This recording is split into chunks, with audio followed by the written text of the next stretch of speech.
Clouds gathered over the city and rain poured down in streams into the dirty alleys, teeming with garbage and rats. In the deserted alley, the clicking of heels could be heard. Someone was running along the wet asphalt, stepping on rain puddles. The red-haired girl had been hiding from pursuit for a long time, carrying her unconscious friend on her back.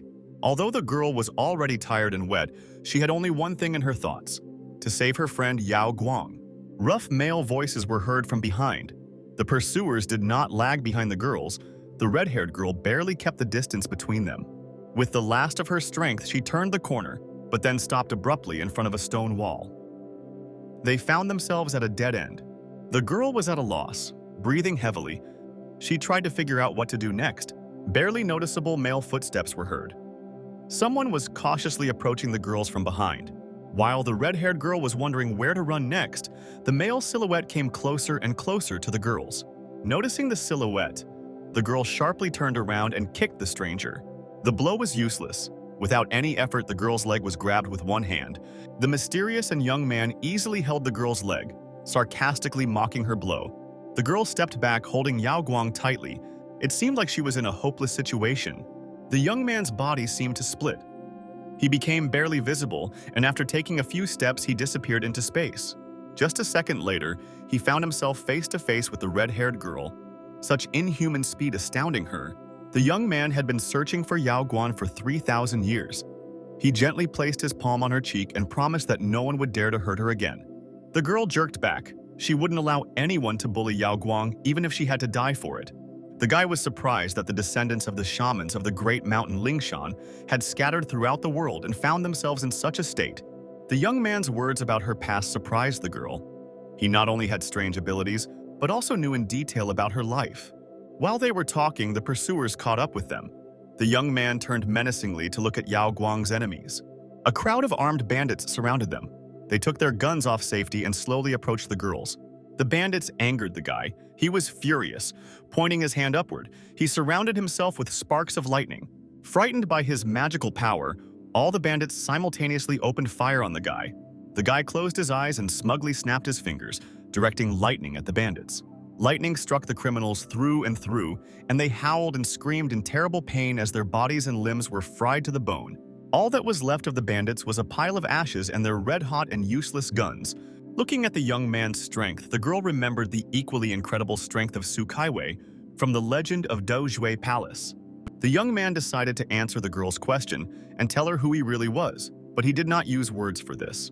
Touching the girl's forehead, he sent her a stream of his thoughts. A shudder ran through her body and she began to hear his voice in her head. He began to show his memories from the beginning of the universe. He had many names in the multiverse. Someone called him Immortal, someone a sage. Others called him the Lord of Chaos, some the God of the Forests. In all eras, he was worshipped and feared for his mighty powers. After finishing his short story, he calmly asked to be called simply Lin Fay. Finally realizing who was standing in front of her, Lingshan Molin fell to her knees and bowed to Lin Fay. Lin Fay ignored Lingshan's respectful gesture. He lifted his lover's body into the air and pulled her towards him. He gently hugged his wife's waist and carefully ran his hand near her forehead. Lin Fay was saddened by Yao Guang's condition.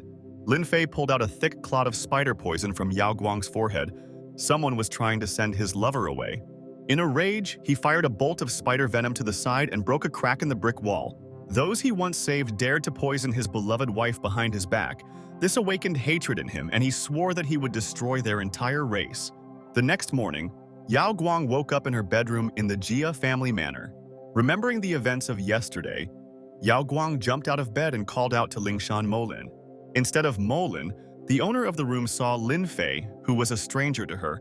Frightened and embarrassed by his vulgar comment, she yelled at him and threatened to call the police. The door swung open, and Molin walked into the room in her home clothes. She calmed Yao Guang down and assured him that it was Lin Fay who saved and neutralized Yao Guang's poison. In response to this, Yao Guang asked her benefactor to leave the room and allow her to change her clothes. Yao Guang still didn't recognize Lin Fay, which made him a little upset. But he knew that it would take time, and in the meantime, he would spend it looking for the sender. Once upon a time, a man named Ching Yuntian from the D tribe prayed to Lin Fay to save the clan and received the spider Chihu Wanzhu for this purpose. The Di people founded the Ching clan and also shared property with the Bai clan. They all set up their own companies in Chengdu. Upon entering the Ching Corporation building, a guard blocked Lin Fay's path and stopped him. Lin Fay ignored the guard's words and calmly passed by him, promising not to harm him. The security guard, who was watching on surveillance cameras, immediately raised the alarm and sent his colleagues to help. Arriving at the 46th floor, the elevator doors opened and the guards immediately stood in front of Lin Fay. Before the elevator doors had even opened completely, the guards swung their batons and stun guns at Lin Fay. It was useless. Without even taking his hands out of his pockets, Lin Fay pushed away and scattered the guards to the sides. Lin Fay enters the office, where he is greeted by a woman who is not very friendly. Ignoring the threats, Lin Fay sits down opposite her and immediately gets down to business, asking if she knows anything about the poison. The woman was very nervous as she answered her cold-blooded interlocutor. She slowly reached for the gun under the table. Once again, Lin Fay reminds us that the D still exist only thanks to the spider Wang Ju, and it is unlikely that the clan could not have known about her later. The girl's patience ran out. She stood up and pointed the gun at the uninvited guest, but he didn't even move from his place. Continuing his calm conversation, Lin Fay continued her arrogant mockery, wondering how there was anything left of the clan at all, given her behavior.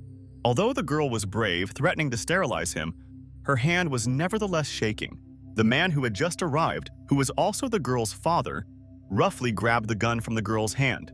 The girl immediately began asking her father for help, but he seemed not to listen to her at all. The head of the Ching Fen family, unexpectedly for his daughter, fell to his knees before Lin Fay and his power. Not believing her eyes, the girl almost ordered her father to rise from his knees, but he, on the contrary, told her to follow her example. She was outraged, since when did she or her clan bow down to just anyone? It was humiliating for her. The daughter was disappointed in her father and head of the family. She simply turned around and proudly walked out of the office. The family squabbles tired Lin Fay. He ordered the head of the Ching family to rise from his knees and tell about the spider Wang Ju. The head of the family apologized for his daughter's behavior. She had been spoiled since childhood and did not even know about Lin Fay's existence. The spider was always under the supervision of the Dai clan in the Yun Dian cave. But one day, when they went to see her, they simply did not find her in her usual place. Apparently, the spider Wang Ju somehow mysteriously ended up in the hands of the Bai family. The head of the Ching family was surprised by such conclusions. Even his family could not cope with the spider. How could others do it? Lin Fay calmly asked what happened to the sacrificial ring. The ring was given to Ming Yu's youngest son, and some time ago he was found unconscious. The Bai and Fen families asked the man for the ring, saying that they wanted to make a sacrifice to their ancestors. He didn't even think about how they actually wanted to use it. The opportunity to overthrow the clan that had oppressed them for almost 4,000 years. Isn't that a good motive for them? The head of the Ching Fen family finally understood whose fault it was that his son Ming Yu suffered. The man fell to his knees again, begging for help. His son has been in a poisoned state for more than 7 months and only Lin Fay can help him. The poison had been affecting him for too long and had already reached his soul, but there was a chance to save him if the man tried to prepare the medicine according to Lin Fay's recipe. Of course, this was not an ordinary medicine that you can easily buy at any pharmacy, but a miraculous and rare one that would be difficult to prepare. Lin Fay left the office, telling his desperate father to call him when he had collected all the ingredients. Healer. Hua Ming placed his fingers on Yao Guang's fragile, girlish wrist and measured her pulse. Huan Ming, like an old sage, ran his hand over his beard and with a satisfied look, confirmed the girl's complete healing. Yao Guang sincerely believed that it was the healer who saved her from death, but Molian understood perfectly well that they owed their salvation only to Lin Fay. A grateful Yao Guang handed healer Hua Ming a small check for 80 million. Hua Ming's medicine is absolutely useless against the poison of the Wanju spider. But taking advantage of the girl's ignorance, the healer provided his son with finances. Milan nevertheless decided to explain the situation and dissuade Yao Guang from giving such a large sum to the charlatan. Hua Ming didn't even let the girl finish speaking and rudely interrupted her, demonstratively angry at her. Milan had no choice but to humbly accept the situation and stop arguing about anything. Suddenly, Lin Fay received a call on her phone from Milan, who was worried about the situation. Lin Fay was furious when he learned that some charlatan dared to deceive his beloved. The physician Hua Ming had incurred Lin Fay's wrath. He could have taken the money honestly, but now he would face retribution. News of Yao Guang's cure reached Ji Chongwei. who brought his father, who was ill with liver cancer, to the doctor, hoping that the healer would save him too. Lin Fay intervenes in the conversation, saying that the doctor is unable to help Ji Chunwei's dying father. Lin Fay has come for retribution, and he is sure that the healer knows nothing about Wang Ju poison. Everyone was outraged by Lin Fay's impudent behavior and unceremoniously called for bodyguards. The bodyguards immediately rushed towards Lin Fay, using their skills and knowledge of ancient martial arts. But it was useless against Lin Fay. He dodged every blow from the fighters without much difficulty. Using only his fingers, the Immortal touched the vulnerable spots on his opponent's hands. This was more than enough to completely neutralize the martial artists. Huaming was curious as to who was so brazen that he dared to break in and destroy his healing house. There was no way to ask for compensation for something ill-gotten, and Lin Fay understood this well. Hua too could have become a skilled physician, a new luminary of the art of healing, and the beginning of a dynasty of skilled physicians. But instead, his descendants began to immorally profit from their ancestors' glorious name and earned Lin Fay's wrath. Young Ching was furious and immediately began to defend the honor of his respected grandfather. Ji asked Lin Fay if he knew who was standing in front of him and that he could ruin Lin Fay's life with just one word. Lin Fay did not react to the threat and calmly replied that he knew very well that Ji was his future daughter-in-law's grandfather. The elderly Ji was perplexed by such an unexpected statement from the Immortal. Healer Huaming couldn't cure cancer, but for Lin Fay it was nothing. Young Huya demanded that Lin Fay prove his words and cure Ji of liver cancer in front of everyone. With one movement of his hand, Lin Fay caused the medical treatment kit to rise into the air. A multitude of medical needles shot into the air and headed towards the elderly Ji. The healing needles pierced the elderly grandfather's forehead and shoulders with incredible speed. Healer Huaming learned this needle method from legends that his grandfather told him when he was a child. Old Man Ji coughed violently, and cancer cells came out of his mouth in the form of a black substance. Lin Fay pulled the medical needles towards himself and ordered the healer to check his grandfather. The healer, to everyone's surprise, confirmed that terminal liver cancer was completely cured. Grandfather, despite his condition and age, sincerely bowed to Lin Fay. Lin Fay collected the poison from Wang Ju in his hand and asked the doctor to demonstrate how he had neutralized it last time. He vengefully shot the poison of the Wanzhou spider at the young grandson of the healer Huaming. The poison instantly entered the healer's grandson's body, and he fell into his grandfather's arms, shaking in convulsions. Tears ran down Huaming's cheek. His grandson was dying in his arms, and he had no idea how to cure him of the poison. The healer began to beg for mercy, holding out a check with money. He asked for forgiveness, repenting of his actions. Lin Fay neutralized the poison from the young man's body and snatched the check from the hands of the healer Huaming. This time, Lin Fay let the healer Huaming and his grandson go, but promised that next time they would not be forgiven so easily. Lin Fay handed the card to Yao Guang's father and asked him to return it to her, asking him not to call him a psycho anymore. Yao Guang Ji Chunwei's father still politely declined his request and returned the map to Lin Fay. Healer Huamun asked how Lin Fay knew about the ancient healing method, and whether it could be that he was familiar with the great sage. To this question, Lin Fay calmly replied that he was the great sage from the legends. Physician Huaming fell to his knees in front of Lin Fay, begging him to forgive his disrespect. Lin Fay noticed that Ji Chongwen also handed him his personal business card. After accepting Ji Chongwen's friendly gesture, Lin Fay told him and his father his name. Yao Guang's father was extremely happy that his daughter was able to attract the attention of such a respectful person as Lin Fay. The old grandfather only hoped that the great sage would one day become the son-in-law of the Ji family.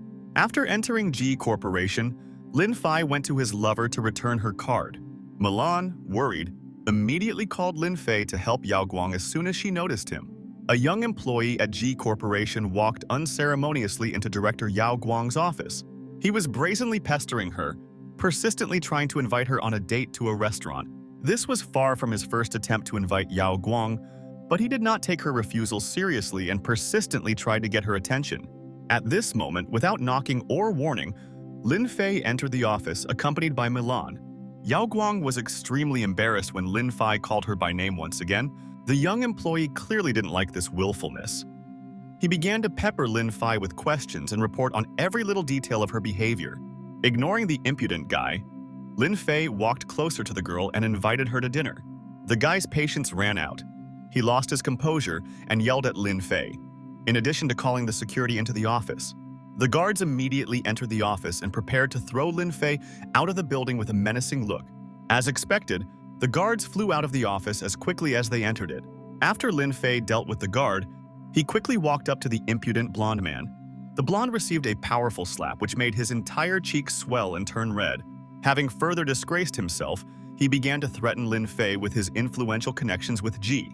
In response to this, Lin Fay threw him his business card and promised to ask why he hired such a loser into the corporation. The impudent man immediately recognized G's purple gold business card. He only gives it to those who are much more influential than himself. The impudent boy still couldn't understand who this young man was who hit him without hesitation. The young employee decided to rectify his situation. He nervously ran his hands through his hair and barely audibly apologized. Lin Fay angrily chased him away, and the impudent blonde ran out of the director's office in horror. The blonde's pride was hurt. He couldn't ignore the fact that some stranger could just call the head of the company. Lin Fay invited Yao Guang to dinner at the expensive 5-star Yu Julan Hotel. For an immortal god, a few thousand yuan was nothing. At the same time, Yao Guang didn't understand why they couldn't go to a regular cafe. The girl also found the guy's outfit strange. For a man with such finances, he was dressed too simply. The three of them took a table in the restaurant and sat down. Lin Fay handed the girl her card, which Hua Ming had deceived into giving her. The girl took her card and asked how his interlocutor knew her father. Lin Fay coldly answered her question, saying that he had only met her father once. The situation seemed increasingly strange. The girl did not understand how, after just one meeting, this young man had become one of the company's honored guests. While flipping through the menu, Lin Fay decided to explain to her how he cured her grandfather of liver cancer. After dinner, Lin Fay took the girl home to the G Manor, where they were met by Yao Guang's parents and family. As soon as they opened the doors, the whole family came to greet them, happy about Lin's visit. The girl was embarrassed and surprised by such a joyful reception for the young man. The head of the Ji family once again thanked his healer and offered him some exquisite tea. Yao Guang doubted her healer's words. Turning to her father, she assured him that he was deceiving them all. The father was more interested in her daughter's relationship with the Dr. Lin, and he persistently began to ask about every little detail in their communication. Such unexpected questions from her own father confused the girl. She avoided the questions, shifting everything onto her friend Molin. This reaction from his daughter made the man wonder if his daughter was inferior in appearance to her friend Molin. At the same time, the assassins, hiding their faces behind masks and carefully armed, surrounded Ji's estate. Lin Fay immediately reacted to the situation, quickly determining the exact number of enemies outside. The mercenaries needed to be dealt with urgently, so Lin Fay said that he wanted to get some fresh air and went outside. The hired killers immediately attacked him with a knife as soon as he left the estate. With one movement of his hand, Immortal Lin Fay cut the elite assassins into small pieces. The mercenary who had been squeezed stood in horror as body parts of his comrades fell from the sky onto him. The killer was shaking and feeling sick. He could barely hold his knife in front of him, and in a panic he muttered pathetic threats. Lin Fay was cruel and cold-blooded towards his enemies. All he needed to know was the name of the person who sent assassins to his beloved. The hired killers were night killers. They always work for money and never reveal the names of their clients. Having received answers to all his questions, Lin Fay killed the night mercenary without hesitation. The entire Jing family was watching this brutal scene the entire time, and Milan, in turn, reminded that the night killers were the most brutal group of killers in the city. The dead killer's phone received a call from an unknown number, and Lin Fay picked it up. Lin Fay answered the call, and an unknown person answered on the other side, asking if the task had been completed. Whoever hired assassins against the Yao Guang family clearly didn't expect that their assassins would be killed so easily. Lin Fay threatened the mercenary leader that if he didn't want his gang to be destroyed, he should stay away from him. After turning off the ringer, the guy threw the dead killer's phone back to his body. The god of the forests was angry at the assassins and those who hired them against him, and he snapped his fingers sharply. As soon as he clicked, the scarlet flame flared up furiously and began to devour the bodies of the killers. The young man approached Milan with a question. He wanted to know who these night killers were who had come for his life. The night killers are the largest assassination group in China, led by 3 people: Black Rose, Datura, and Spider Lily. Milan's words made Lin Fay wonder if it was possible that these killers were Jingzong's followers. The youngest son of Emperor Zhuan Shu, he was possessed by an evil nature spirit and later founded the first assassin group in history, Jing Zong. At this time, somewhere in a remote area of Chengdu City, the person calling Lin Fay screamed angrily in indignation. Black Rose, a young woman and one of the leaders of the Night Killers, she was simply angry about another failed mission of her mercenaries. 2 failures in a row did not suit the woman. She recruited one of her best killers, Nightmare. After answering the call, the man yelled into the receiver. He was already tired of the constant tasks and wanted to rest. It didn't take long to persuade him. It was enough to name a reward of 2 million, and he asked the name of the target. The young and impudent company employee still held a grudge against Lin Fay, who had humiliated him. On Han's instructions, his secretary searched for information about Lin Fay, but was unable to find anything. Han naively assumed that since he couldn't find any information about Lin Fay, he was probably just a bodyguard. Pride did not allow him to simply accept the shame, and Han promised himself that he would destroy Lin Fay. It was morning and Lin Fay was working on protective amulets for Yao Guang's family. He gave the amulets to the Jing family, which were supposed to protect them from the threats that lay ahead. Yao Guang was still skeptical of Lin Fay, and she asked with distrust what these amulets were for. She didn't wait for a detailed answer. Lin Fay was in a hurry and only asked her to always wear amulets. Lin Fay was pondering his investigation when a white van suddenly stopped in his path. A group of aggressive thugs emerged from the van, clearly looking for Lin Fay. It wasn't particularly difficult to guess that the thugs were sent to him by the pathetic and oppressed Han. The thugs took out knives, for each blow of which they were to receive 500. Lin Fay calmly raised his leg and concentrated a stream of electricity into it. Lin Fay stomped his foot, creating an electric wave around himself that sent the bandits flying into the air. With a tremendous inhuman speed, Lin Fay ran towards one of the thugs. With one of his most powerful kicks, Lin Fay hit the white van straight on, causing it to stagger. The blow was so strong that it left a dent near the pale bandit's head. Around Lin Fay, defeated thugs were lying around, and the only bandit who was standing was shaking in fear in front of him. The police arrived at the scene and surrounded Lin Fay and the thugs. The police immediately drew their guns and pointed them at Lin Fay, who reached for his phone. Everything became clear. The bandits were fake and were only needed to attract the police. Lin Fay told Mr. Zheng that there was a rat among his people that was causing Lin Fay discomfort. The police quickly handcuffed the young man and immediately arrested him. Qinyang District Police Commander Liu Shenghao read out the article of the convicted Lin Fay.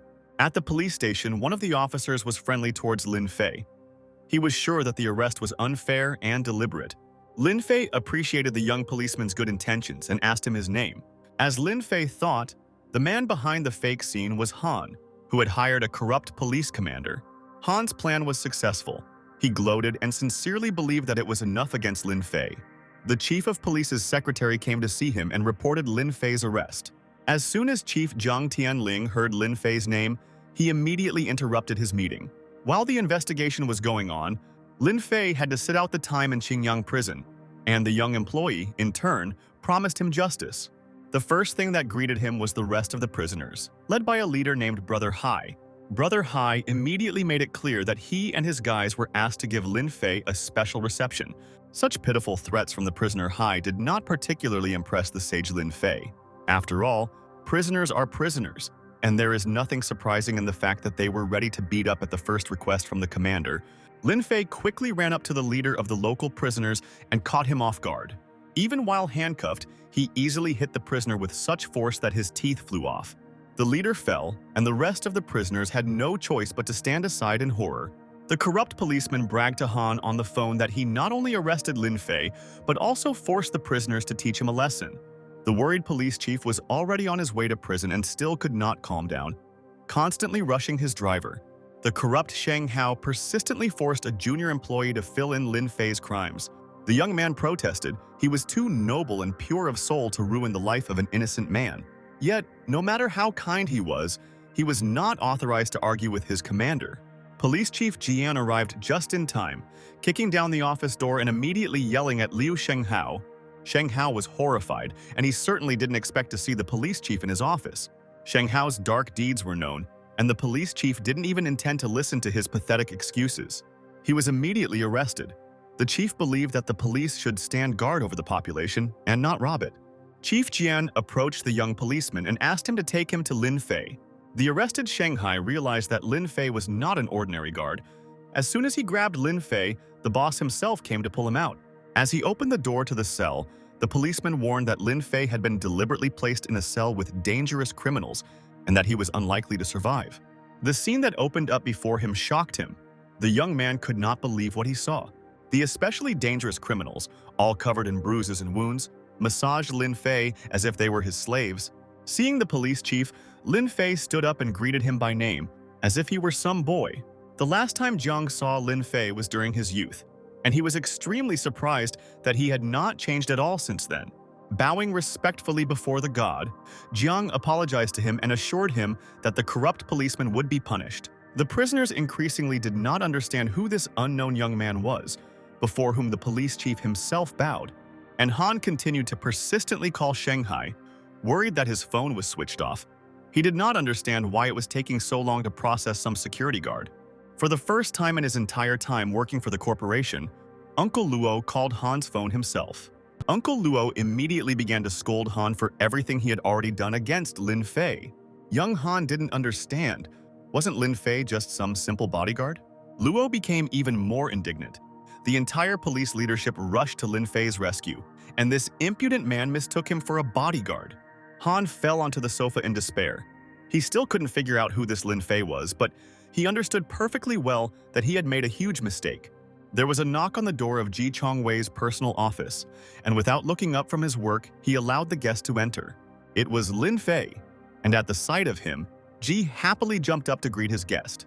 Lin Fay came not so much with a request, but rather with an order to allocate a position for him in the corporation. For Ji Chongwei, the godman's visit to his company was an incredible honor and fortune. Without any hesitation, Ji Chongwei offered the position of vice president, but Lin Fay only wanted to be Yao Guang's personal bodyguard. Of course, it was not difficult for Ji Chongwei to make Lin Fay a bodyguard, but he warned that his daughter suffered from androphobia.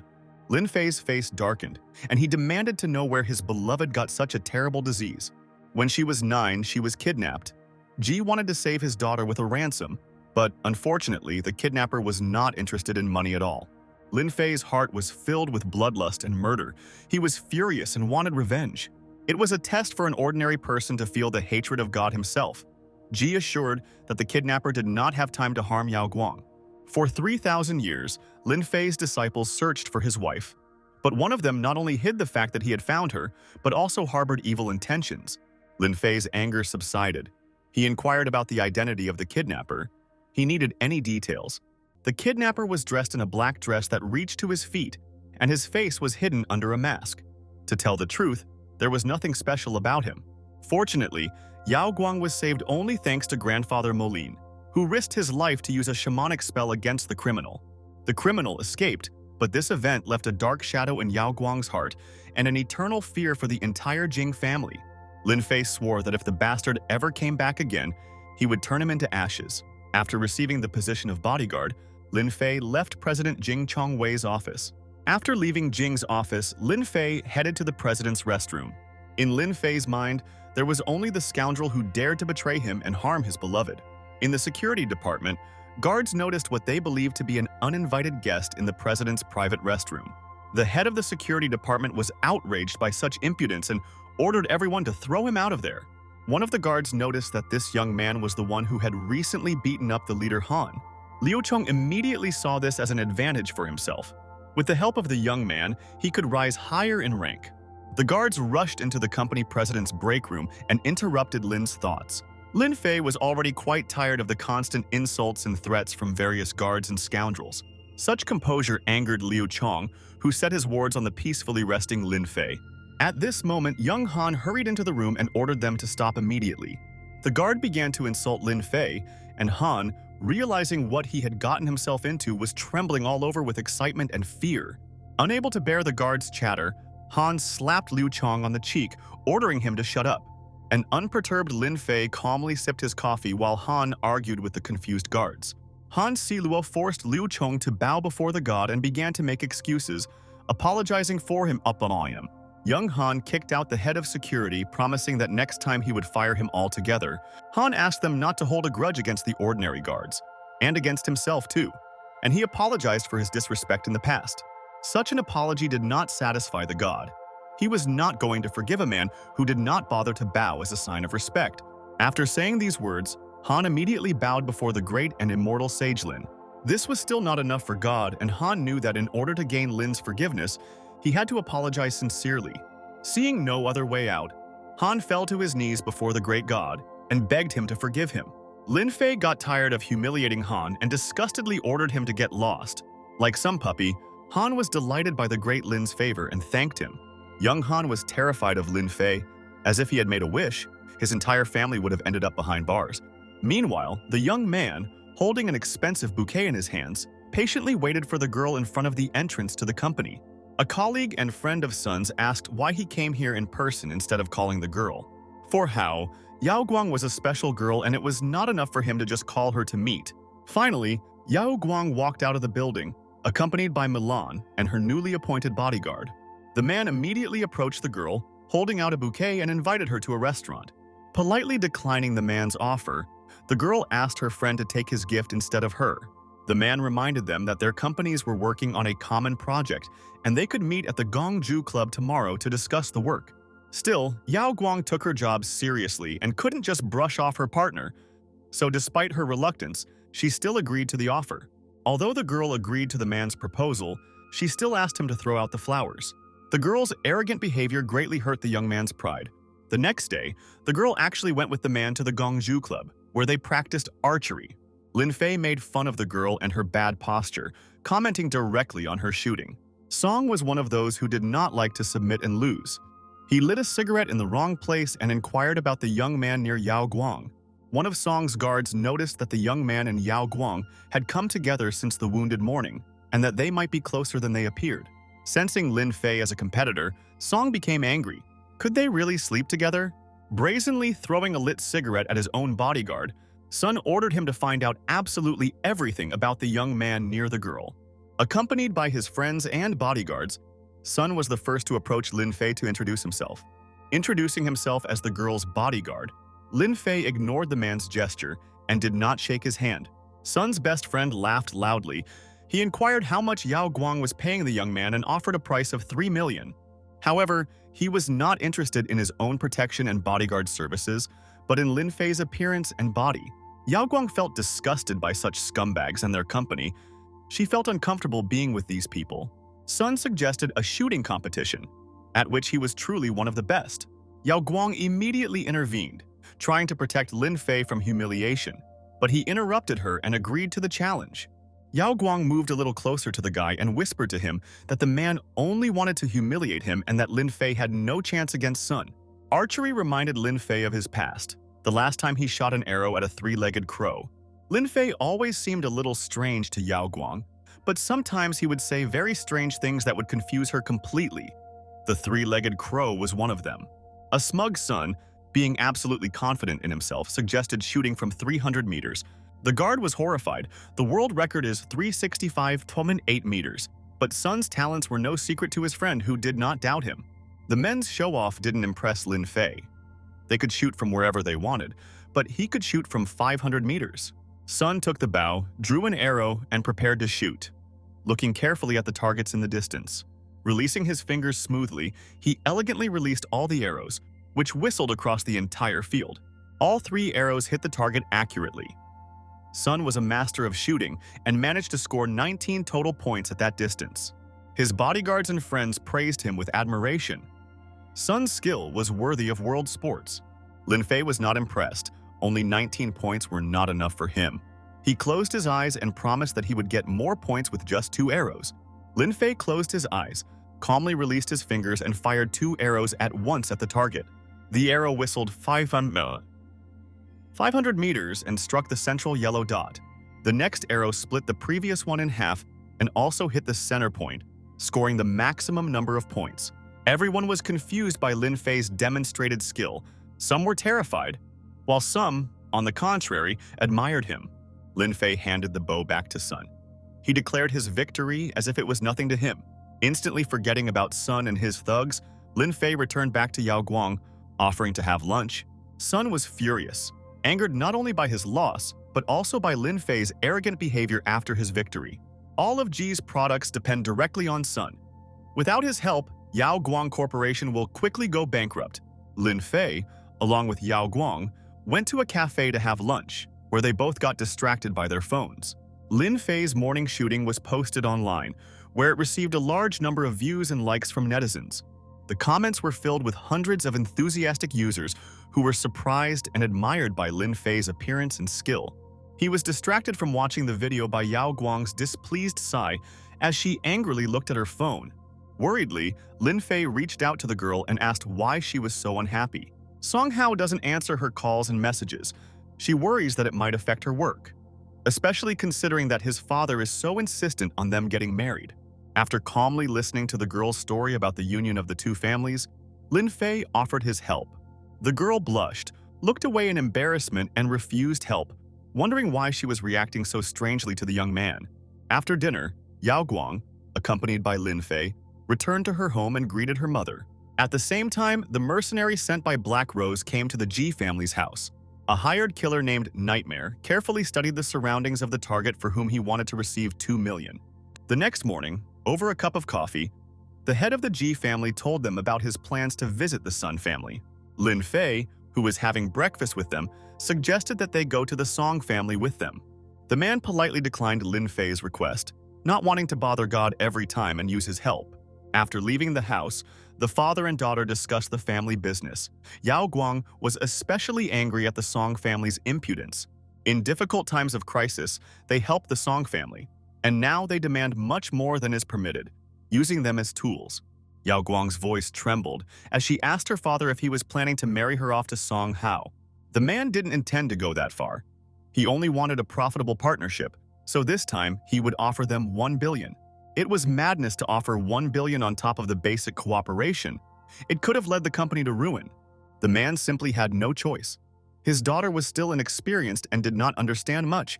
He does what he thinks is right. In fact, Yao Guang was afraid that the Hao family's greed was so great that even such a generous offer would not be enough for them. While Ji's family went to a meeting, Moline spent her free time training and improving her skills. Lin Fay, who was watching the training, noted that Mo Li was still too young and was only at the beginning of her journey.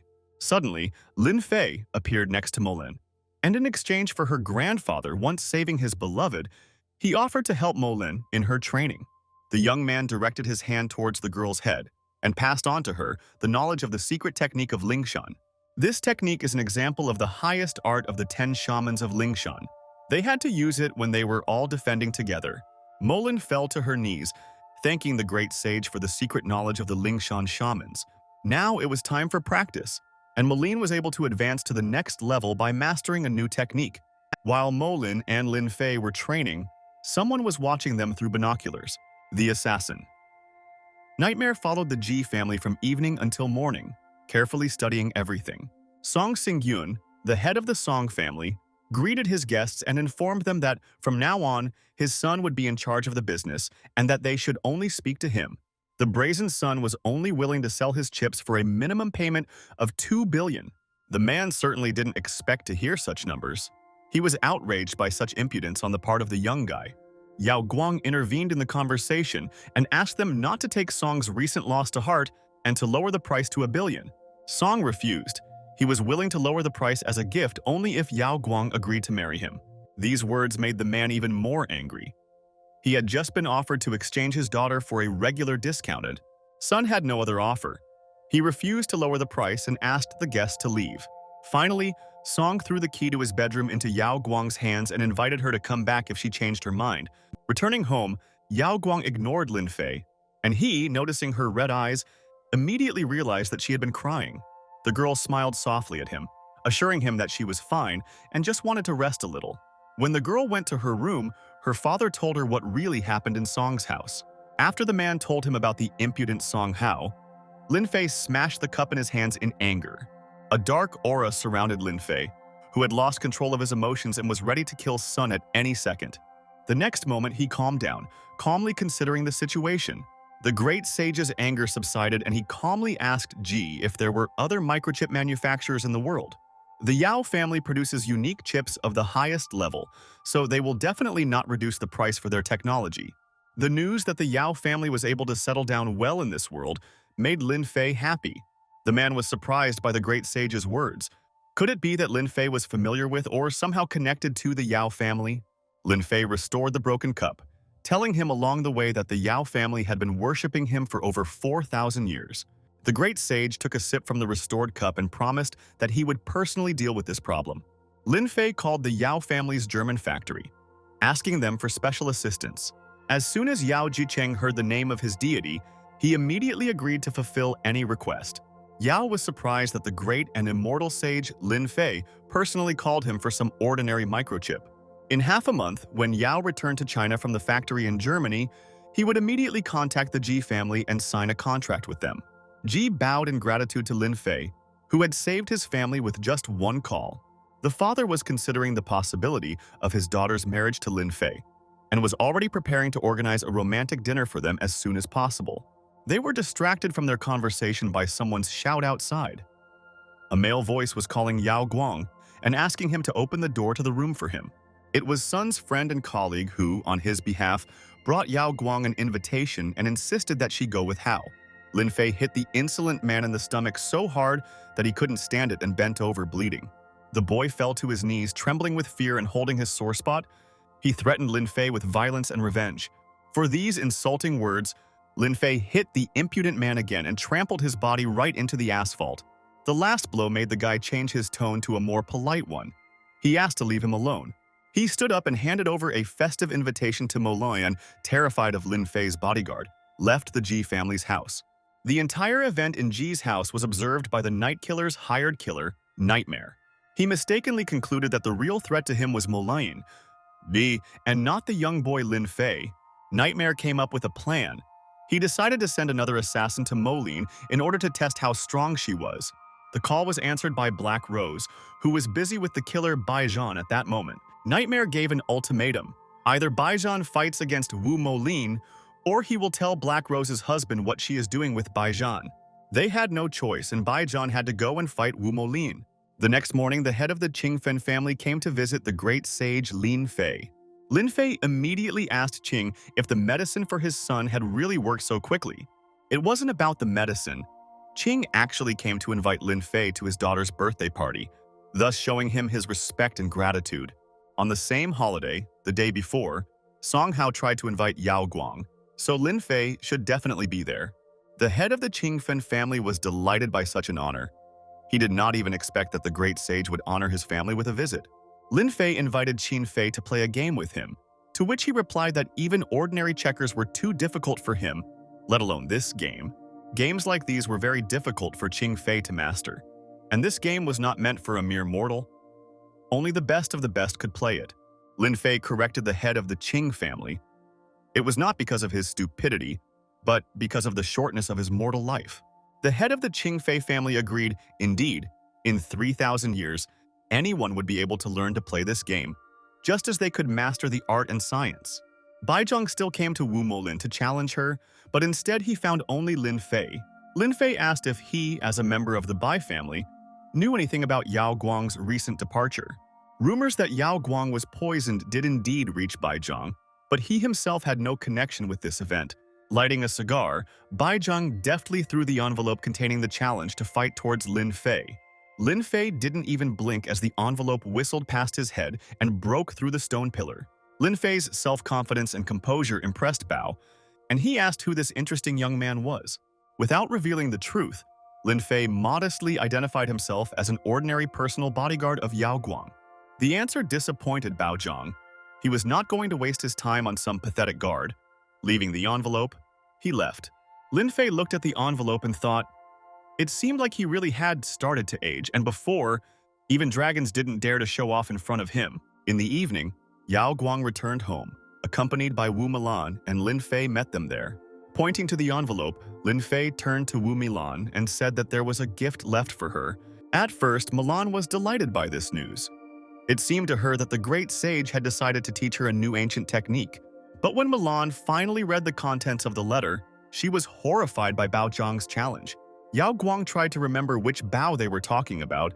Could it really be that same beast-like psychopath? The challenge to fight scared Wu Milan too much, She pressed herself against Yao Guang and, almost crying, asked how she could have offended Bao. Wu Milan's worries interested Lin Fay. The great sage asked if this Bao Zhang was as strong as they said. Bai Zhang has been practicing martial arts since he was 7 years old, and at 12 years old, he had already reached the basic level of cultivation. At 18, he was at the intermediate level, defeating everyone in the Chengdu competition, and at 27, he single-handedly destroyed all the famous martial artists. For many, Bao was a problem. Once a hitman was hired against him, but he died without even being able to harm Zhang. This answer suited Lin Fay. He understood people like Bao, people who accepted only force without feeling any boundaries. The girls did not share Lin Fay's opinion. Perhaps for him, Bao was something ordinary, but among ordinary people, Zhao was considered a monster. After thinking it over, Yao Guang suggested that Wu Molin refuse the challenge and not put herself in danger. Before answering, Wu Milan looked towards Lin Fay, who understood her gaze and replied that Bao Zhan was worthless. Although Milan understood everything, she was still afraid to fight Bao Zhan, being unsure of her victory. Milan's cowardice made Lin Fay very angry. He was outraged by her weaknesses. How dare she call herself a descendant of Lin Shan and receive his lessons if she was afraid of the pitiful Bao? The words of the great sage shamed Milan. She bowed before him and agreed to accept the challenge. The girl dialed Bao Zhang's number and called him. She accepted his challenge and was ready to fight. Bao Zhang was excited about the upcoming battle with Milan. He couldn't wait for the day he would fight her. Everything went according to Nightmare's plan. He planned to kill Yao Guang when her guard Molin was distracted by the fight with Bao. Most likely, Molin's chances of winning were quite high. Lin Fay was confident in his student, yet this was not enough. Yao Guang was genuinely worried about her friend. She wanted to help and increase her chances of winning. Molin asked not to worry about herself, and instead, Yao Guang should think about how best to respond to Song Hao's proposal. Yao Guang's answer was one-sided and it did not go unnoticed. Lin Fay took notice of his lover's concerns. Putting his cup aside, Lin Fay offered Wu Milan his help in the upcoming battle. Extending his hand towards the girl, the great sage Lin Fay was going to teach Milan not cultivation, but a new martial art. The new move, called the Overlord's Strike, was once an attack of the northern heavenly deity, and Milan was worried that it might accidentally kill Bai Zhan. Yao Guang doubted whether this divine technique was such a cruel weapon. To the girls' doubts, Lin Fay advised them to remember only that Milan's body simply might not be able to withstand Bao's blows. After finishing the conversation, Lin Fay left the room, promising that he would be back by the time the birthday celebration began, and he went to buy a new car. At the car dealership, Lin Fay was met by an employee who immediately began to judge him by his clothes. Assuming that he was poor and unable to pay for an expensive car, the sales consultant showed off one of the cheapest cars, hoping that Lin Fay would have enough money for at least that one. The dissatisfied expression on Lin Fay's face spoke for itself. The employee thought that he didn't have enough even for this. This time, the sales consultant showed an even cheaper car, which made Lin Fay finally lose his patience. Lin Fay, God, how could he be said to be worthy of a bread delivery machine? This was a great humiliation and insult to him. Lin Fay was proud and demanded the same attitude from those around him. He could not stand such an insult and was rude to the consultant. The consultant, hiding his ignorance behind politeness, asked the immortal god to leave the car dealership. When Lin Fay came here, he was going to buy himself a car and he would not leave until he got what he came for. Switching to direct insults, the consultant directly called Lin Fay a beggar and a poor man, almost shouting as he drove him out of the salon. A murderous aura surrounded Lin Fay. No one dared to insult the immortal deity. Unable to bear the atmosphere around Lin Fay, the consultant broke out in cold sweat and lost his balance. Hearing the noise, the manager approached them. The manager who arrived tried to sort out the situation, to which Lin Fay complained about the consultant's impudent attitude. Interrupting Lin Fay, the consultant swore that if Lin really bought himself an expensive car, he would fall on his knees in front of him. The manager, a little hesitantly, showed Lin Fay the most expensive limited edition Bugatti Veyron, which was unlikely to ever be sold. Taking out his card, Lin Fay agreed to buy the Bugatti for 25 million. The consultant still couldn't calm down. He kept shouting at Lin Fay, thinking that he was making fun of them. Twirling the card, Lin Fay calmly and even naively asked the consultant why 25 million was so much for him. Taking the card from Lin Fay, the manager held it to the terminal, and to her great surprise, the payment of 25 million was successful. The saleswoman offered to drive Lin Fay home in his new car, but he decided to wait until it was delivered another day. For selling a car priced at $25 million, the manager received $1 million commission, and the consultant, realizing that he had lost a huge amount of money, burst into tears of envy. After ordering a taxi, Lin Fay went to the Ching family's daughter's birthday party, where the Ji family was waiting for her. Upon entering the Ching family's home, Lin Fay was met by guards, assuming that he was a bodyguard who had not been invited to the celebration. The other guests were embarrassed by Lin Fay's presence at the party. They did not recognize him as a deity, considering him a poor tramp who arrived in an ordinary taxi. Upon entering the house, Lin Fay immediately began looking for Yao Guang, and at that moment Song Hao and his colleague noticed him. Sun broke out in a cold sweat of horror when he saw the great sage, mentally giving him the nickname Prince of Darkness. At one of the stands, Lin Fay noticed a totem that did not fit the religious traditions of Qing Yuntian. Song Hao's friend decided to create a scandal by drawing attention to Lin Fay by calling him an outsider. The impudent man accused the noble god of theft, claiming in front of everyone that Lin Fay was going to sell the Qing family's expensive relics. Calmly and coolly, Lin Fay took a few confident steps towards the troublemaker who had never learned from his mistakes. Immediately frightened, the troublemaker hid behind the back of his friend Song Hao, who was also terrified of Lin Fay's strength. The head of the Qing family came to the noise, intending to drive away and punish the impudent thief who dared to ruin his daughter's holiday. Seeing Lin Fay, the Qing family head froze in horror. He turned pale and stood still, unable to move. The brazen troublemaker immediately ran up to the owner of the house, pointing at Lin Fay. He continued to accuse him of stealing. The brawler's false words were ignored, and the master of the Qing house walked past him and silently walked towards Lin Fay. In front of all the guests present, the respected head of the largest corporation in Chengdu bowed before the young man, begging for forgiveness. In front of all the guests present, the respected head of the largest corporation in Chengdu bowed before the young man, begging for forgiveness. In an attempt to rectify the situation before his father found out, the boy bowed before Lin Fay, begging her to forgive him. The boy's actions were disgusting. The great sage did not forgive him. Instead, he kicked the impudent man out of the Qing house. Before letting the troublemaker go, Ching noticed that it was not the guest he had invited who had come to his party, but his son. And in that case, he could write a letter of resignation. Having completely ruined everything, the boy begged to forgive him and give his family another chance, but it was too late.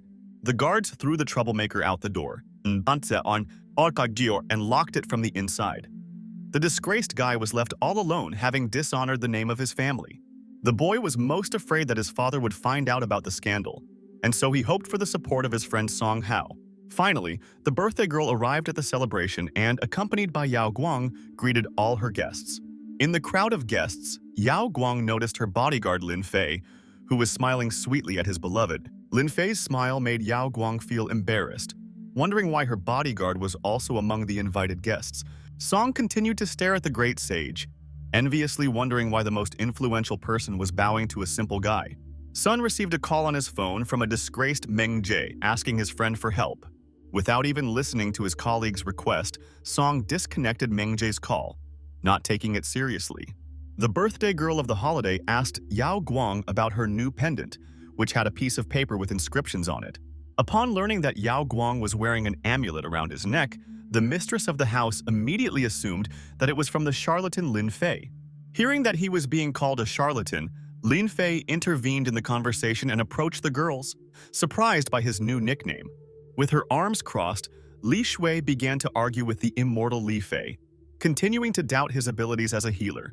Yao Guang tried to justify Lin Fay's honor in Li Shui's eyes, but she managed to tell him about how he had saved her and the entire Ji family many times. Yao Guang's words were interrupted by Song, who handed the mistress of Li Shui's house a red box containing a gift. The small box contained a limited edition bracelet from Dior, which impressed the other guests at the party. After presenting the expensive gift, Song Hao turned his attention to Yao Guang and asked her to dance. But Lin Fay stood in front of them and forbade Song Hao from approaching the girl. The boy became angry and greeted Lin Fay sarcastically, not forgetting to also praise his archery skills. This time, Li Shui was surprised, not understanding why almost all the influential families in the city were acquainted with some simple charlatan. Not only did Lin Fay ruin Yao Guang's necklace with an amulet, he also pretended to be some kind of saint in front of Li Shui, scaring her father. After hearing Li Shui's story, young Song Hao came up with a way to expose Lin Fay by pretending to believe in his divine powers. The boy asked Saint Lin Fay what he had brought as a gift for Li Shui. Was it the elixir of youth? Or maybe agar made from dew and herbs? Song Hao watched the guests' reactions with satisfaction as he made Lin Fay look like a mere charlatan. This latest insolence on his part outraged Lin Fay, who resorted to direct insults and humiliated Song Hao. Lin Fay's words angered the mistress of the house, Li Shui. She did not understand how a simple guy could allow himself to talk to others like that.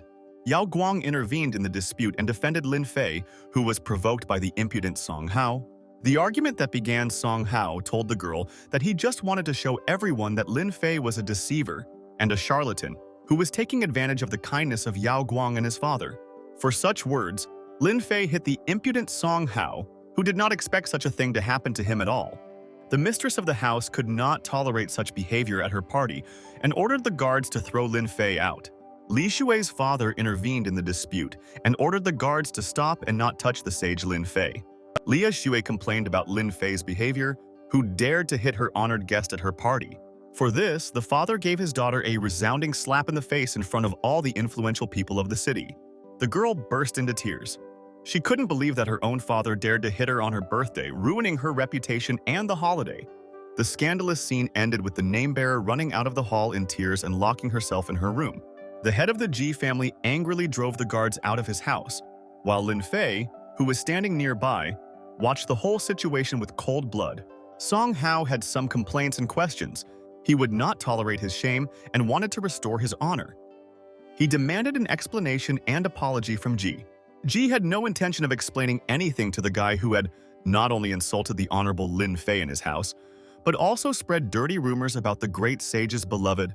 Hearing that she was called Lin Fay's beloved woman, Yao Guang became very embarrassed and her cheeks turned slightly red.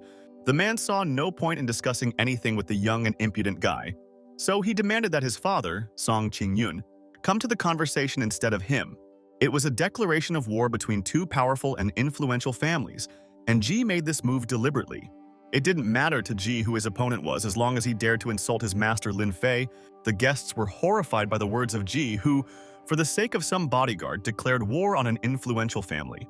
Standing in front of all the guests, the master of the Ji house loudly declared that Lin Fay was a holy benefactor to him, whom he would always respect. Jing's words reminded Lin Fay of his old friend and distant ancestor Jing, who stood up for goodness with the same courage in life. Young Song accepted Jing's challenge and promised to take revenge on him for insulting him in front of the honored guests. The guy's nerves were on edge. As soon as he went outside, he immediately lit a cigarette and sighed heavily from irritation. Calling his brother, Song Hao asked him to teach Lin Fay a cruel lesson so that he would crawl under his feet in pain and beg for mercy. In his office, Ji asked the great sage for forgiveness for his daughter, while he indifferently looked at his shelves with drinks and various books. To Lin Fay, such trifles did not matter, but he understood perfectly well that the man wanted to tell him something else. The Bai clan had been protecting the Ching clan's property for generations, and they had the ancestral secret of cultivating their powers. In the past, the Bai family did not hold a grudge against the Ching family, but now everything has changed. Young Ching Miyu has already been hit by the Bai family. The man's feelings were understandable to Lin Fay, who handed him a protective amulet, appreciating his noble intentions and the help he had provided. However, Lin Fay doubted that Ching's daughter would accept anything from Lin Fay, so he could not guarantee her complete safety. With these words, Lin Fay left Ching's private office and headed to another room, to his beloved. In an attempt to console the crying Likshu, Yao Guang gave her her protective amulet pendant, fearing that she might also be in danger. After leaving the room, Yao Guang noticed Lin Fay, who noticed his pendant on Qing Li Shui. Yao Guang actually gave the amulet herself, fearing that the girl would not accept a gift from Lin Fay. The girl did what she thought was right and hoped that Lin Fay wouldn't be angry with her for losing the gift. The amulet had no meaning to Lin Fay, but Yao Guang's thoughtfulness and devotion truly amazed him. After leaving the Qing family's house, Lin Fay and his lover were about to return back to their home. An angry Song Hao approached them, accompanied by his ancient martial arts master. Song Hao decided to persuade Yao Guang to go with him one last time. Otherwise, he was prepared to use violence. Lin Fay had no intention of wasting his time on the impudent man and his master, and calmly walked past, advising Yao Guang not to worry. The master did not allow Lin Fay to pass and stood in front of him, asking what school or group he was from. From Master Tao Yingwu's words, Yao Guang guessed that he most likely belonged to a group that studied martial arts. Master Tao Yingwu began to boast, telling about his greatness and successes, which the whole world knows about. Of course, Lin Fay had never heard of Tao Yingwu or his great master Tao Jian. These names meant nothing to him. Lin Fay's words hurt Tao Ying's pride, and he took a fighting stance and pounced on the great sage. The crowd of guests who had gathered around them began filming what was happening on their mobile phone cameras. The guests could call the police, which would greatly spoil Song Hao's plans, who calmed his mentor down and asked him not to start a battle in front of outsiders. This time, Song Hao let Lin Fay go without a fight, but promised that he would return next time. However, the guy didn't want to just retreat from Yao Guang. He demanded that the girl obediently follow him. Because of some backward microcircuit, the guy began to control the Yao Guang family. This was unacceptable for the great sage. The Song family was truly proud of their microchips, and no one could doubt the quality of their technology. The shareholders, managers, and ordinary workers at Ji's company were not as loyal to their employer as Yao Guang had imagined. Sun's harsh words angered Yao Guang, who never doubted the loyalty of her employees. However, at that moment, the product manager of the Ji Corporation approached the girl and insisted that his mistress agree to Sun's proposal. Feeling that his words were having an effect on the girl, Song Hao continued to press Yao Guang. Song lured not only the production department but also the general manager NC Han to his side. Noticing the young CEO Han in the crowd, Song immediately waved to him, urging him to join the scandal. But the blonde didn't want to get into a conflict with Lin Fay a second time. He still remembered well what happened in the past. Having come up with some pathetic excuse, the blonde refused Sun Hao's offer and turned in the other direction. In horror and panic, Han NC ran away from the Ching mansion, remembering what powerful people would do for Lin Fay. If the Ji family produces better quality chips, the Song family will suffer significant losses. And under Lin Fay's supervision, the chip market will suffer a serious blow. Lin Fay has issued a challenge. The Song family will have to make room, settling for second place. Sun said that there are factories in Huaxia that produce such chips, but the Ji family will never achieve the same result. The young braggart's boasting still did not impress the immortal sage Lin Fay. Lu Cheng laughed. He realized that Lin Fay was laying claim to the Yao family's most expensive chips. For these words, the product manager was immediately removed from his position at the Ji Corporation. But Sun immediately rushed to his henchman's aid, promising not only to reinstate him in his position, but also to increase his salary. Smiling sarcastically and contentedly, Sun advised the girl to take a good look at her employees because soon there would be unrest in the corporation. However, Yao Guang sincerely believed in the loyalty of her employees and did not take the guy's words seriously. The next morning, Milan ran to Yao Guang, telling him that there was a real scandal in the corporation. Without even having time to get herself together and tidy herself up, the girl immediately hurried to her office. Since early morning, there has been noise in the Ji Corporation building. Representatives from different departments have been arguing among themselves, discussing the company's impending bankruptcy.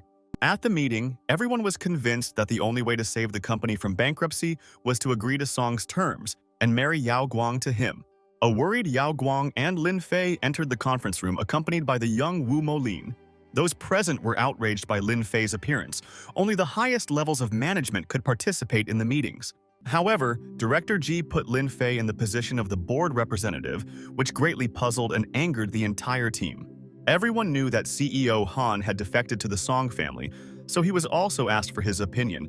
He was still terrified of Lin Fay, so he delicately changed the topic and did not object to Ji.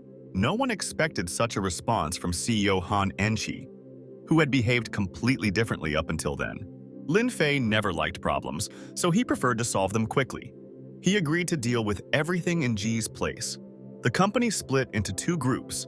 Some want to submit to the Song family and pass off Yao Guang as a scoundrel, while others are willing to continue collaborating with the Ji family. Lin Fay asked those who did not want to bow their heads to the family and remained loyal to the Ji family to leave the hall. One glance from Lin Fay made General Manager Han shudder and turn pale. He was too afraid of him to stay. Han jumped up from his seat, fearing for his life. He swore that he was ready to do anything for the future of the corporation and would never let the Ji family bow their heads. Before this day, Han had never behaved like this. Everyone knew him as a treacherous conspirator who was willing to kill for his own benefit. Fearing for his place in society, Han urged all shareholders and his father's friends to leave the hall with him. Han's request was heard, and some of the meeting participants agreed to trust Lin Fay. After half of the employees left the hall, Lin Fay rudely threw out all the remaining scoundrels, allowing them to collect their last salaries. Yao Guang couldn't believe it. With this act, Lin Fay had fired most of the board members, without whom the company could not exist. Even if the Ji family fired most of the board, they would not be able to pay the 200 million in payments. At the moment, this amount is not that big for the company, but in the future, this decision will greatly affect finances.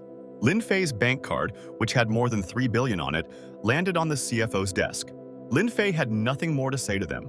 He had paid all the expenses in full, bought the chips from the Yao family, and was willing to take such risks. Lin Fay had nothing more to say to them. He had paid all the expenses in full, bought the chips from the Yao family, and was willing to take such risks. When the Ji family was left alone in the hall, the head of the family laughed loudly, rejoicing at his victory. Putting his hand on his daughter's shoulder, the head of the Ji family finally told Yao Guang that the Yaos had agreed to sell them expensive chips at a standard price. After these words, all of Yao Guang's problems seemed to disappear, and she was very happy about the good news. Father admitted that he would not have been able to do any of this without the help of Lin Fay, who not only lent them 200 million, but also personally negotiated with the Yao family. During the negotiations, the price went up, and the Ji family should have returned the 200 million not to Lin Fay, but to Yao Zhicheng's family. Typically, the dismissal takes about a month, which is enough time for former employees to learn about the cooperation between the Ji and Yao families and return back. After finishing, Lin Fay stood up, intending to go get his car, and finally promised that the news of the cooperation would definitely be published. The head of the Ji family looked at Lin Fay leaving, hoping that he would one day become his son-in-law. On the street, Lin Fay was noticed by a security guard who, bragging about his car, offered to give the great sage a ride. The man did not expect to see an expensive car near Lin Fay and was very surprised by this. A sales consultant got out of the car, apologized for being late, and handed the car keys to Lin Fay. Realizing that the expensive car belonged to Lin Fay, an ordinary bodyguard, the man opened his mouth in bewilderment. Lin Fay, showing the keys to his expensive and luxurious car, asked the man to repeat his words again. Meanwhile, sitting on the sofa, Sun reads, drinks wine, and enjoys his family's success. Suddenly, Senior Song, worried about the latest news, bursts into the room and shouts that now is not the time to relax. Senior Song throws a newspaper at Hao, telling him that Ji bought Yao's chips at the standard price. Song Hao is confused and asks how this could happen and what they should do now, realizing that they are in serious trouble. The angry guy tears up the newspaper, realizing that their plans have been ruined and now their family is in great danger. Dropping his cane, Elder Song sits down tiredly on the red sofa, saying that it is too late to fix anything. The guy, irritated and angry, clenches his fists and asks himself why Yao is cooperating with Ji, because they have never been close before. Walking forward, Song Hao sees a notification on his phone and thinks that maybe it was Lin Fay who helped the Ji family. The caller says that he has gathered all the former board members who were fired from Ji's company and that they will now be under Song's leadership. The dismissal of the board members of another company does not concern him, Song Hao yelled at Liu Chen and refused to help him. The young CEO paced around his home, wondering if he had done the right thing at the board meeting. Hearing the noise outside, the blonde realized that his father had returned home, who was probably going to punish his son for his wrong choice. Standing before his father, the young CEO begs for his forgiveness, admitting his guilt. The father, despite his stern appearance, unexpectedly hugs his son, telling him how proud he is of him. The boy is surprised to realize that his father is not angry with him at all, but on the contrary, is happy. The father explains to his son that the Ji family signed a lucrative contract and is now doing much better than the Song family. The proud and happy father announces that they now have the opportunity to overtake the Song family in the competitive struggle. Lin Fay sits on the sofa and announces that it is time to go to the duel with Bao. The great sage warns Wu Milan not to kill anyone because she likes Bai Jianting. Ascending Mount Qingqin. By cable car, passengers enjoy the beautiful views that open up to them from above. Noticing that Lin Fay was standing still and silent, Yao Guang asked if he was okay. Lin Fay remembered his enemy Zhang Daoling, who promised not to leave the land until he destroyed all the faith of Bashu Wu Yao. He then adds that as long as the high Qingqin mountains stand, they will not see Zhang Daoling. Moline is stopped and asked if she is participating in the competition or just watching. In both cases, a ticket must be paid for. Looking at the ticket in her hand in bewilderment, Moline is outraged that this is the first time she has seen that you have to pay to participate in a fight. Moline looks at the huge crowd of people with amazement, arguing that given the number of people who want to come, it is no wonder that entry without a ticket is prohibited. Red Bai pushes his way through the crowd of spectators and asks if Moline has come to fight him. Taking a confident step towards Bai, Wu Moline greets his opponent proudly and loudly. A man with a headband announces the start of a broadcast of a Wushu Masters fight, calling on everyone to like it. Bai delivers the first powerful blow to the stone slab, breaking it into splinters and saying that this is his greeting. The red-haired fighter continues his attack, using powerful punches and kicks to break concrete blocks with fury and force. The stone slabs flew at high speed towards Wu Moline, who had been silently watching Bai's attacks the entire time. With a furious strike, Moline slams into the stone wall, creating a powerful explosion and creating a stone shield in front of him.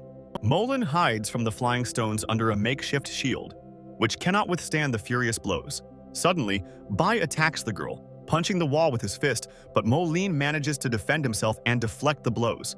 They continue to fight in close combat, exchanging blows, and the red-haired man lands several accurate and powerful blows. The red-haired warrior challenges him to strike again, and Moline barely manages to fend off his attacks. The crowd discusses the fight, marveling at the strength of the participants, and someone wonders about the identity of the girl and her teacher. Bai delivers a powerful kick, rising high into the air and preparing to bring it down on her opponent. The girl tensely blocks the red-haired man's blow, pressing her hand to her head and concentrating. Bai's attack was so powerful that the stone floor flew into the air, creating a powerful wave that destroyed part of the platform and raised dust. The crowd scatters in panic. Someone shouts for everyone to quickly hide while debris flies in different directions at high speed. In the crowd of spectators, people try to dodge the flying debris by covering their heads with their hands, while a mysterious master easily deflects the stones.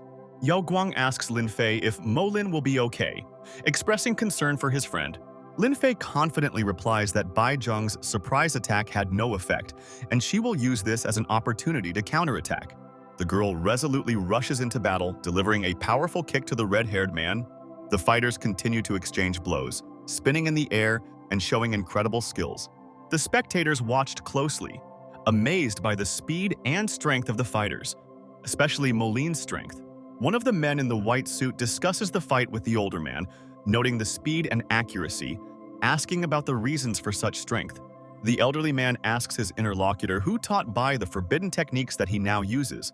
Bai clenches his fists and states that his father gave him permission to use the clan technique. Bai, who had not yet recovered, was unable to dodge or defend himself from Moline's powerful attack. The red-haired fighter suddenly rolls back and bleeds, leaving deep marks on the ground. He looks at her, commenting that she is doing surprisingly well, but it will not help her against his limitless power.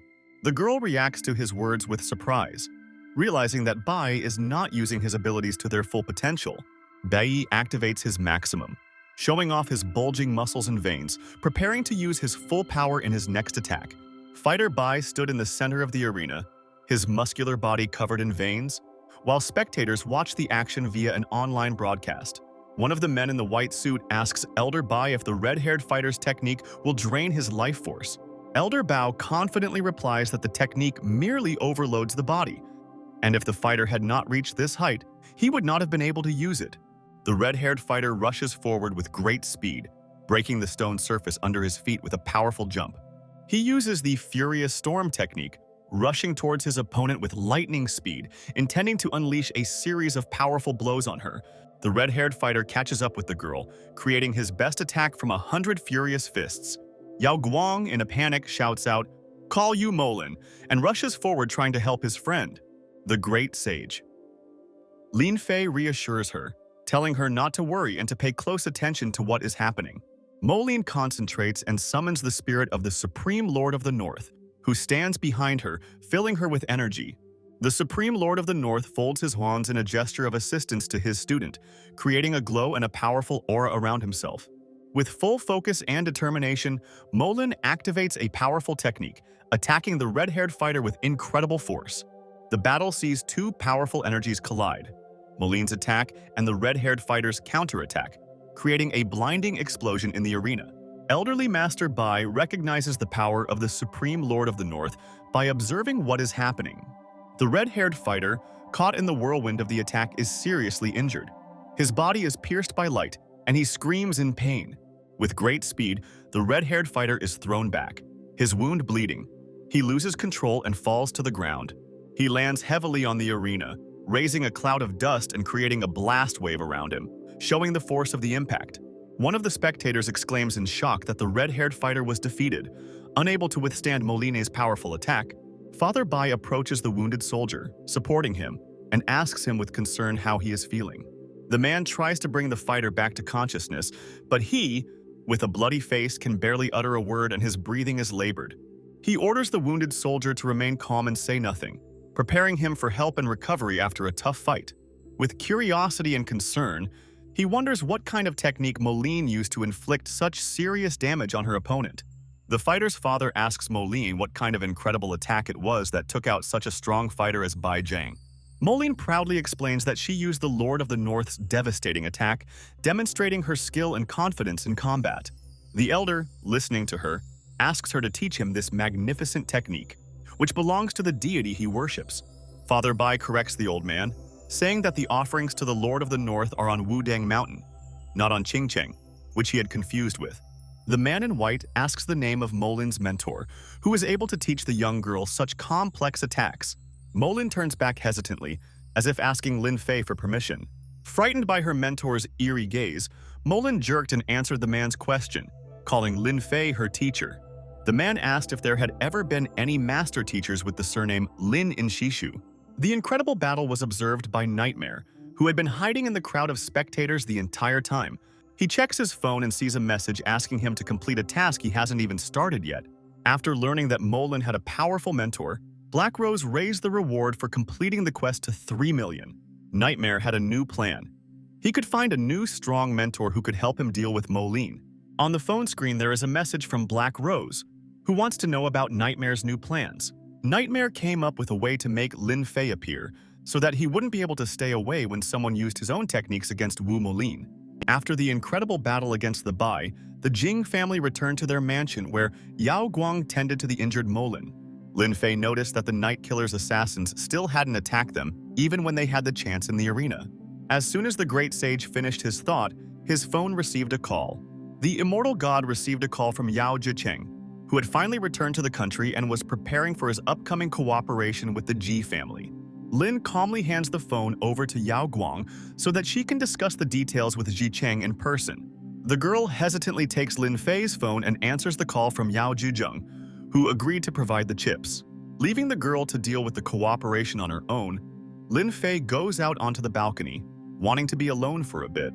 Lin Fay stood on the balcony and looked thoughtfully into the distance, lost in his thoughts about the future and the past. Lin Fay was distracted from his thoughts by Yao Guang, who approached him to return his phone.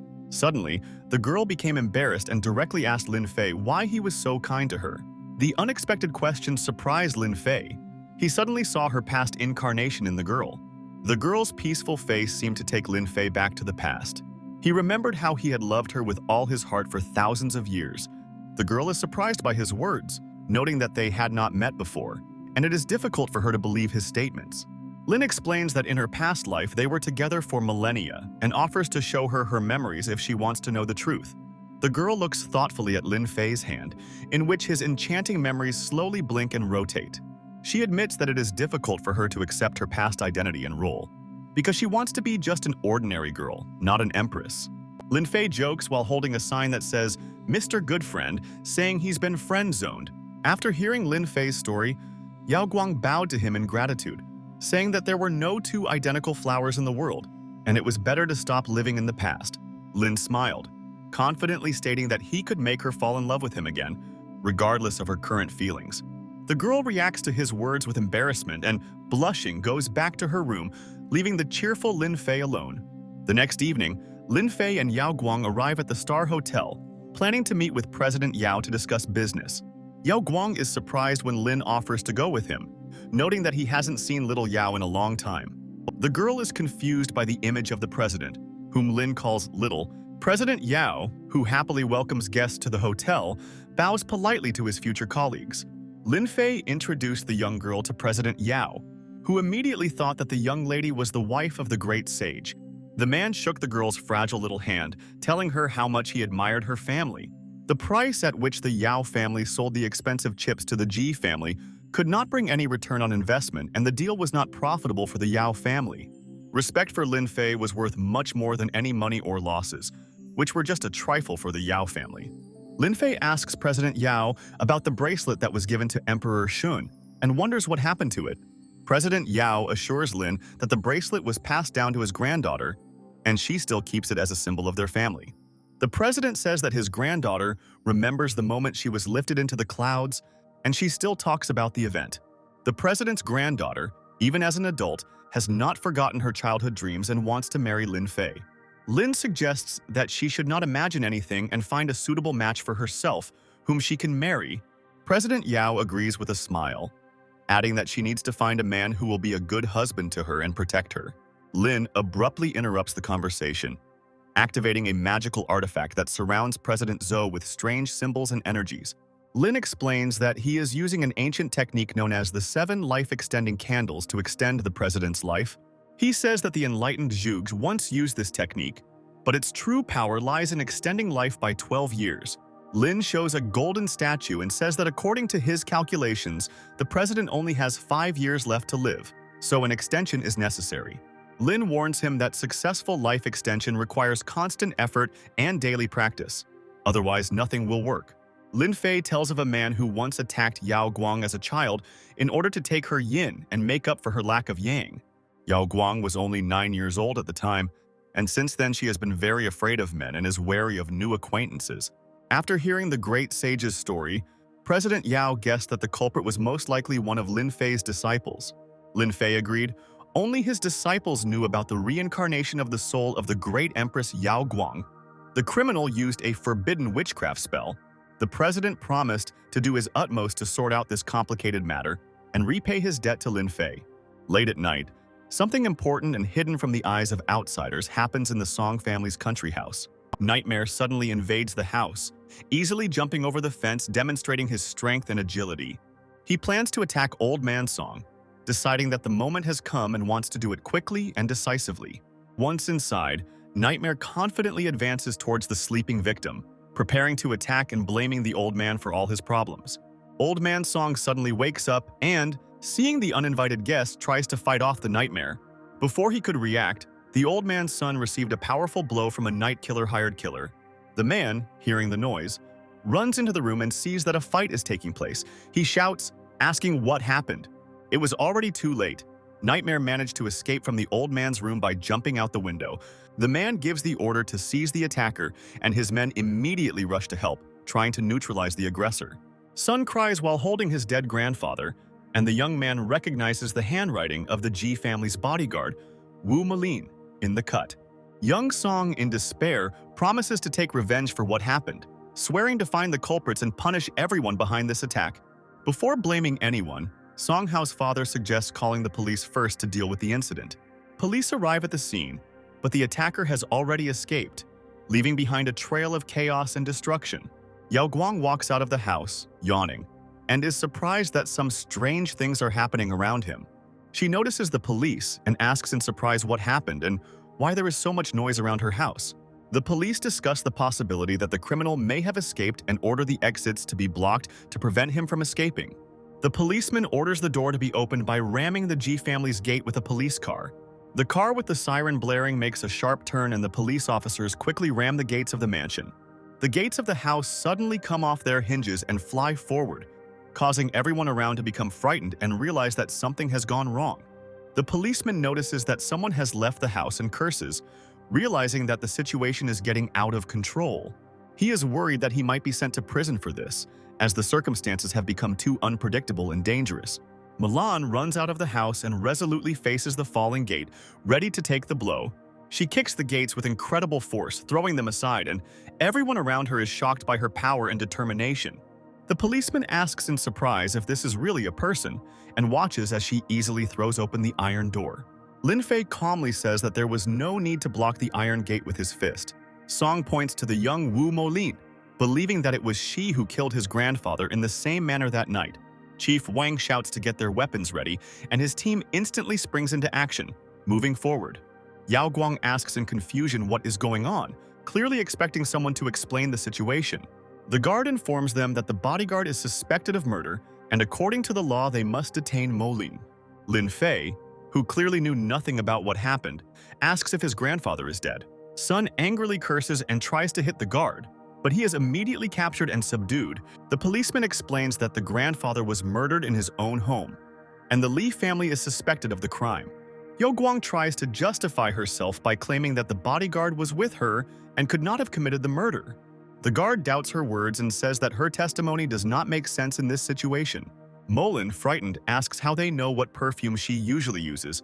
Sun responds that there was a lingering scent of perfume in his grandfather's bedroom, implying the presence of the suspect. The great sage Lin insults the young Song Hao, saying that the spirits could have simply stolen from Molin. The man orders Yao Guang to let Molin go, saying that they must follow the law and not make mistakes. With the great Lin Fay by his side, Yao Guang feels calmer and safer, especially when he confidently solves all the problems. Police officers shackle young Yu Milan to take her to the station and question her about the murder. The great sage has no choice but to deal with this problem himself, so he calls Little Jiang. A curious Yao Guang asks who Little Jian is and if he can help them in their current situation. She is surprised to learn that Lin Fay is acquainted with Chief Jiang, who is an influential figure in the legal world. The police chief reports that the situation is escalating and more people are becoming interested in the case. Lin Fay claims that she was framed by the Dark Knight organization, who had their own ulterior motives. Hearing about a large organization of targeted killers, the police chief immediately remembers the most brutal member of the Night Killers, the Nightmare. The police chief says that if the criminal does not surrender within 2 weeks, Molin will face big problems. After putting out his cigarette, the police chief promised that he would conduct a rigorous investigation, even given the limited time.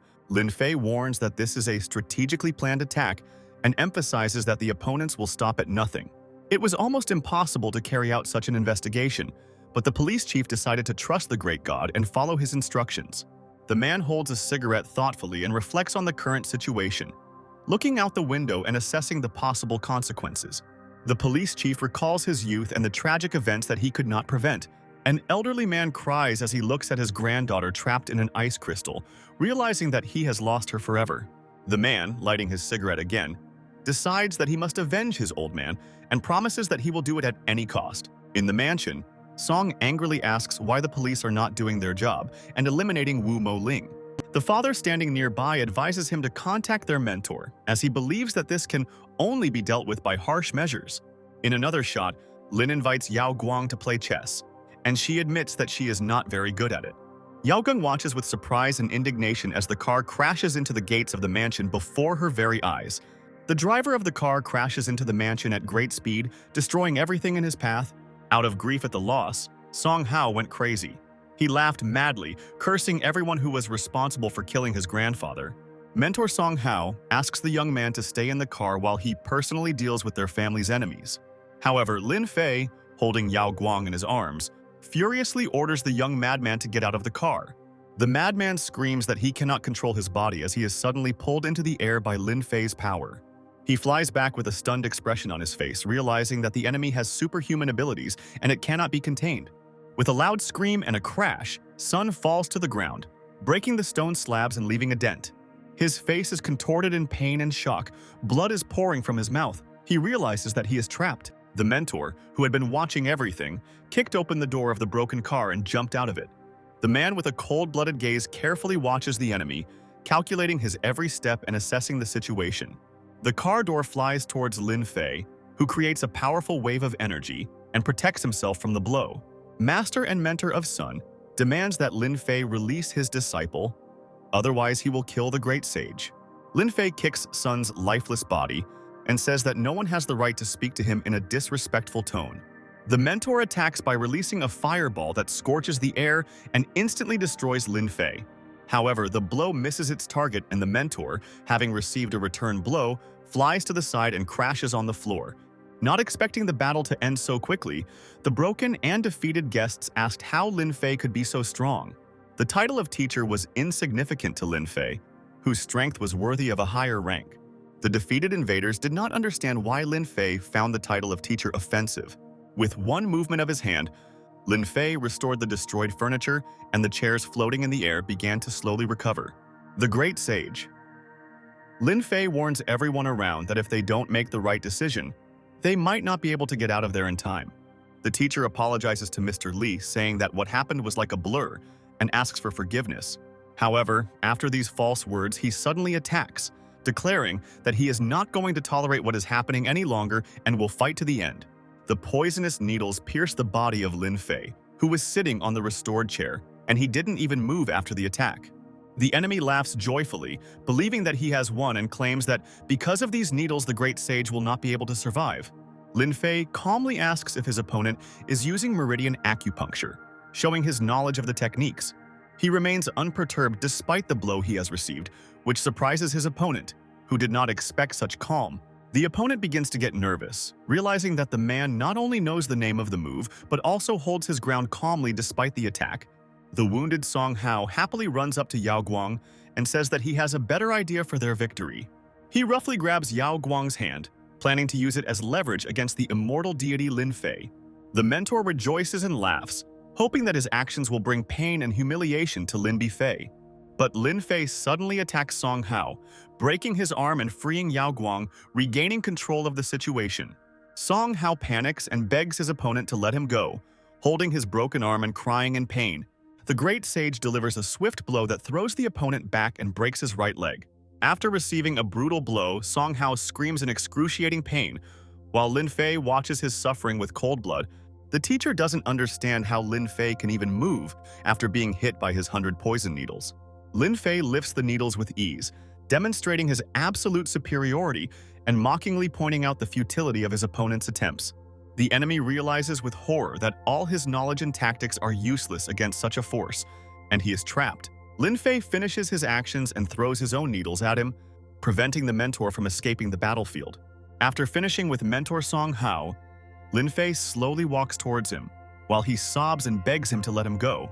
Initially, due to the events with Song Hao's grandfather, Lin Fay did not want to kill him, but after his attack, the Great Sage was ready to take his life. However, at this moment, Yao Guang intervenes and asks Lin Fay to change his mind and not follow the real prisoner's plan. After letting the scoundrels go, Lin Fay notices that they did not thank Yao Guang for her kindness, but later they will continue to do nasty things to her. The girl asks if she is too kind to her vile enemies. The Great Sage replies that for people like their opponents, life and death have no special meaning, and they do not deserve kindness. He warns that such people will definitely return and to try to harm again if they are released without punishment. The man recalls past events and says that if it were not for Yao Guang's kindness 1,000 years ago, the misfortunes would not have happened. The girl asks Lin Fay why. If he didn't feel the poison in the first place, he pretended that he couldn't move. The man smiles and replies that he found it interesting and asks if she isn't interested too. Yao Guang is perplexed and expresses shock, not understanding how he can find such behavior interesting. The man calmly explains that if she lived 200 million years, this world would seem incredibly boring and monotonous to her. The people in the room are surprised and ask what happened to Song Hao, who could have defeated them if Molin was arrested. Song Hao states that Lin Fay is much stronger than Wu Moli and that he is clearly not an ordinary bodyguard. In turn, the mentor irritably replies that his channels were blocked and so far, no one can solve this problem. An emergency message appears on the screen with breaking news about some incident involving the Ji family. Yao Guang, reading the news, angrily grumbles at Tao Qian, who is completely ignorant of the law. The Great Sage asserts that the guarantee of the law depends on real force and not on official papers. The former empress asks him in surprise if he has any plan for this. The Great Sage calmly replies that he has no plan, since, according to him, there is no need to fight with people like them. He adds that if anyone tries to put pressure on him, he will destroy that person as soon as possible. A news story about him appears on the screen, called the main news of the day, in which he is presented as a dangerous person. Other people read the comments and are shocked by what is happening, trying to understand what is happening and what to do next. Reading the comments about Lin Fay, The crippled Song Hao throws his phone at the wall in rage. An elderly man in traditional clothing with a long gray braid is indignant that in the city of Logos, the masters of military arts have lost their honor. He calls what is happening in the city a complete mess, where even any fool can call himself a teacher, the perfect sage. Tao Qian resolutely declares his intention to gather all the masters of Dujiang City. He orders his disciple to inform all the families that in 2 days everyone must gather at the designated place. Tao Tian is not afraid of even those families with whom he is at odds. He ordered to gather even them, including the Bai and Ji families. He says that if he destroys these people, then young Song will be the one who gets their wealth. The student, sitting on his knees, respectfully and reverently thanks his mentor for his determination and wisdom. Reading the news, Lin Fay wonders why there is a need for a fight when you can just talk peacefully. He would like to settle everything peacefully, but for some reason, it turns out to be difficult. A crippled Song Hao, sitting in a wheelchair, shouts at Lin Fay, relaying the words of his mentor, Tao Qin. Lin Fay confidently replies to him to roll away from here, creating a powerful flame around himself, forcing his opponents to retreat. Along with his mentor, Song Hao staggered back with a confused expression, stunned by Lin Fay's display of strength. Sitting in the wheelchair, Song cries out in despair that his mentor can deal with Lin Fay later. Lin Fay is on the phone, with an incoming call from Mu Lin Sheng on the screen, asking about the progress. On the other end of the line, Zhang reports problems with processing a large volume of information and asks for more time. He explains that he requires more resources and time, as the current situation is very complex and requires careful analysis. Lin Fay, listening to the report, tells the police chief that he will come to the station himself for information. At this time, the man with glasses and his subordinates are at Lin Fay's car, greeting him and discussing the problems that arose during the investigation. The rest of the staff are surprised why the police chief himself is so polite to an ordinary young guy. Entering the room with the CCTV recordings, Lin Fay notices that the police officers are extremely tired. Realizing how much work they have done, Lin Fay orders them to be released to rest. The tired police officers leave the office clutching their tired body parts, and Lin Fay asks to show him all the available monitors. The police chief was hesitant when Lin Fay asked to turn on 16 cameras at once and increase the speed 36 times. Lin Fay closes his eyes and activates the energy lines coming from the monitors and shows him the information. Having found something important, Lin Fay spoke with a determined expression about the recording from the 7 monitors. The police chief complies with the request, including the required video recordings and asking about the problems. The surveillance camera shows a building with a figure in a white suit in front of the entrance.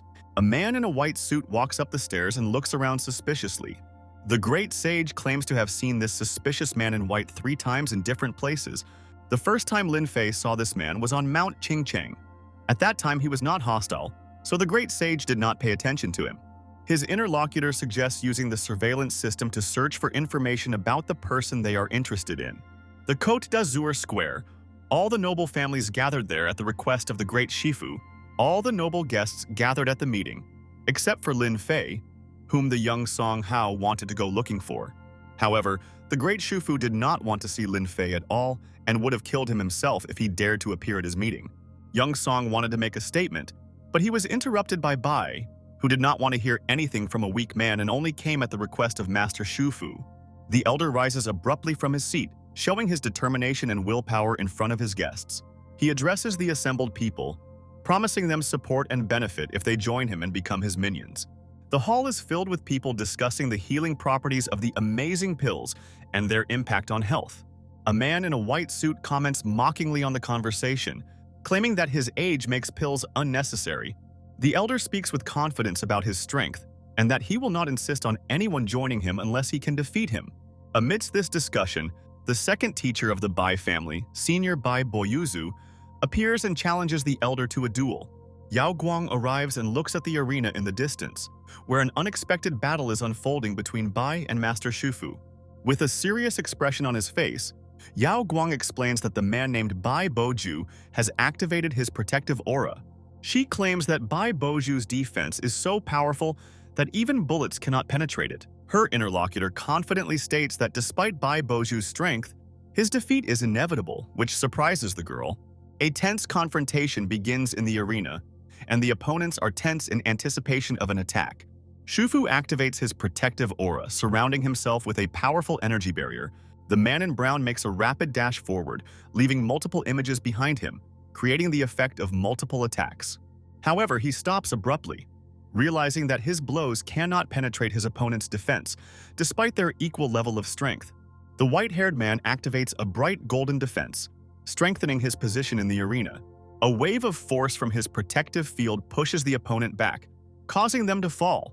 His opponent receives a strong blow to the stomach and loses his balance. The blow was too strong, damaging the internal organs. The assembled spectators shout in surprise that one of the strongest men was defeated with just one blow. The gray-haired man loudly declares that he is ready to fight anyone who dares to challenge him. An elderly man with white hair turns to his disciple, who announces Lin Fay's arrival. The white-haired man threatens Lin Fay, warning him of punishment for violations and disrespect. A group of onlookers discuss Lin Fay's arrival, suggesting that he will have a hard time in battle. Lin Fay notices that Old Man Shufu has not perfected his 5 elements protective shell and will easily lose in battle because of this. The old master draws his sword from its sheath, calling on the sage Tao to show his skills and spare no effort. The old man in golden armor acknowledged the strength of the first-class teacher from Mount Ching. The enemy in blue clothes fights, trying to break through the golden warrior's defense with a sword. The golden warrior maintains his defense and prevents the enemy's attack from causing damage. An elderly man will be presented in fiery armor, surrounded by flames, demonstrating his unique protection of the 5 elements. He attacks his opponent with a smile, launching a powerful fire attack from the air. A stream of fire erupts from old Shufu's hands and strikes his opponent, who inevitably falls into the crowd. He burns his opponent with his fiery cloak, hitting them with a powerful wave of fire and power. The man in the fire armor then calls out to teacher Lin Fay, showing confidence in his abilities. A group of people watch what is happening with surprise, considering the challenge to the teacher to be a thoughtless act. The young man advises to take care of the mentor, showing confidence in victory. Bai advises Lin Fay not to fight the great Shufu and to save his life while he still has the chance. Bai's father advises Lin Fay to use the extra time to call the teacher for help. The green-haired woman looks on with distrust, doubting the strength of her young opponent. However, her father roughly grabs her hand, demanding that she show respect to the great teacher Lin Fay. Lin Fay doesn't listen to the advice of those around him and takes a step towards Shufu, saying that he is the one who taught Wu Molin. The man smiles and discusses Lin Fay's condition with those around him, considering it strange and inadequate. Looking at her colleague, the green-haired girl wondered why Yao Guang had come to her certain death. However, Yao Guang looked at her bodyguard Lin Fay with admiration, which puzzled her friend even more. Shufu leaps at Lin Fay with a surprise attack, demonstrating his fast and furious movements in combat. Black energy flares up around, emphasizing the danger and power, capturing the attention of spectators and participants. Lin Fay mocks the old man's weak attack, calling him a weak and frivolous opponent. Old man Shufu reacts with surprise to his opponent's actions. Fear and surprise can be seen in his eyes. The boy quickly delivers a blow that neutralizes the old man's attack and knocks his hand away. The guy calmly explains that this is just a counterattack and advises him to stop the attack. The green-haired girl and the red-haired Bai look at what is happening in bewilderment, discussing the enemy's strength. An elderly man in a bright yellow light uses a defensive skill, preparing for another attack. An elderly man in golden armor attacks, surrounded by a bright glow and preparing to deliver a powerful blow. However, the guy calmly and confidently looks at the attacking old man Shufu, showing no fear. A gray-haired man in white discusses the observed situation with another man, analyzing the actions of his rivals. A young man and an older man stand opposite each other, preparing to continue the battle. A man in red armor attacks with a wave of fire surrounded by bright tongues of flame. Old man Shufu, wearing red armor, decisively strikes his opponent with a fiery hand, aiming for his head in battle. A bright flash of fire blinds everyone around, creating an impressive spectacle, attracting the attention of spectators.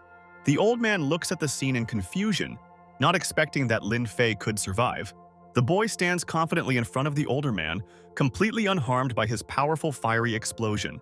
The onlookers cover their eyes in shock from the flash, their expressions full of surprise and alarm. Bai recalls how he once mistook Lin Fay for an ordinary guard and insulted such a great man. An elderly man with determination on his face thinks about the need to end the battle to avoid danger.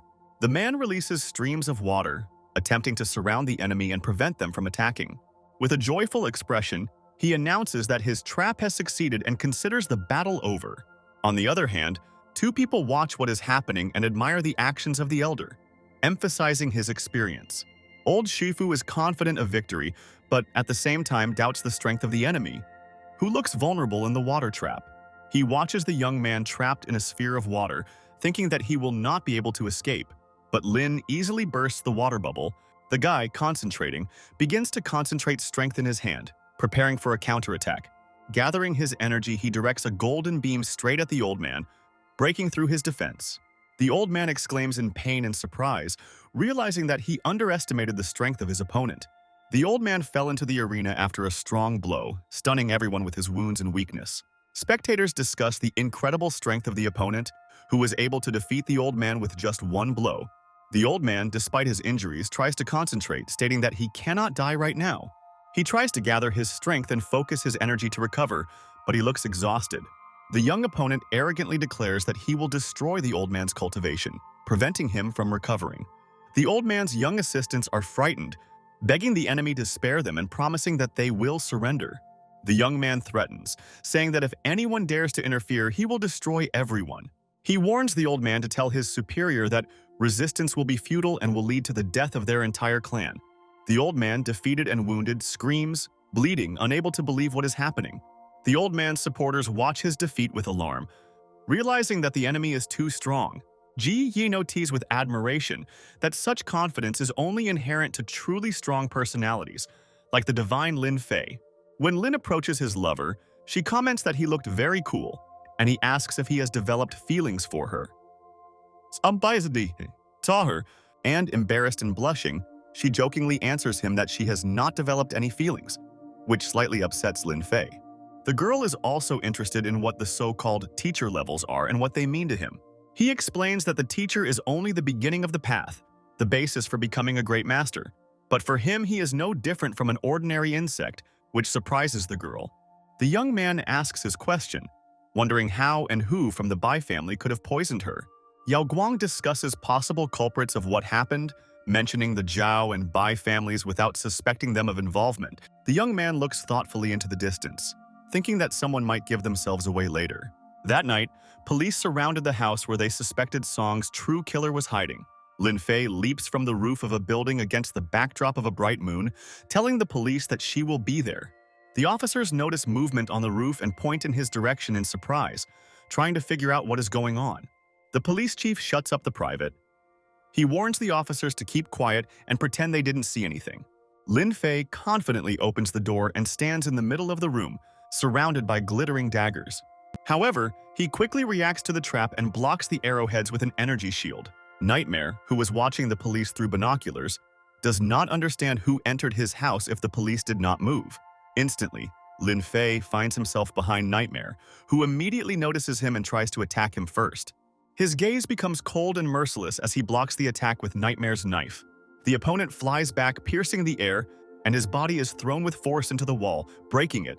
The Nightmare's body breaks through the wall, its fragments flying in all directions on the street. The man stands calmly, watching his opponent freeze under the force. The enemy tries to attack again, but his movements are restricted and he hangs helplessly in the air. The Grand Master, with his hands in his pockets, looks at his opponent with disapproval, asking him questions about the attack on Yao Guang. Nightmare asks Lin Fay why he, with such powers and the ability to rule the world, wastes his time on one ordinary woman. He explains that the pleasures of the world have long since lost interest for him, and he sees no point in ruling, since he only needs his beloved Yao Guang. Besides this, all masters like Lin Fay do not try to take over this world, preferring serenity and harmony. Lin Fay, looking into the distance, calmly asks his question about the leader of the Dark Knight organization. However, Nightmare with wounds asks to answer his last question, what art is to Lin Fay. The interlocutor in black demands an answer, losing patience and fixing an angry gaze on his opponent.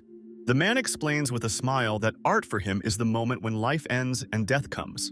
A large explosion lights up the night, creating a huge bright beam of light that blinds the police. Police officers panic and try to call for help as they see the aftermath of the explosion at the scene. Two officers look towards the destroyed building, discussing what they saw in surprise, expressing bewilderment. A light appears through the smoke, revealing two people standing in the rubble of the explosion.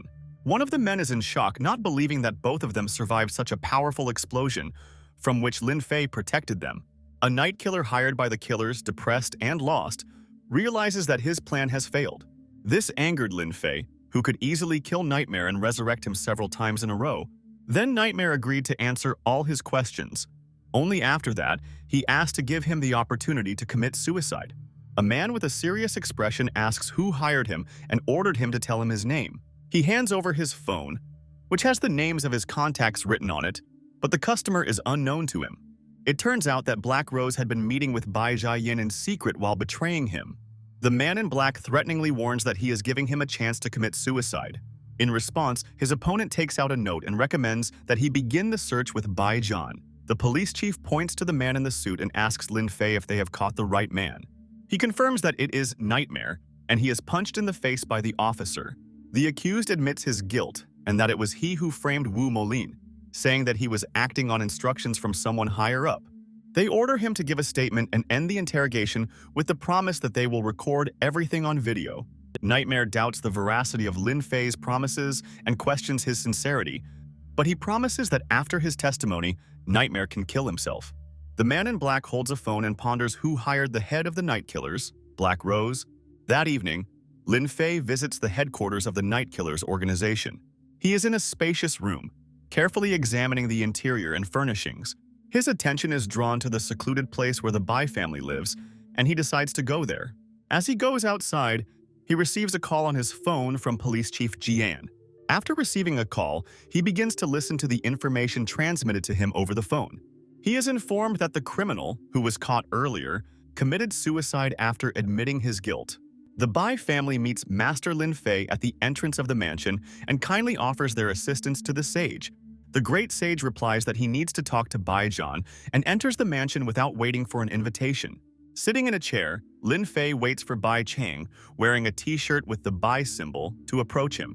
Bai Chang approaches him and politely asks the reason for his visit. And he asks Bai Chang what he knows about the Dark Knight and hints at important information. Bai Chang becomes nervous and explains that He Menggui is the love of his life and they are planning to get married in secret. To this, Lin Fay replies that Bai's beloved has repeatedly tried to kill Lin Fay's beloved woman and he is going to find her and take revenge. However, Bai is very attached to the Black Rose, which he loves madly and does not want to give to Lin Fay. He resolutely offers his life in exchange for the protection of his beloved and asks to spare his family. The Great Sage. Lin Fay calmly tells the red-haired boy that he likes Bai Jiang.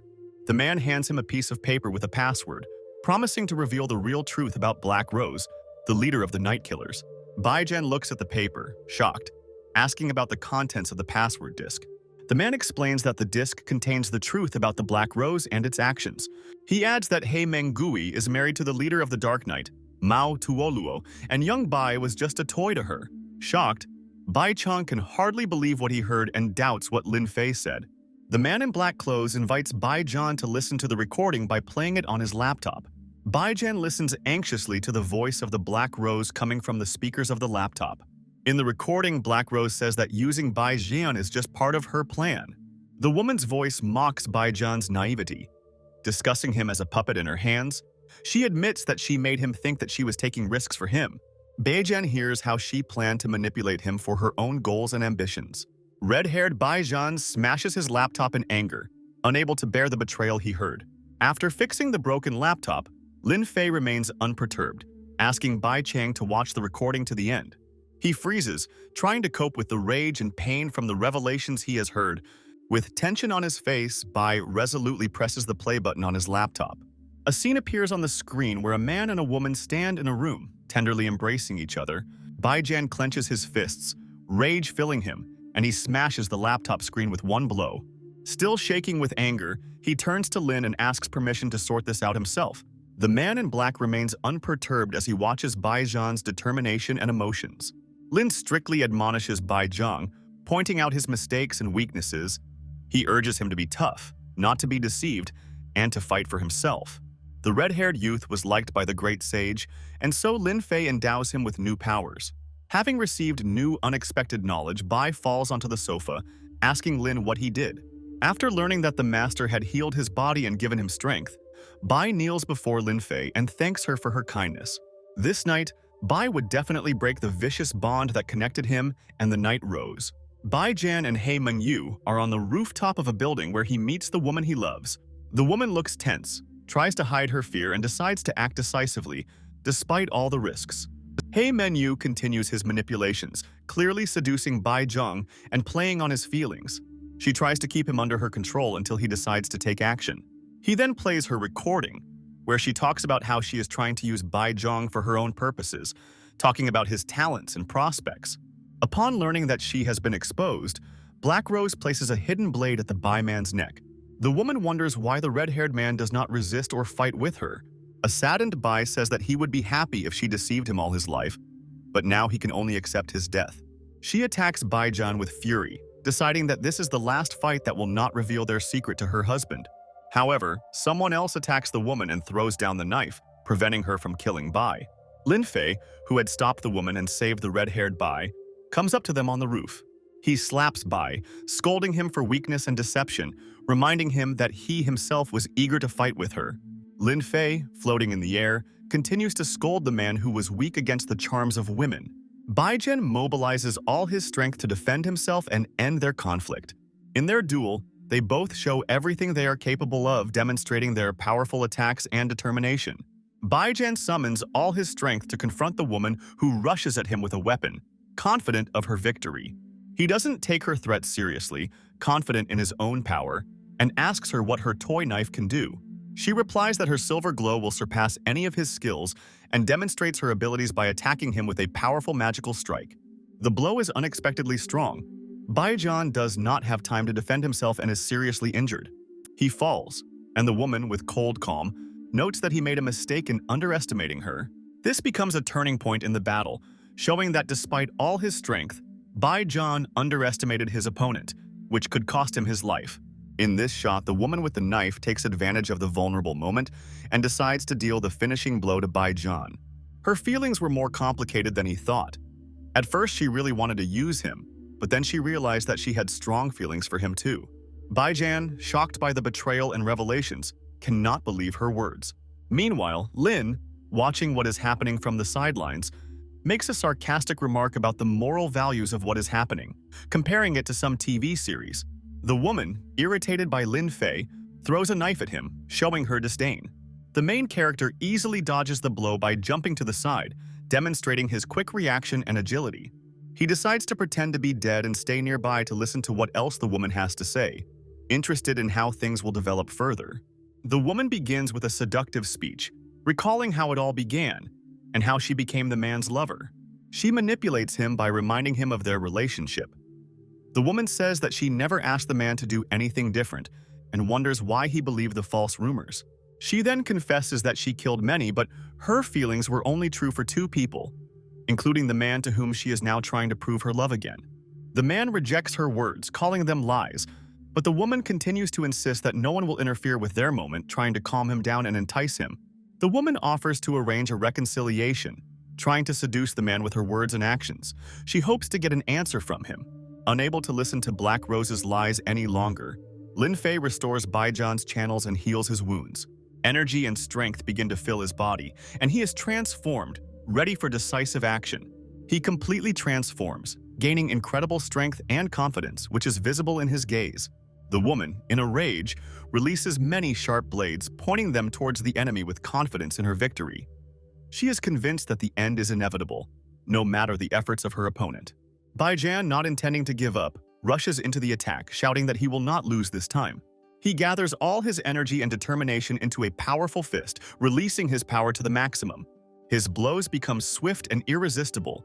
He attacks with incredible force, determined to win at any cost. Bai Zhan screams, gathering all his rage and energy into one powerful thrust. His eyes are full of determination, and his body tenses, preparing for a powerful blow.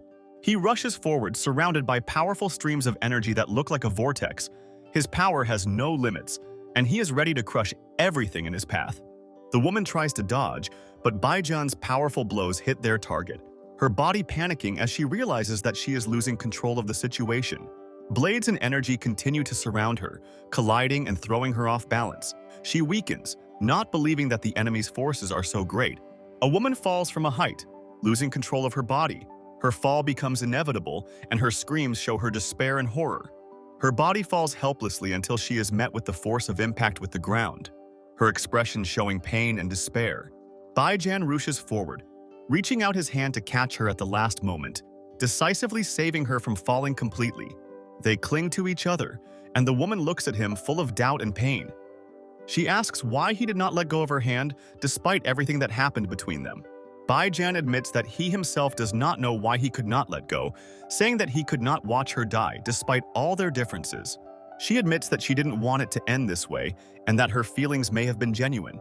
He expresses regret that things have gone too far and is not sure that salvation is possible. She, looking at him with despair, admits that even if he saves her, her life is still meaningless.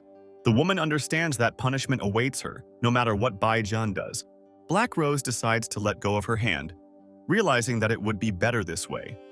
Their hands unclasp and she falls down, descending into the abyss below her.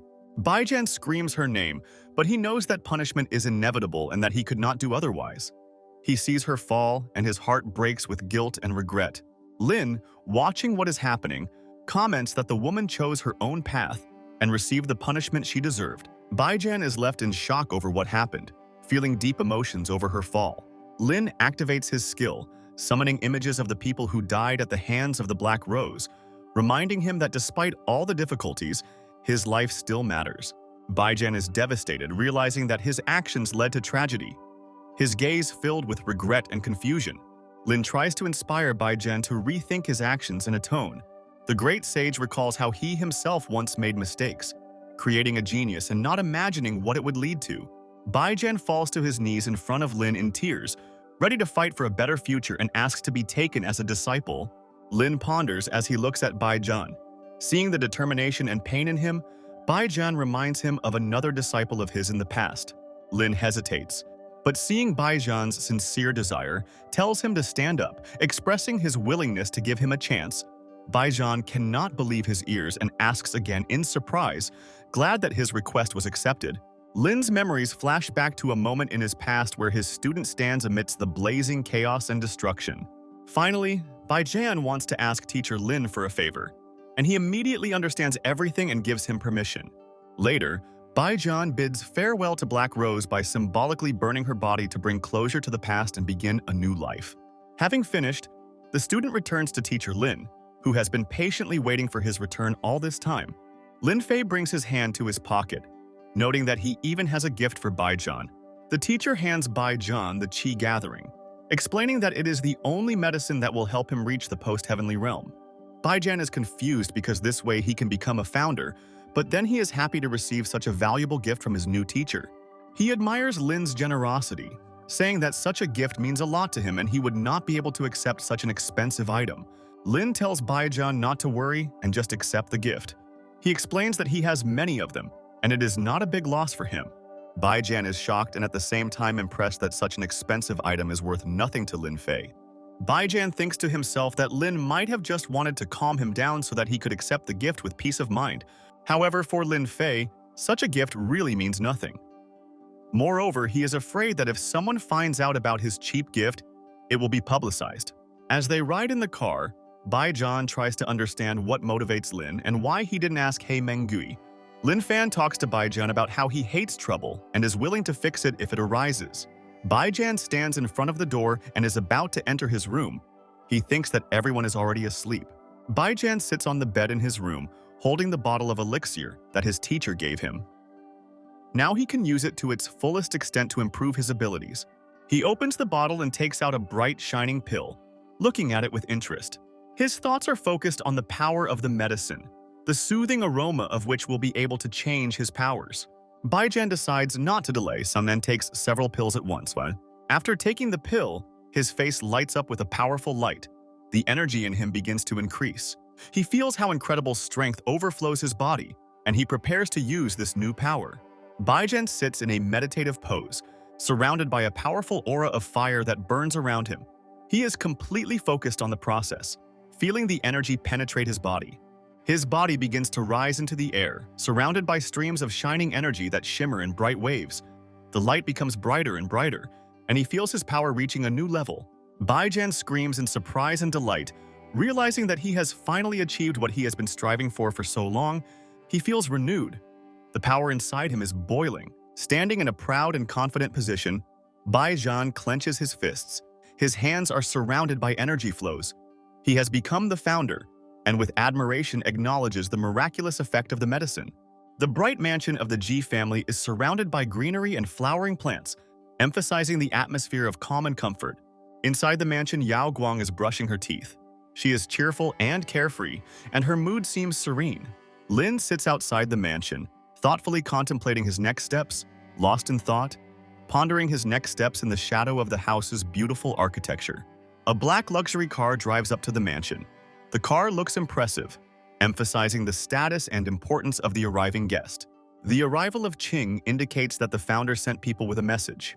Lin listens attentively and holds a game piece with a serious expression on his face, showing that the conversation is of great importance to him.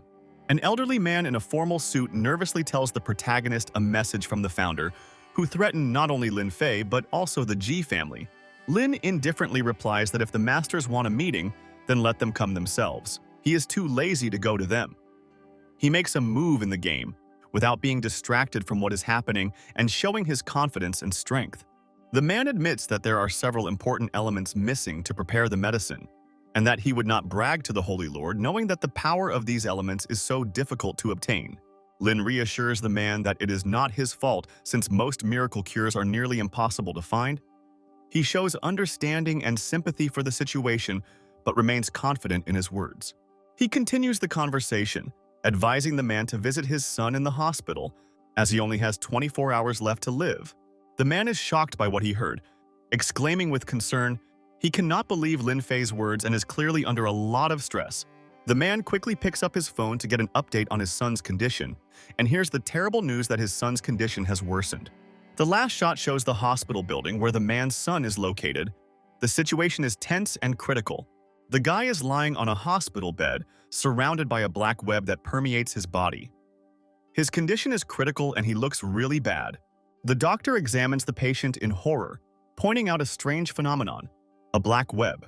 The web corrodes the skin and causes irreversible damage to the skin even through medical gloves. Lin watches what is happening, and the man asks him for help, begging him to save his son. The sage explains that this is the final stage of spider poisoning, which results in the patient's body becoming a breeding ground for the poison to grow. He decides to go in search of a cure that can only be found with the founder, and tells the man about his decision. The man listens to him carefully, hoping to save his son. The man explains that the founder has given only 3 days to solve the problem, and the situation is becoming increasingly critical. Lin grimly wonders if the founder can avoid such an outcome. Otherwise, he will have to destroy the last successor of Shen Xun. Baijian tells his family with a serious face that his teacher Lin went to see the founder alone. The young man looks at his father in surprise, who claims that the teacher has decided to give his life to protect all the masters of Lotus City. The man explains that Mr. Lin is able to cope not only thanks to his abilities, but also relying on his high moral principles. Baijian, with a determined face, says that he will also go to the founder to help his teacher, since he cannot sit idle. The father stops him, raising his hand and asks him not to rush, so as not to aggravate the situation.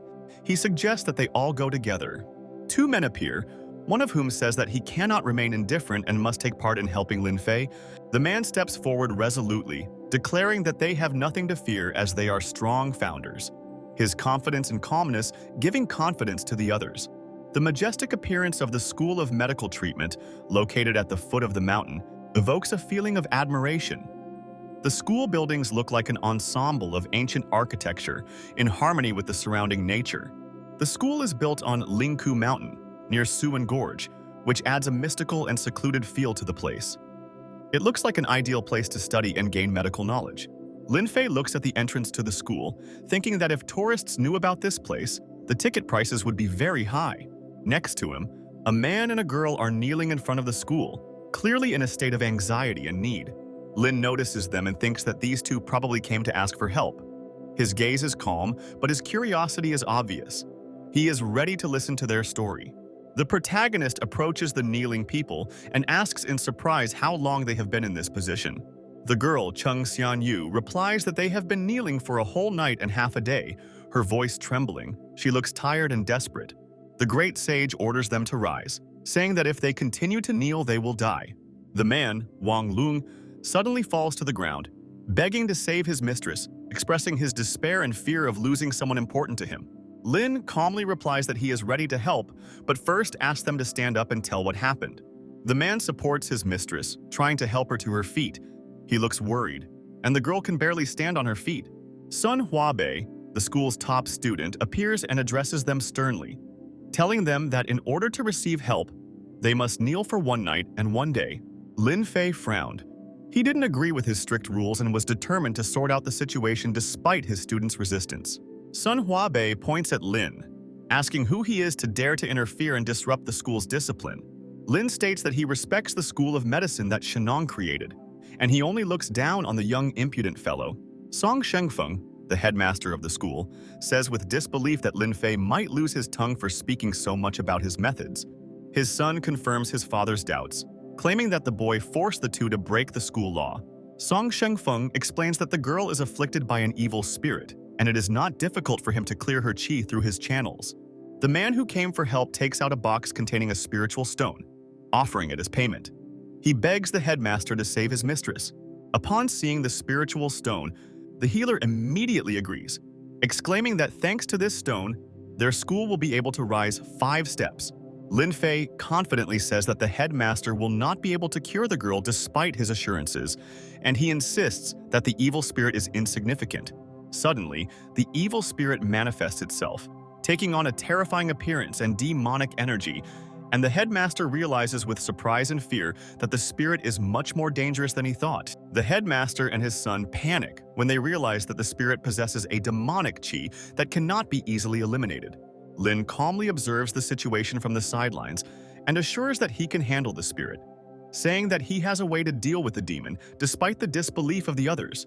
The protagonist agrees to cure the girl, but demands that she tell him where she found the spiritual stone. The girl is embarrassed and does not believe that this is possible, since even the head of the school could not cope with the spirit.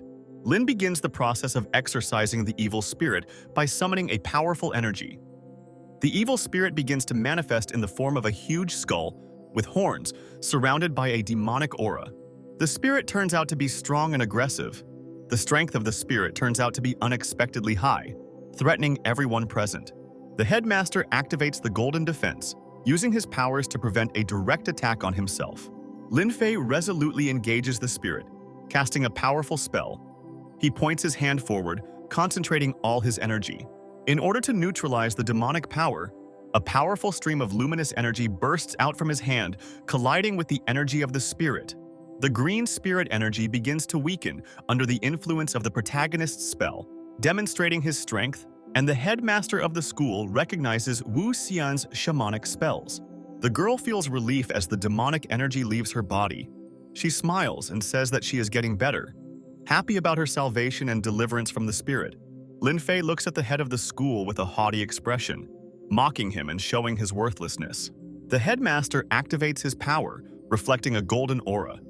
He glares menacingly at the protagonist and orders him to admit that he used shamanic techniques.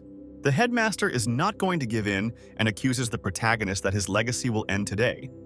He orders a special formation to begin, calling on his subordinates. 5 people surrounded the protagonist, activating a magic circle.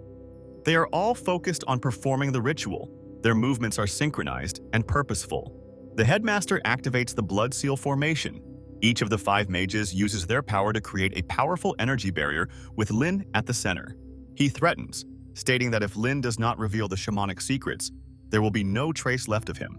The couple watching the scene are terrified by the power of the headmaster and are overcome with fear of the energy vortexes that seem to be capable of destroying everything around them. The headmaster raises his hand, summoning a blinding beam of golden light. He gives Lin one last chance, demanding that he reveal his shamanic secrets, or else he will turn his body into nothing. The arrangement absorbs all the forces, and the man holding the girl feels how the life energy leaves their bodies. He understands that if this continues, they may not survive. The man is surprised that Chief Lin shows no emotion in the face of what is happening, wondering how he can remain so calm in such a dangerous situation. The headmaster of the school is certain that Lin Fay is a descendant of the shaman Wu Xian, and claims that it is only because of this that he can withstand such a powerful technique. However, Lin Fay calmly states that he is not Wu Xiang's descendant, but he is Lin Fay's descendant. In response, the headmaster, enraged, decides to use an even more powerful attack to end this confrontation once and for all. Lin Fay stands in the center of the field with a powerful energy aura around him, repelling the attack aimed at him by the head of the school. Meanwhile, they are joined by masters from the Lotus City, ready to help Lin Fay. The headmaster says that they came just in time because he was too lazy to look for them all personally. The Lotus City masters enter the battle with determination, ready to assist Teacher Lin in the battle with the head of the school, showing their readiness and fighting spirit. The man calls on the craftsmen to stop, warning that their actions could lead to dangerous consequences. The masters, full of determination, continue to advance despite warnings, hoping to change the outcome of the battle. Bai feels his strength begin to leave him under the powerful pressure of the aura surrounding the battlefield. Lin emphasizes that not everyone can handle the task like he can, and reminds him of the weaknesses of his allies. The elder, full of gloating, claims that the blood seal not only weakens the master's powers, but also allows him to use them for his own purposes. He believes that in this way he can become even stronger, reaching the pinnacle of power and becoming the strongest master. The elder, Li, expresses concern, pointing out that the arrangement is not in accordance with the principles of their teaching and could lead to destructive consequences. The chief elder attacks furiously, declaring that in the absence of the founder, he will do as he sees fit, because he dreams of becoming a great master that even the founders will bow down to. Lin Fay, standing confidently in the center, notes that the blood seal used against them violates the basic canons of their school, and that he will be punished for it. The chief elder, ignoring all warnings, activates a powerful artifact that enhances his abilities by launching the blood cultivation seal. The chief elder activates a powerful seal, emitting red beams that are aimed at absorbing souls. Baicheng screams in pain as his soul leaves his body, trapped by the elder's insidious technique. The elder triumphs, declaring that the souls of all are now his. He holds the energy ball containing the souls, enjoying his power. Baicheng, with the last of his strength, warns the teacher to run, trying to save at least him. Lin Fay actively enters the fight, trying to free the souls trapped in the seal, and resolutely confronts the elder. The elder screams in rage, not understanding why his attacks do not cause a reaction. He accuses Lin of using shamanic spells. Lin, looking at the other masters, understands that the connection with Shen Nong has not yet been completely broken, and he passed on one of his teachings to him. The elder, losing his composure, demands an answer, rushing to attack, but Lin Fay remains unwavering, ready to answer the challenge and continue the battle. The elder rushes to attack, but his attack is repelled by Lin Fay's powerful energy wave. Lin Fay explains that although the elders of this school are related to the teaching, they are not the true successors of Shen Nong. He calmly returns the souls of his followers back to their bodies, surrounding himself with warm and bright energy. The man's soul separates from his body, rising into the air, surrounded by a golden glow, creating an impressive spectacle. The energy is concentrated into a powerful sword, which is released from Bai's forehead with unprecedented force. The sword, filled with energy, cuts through the elder's bloody furnace at great speed, leaving behind a trail of bright light and power. The elder was surprised, not understanding how Shen Nong's powerful technique was so strong against him.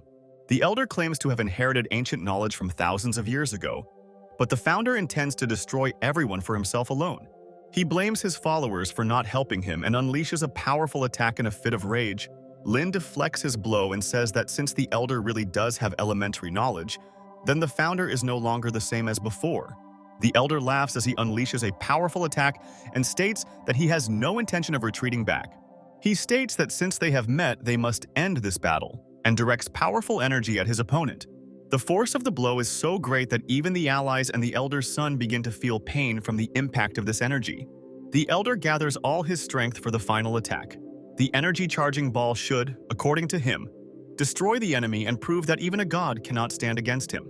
The girl comes to her senses, seeing that her protector, who saved her from danger, is standing next to her. She realizes that she was saved and feels a surge of gratitude towards her savior, and without knowing why, she wanted to sacrifice herself for him.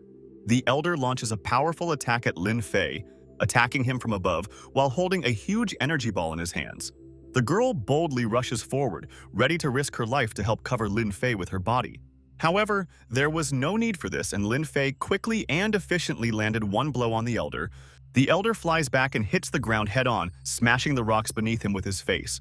However, the powerful energy balls reach their target and create a huge explosion that destroys everything in their path. Fortunately, Lin Fay manages to create protective barriers in time, which saves people's lives. Barriers surround all of his comrades who risked their lives to come to Lin Fay's aid.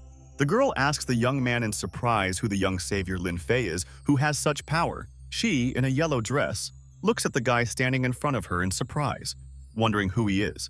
With pink cheeks, she looks away thoughtfully, thinking that she has never felt anything like this towards another person, feeling embarrassed and surprised. Lin stands confidently at the entrance of the temple, and in front of him all the remaining masters line up, expressing reverence and respect. One of the masters kneeling before him recalls trying to deceive him, and even trying to kill Lin Fay. Lin Fay stands before the masters and says that he must cleanse the temple and get rid of those who have gone astray. The teacher sadly says that their guilt is great and expresses regret for his actions. Accepting Lin Fay's punishment, Lin watches calmly as he prepares for his next move. The scientists begin to scream in panic and pain and fear, realizing that their powers are completely disappearing. Biezhong looks at his teacher Lin with admiration, saying that he is even cooler than Thanos himself from the Avengers. Some headmasters ask in surprise why the spell's negative effects did not affect them, expressing bewilderment at their condition. Lin Fay explains to them that their hearts have not yet been completely consumed by evil, which is why they are still alive. One of the school's heads lowers his head in respect to Lin Fay, but he asks to be led to the school's legacy. The girl hands the box to Lin Fay, asking him to accept the expensive gift from her.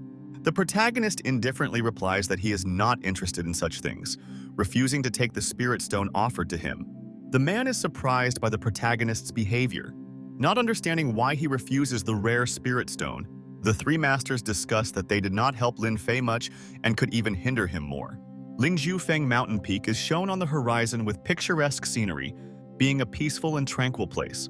Lingjiufeng Mountain Peak is shown on the horizon with picturesque scenery, being a peaceful and tranquil place. Lin Fay enters the cave with determination, expressing his willingness to find and meet the founder in person. Finally, Lin Fay meets an older man, whom he asks if he is the founder of the teaching. The old man looks closely at Lin and notes with displeasure that he has brazenly disturbed his peace. The elder, in fear and confusion, warns the founder of the seriousness of the situation and asks him not to oppose their powerful master. Song Yufeng is outraged by the elder's words and sternly asks who dared to destroy his great teaching.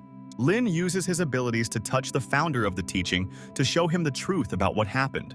The founder of medicine Shen Nong and the founder of medicine Su Shuizi appear in a vision, radiating greatness and wisdom. The protagonist, with the ghost of two great teachers of medicine, stands before the founder, revealing to him the whole truth. Realizing his mistake, the founder falls to his knees before Lin Fay, admitting his guilt for the mistakes he made.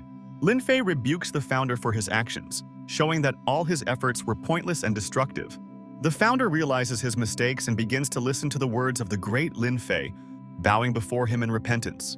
The great Lin Fay shows the founder that he has already done everything necessary to punish the founder in the future if he repeats his mistakes.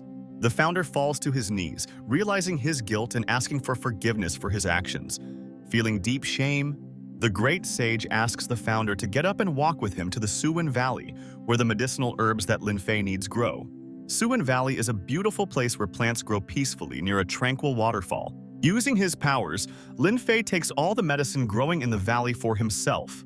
However, the founder and his disciple elder did not expect that Lin Fay would take away absolutely all the medicine.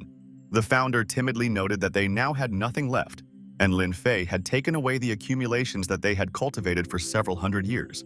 To this, the great master mockingly declares that all this is not free and reaches into his pocket. The teacher and the founder, with surprise and fear, take away the elixir of immortality Juji, which included 10 pills that grant eternal life. Finally, before leaving, Lin Fay says that he gives the opportunity to 10 masters to become great founders so that they can give only good to the world. The masters discuss how their leader was willing to sacrifice the people of Lotus City to become a great master but failed, while Lin Fay easily gave them 10 such opportunities. The teacher thanks the celestial being for his mercy by bowing to him. Realizing how great a virtuous person Lin Fay is, the girl and Lin Fay meet on the school grounds, exchanging glances. The girl approaches him. Lin asks the girl why she is still here, expressing surprise that she has lingered in this place. Without waiting for an answer, Lin remembers about the spiritual stone and the evil spirit that possessed the girl. The girl said that she went to the Black Bamboo Ravine in order to find a blood magnolia that would prolong the life of her dying grandfather. Because the girl selflessly tried to save Lin Fay, he gave her 7 life extension stars. The girl, with a determined expression on her face, is thinking about how she can stop Master Lin from leaving. She claps her hands with a happy face when she gets a brilliant idea and she shouts out her find. She runs to Lin Fay and asks him to add her as a friend on WeChat. She smiles and holds her phone in her hands. Lin reluctantly agrees, holding his phone in his hands, and muses to himself that using WeChat is not his style, but he still does it for her peace of mind. The girl remarks that his status as a 2,000-year-old handsome man looks funny, to which Lin replies that he simply wrote the truth about himself. The young girl holds up a phone with Lin's WeChat profile open and says that from now on, she will call him Big Brother, assuring him that he doesn't mind. Lin thinks that this stupid girl will hardly ever correspond with him, but he should somehow repay her for her kind attitude. Since he is like an older brother to her, he wants to give her a small gift as a token of gratitude. She asks in surprise what kind of gift this is, to which Lin answers her that it is a miracle cure and says that it will help the girl at the right moment. The young girl excitedly tells Lin that the medicine is very expensive and she cannot accept such a gift. Lin, turning away from her, says that he can afford it. And for him, such medicines are nothing, and he does it out of concern for her, so she can take it. With a smile, the girl thanks Lin, calling him brother and promising that she will definitely find him again. Lin, turning away from the girl, listens as the masters of Lotus City approach him and say that only he should be their leader. Lin, without turning around, orders everyone to disperse and rest, stating that now is not the time to discuss further actions. Walking past the elder with a serious face, he stops when he calls him, showing a small child.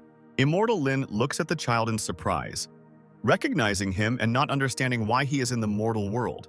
The elder explains that this talented disciple Zhang Xiaoling, for whom he is responsible, Lin Fay touches the student's forehead, transferring his memories to him and restoring his memory, causing a look of surprise on the boy's face.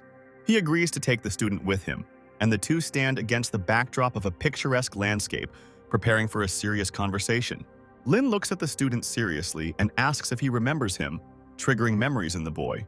The disciple looks at Lin with surprise and tension, realizing that his patron is standing in front of him. Suddenly, the student screams in pain as his power begins to awaken, surrounded by red and blue flames. The student's eyes turn bright yellow and he clenches his fist, feeling the memory awaken in his mind.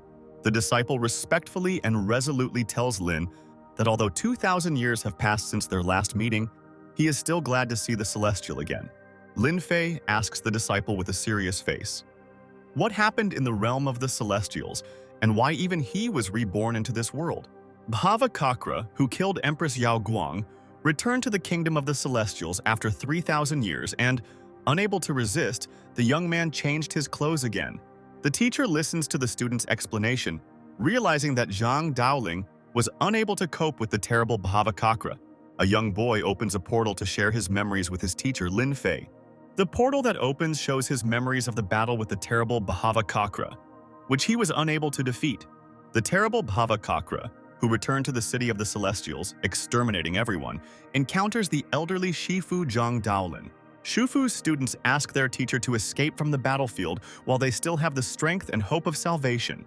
However, he does not agree with his students. He cannot abandon them and run away, leaving the students to certain death. Zhang Daoling resolutely calls out to the sky, summoning enormous magical power to save his disciples and destroy the enemy. The dark spirit threatens Zhang Daoling, claiming that he will never be able to defeat him and stop him forever. Zhang Daoling uses all his might to attack the enemy, trying to contain the dark essence in a fierce battle. Enormous forces of light and darkness collide, creating an explosion of energy that tears apart space and time around them. The students watch the fight in horror, worrying about Zhang Daoling and hoping that he will be able to defeat the enemy. The dark spirit taunts Zhang Daoling, warning that even if he is defeated, he will still return. Zhang Daoling looks at the enemy with determination and says that the great celestial Lin Fay will kill the terrible spirit himself. The dark spirit can't believe that the great Lin Fay could survive after all his ancestors died. The little boy, screaming in pain, realizes his helplessness before the power of the evil spirit. Admitting his defeat, Lin Fay comforts Zhang, telling him that he should forget the past and start a new life. He holds Zhang in his arms, deciding that he will live this life as an ordinary person with no memories of the past. He hands the little child over to the Bai family and asks them to take care of his health. Teacher Li gives Zhang Daoling valuable artifacts that the Bai family must keep secret. Elder Bai thanks Teacher Li, accepting the gifts and promising to use them to benefit himself and his students. Lin Fay also gives Elder Bai expensive chi pills and foundation pills. However, the old man is surprised that such expensive medicines are given to him in an ordinary plastic bag. He asks Lin Fay why he is so kind to a strange little boy who deserves such generous gifts. Upon hearing the answer, Elder Bao is confused, realizing that the little child was actually Zhang Daoling's reincarnation all along. Lin Fay explains that by the will of heaven, Zhang Daoling descended to Earth to achieve great merits in order to return again and become a celestial being. The teacher asks about the coming chaos, realizing that difficult times and difficult decisions lie ahead. Finally, Lin Fay responds with a brief agreement, confirming the elders' fears about the coming chaos that will cover their world. However, now his main task is to prepare the healing decoction, 7 stars of resurrection, to save Qin Minyu. Moreover, Lin Fay must find out which member of the Bai family might be the murderer, seeking revenge. Lin Fay flies swiftly through the sky, approaching his destination, showing his determination and strength. He lands and immediately notices the concern of the head of the Ching family, who is in a hurry to find out about his condition and intentions.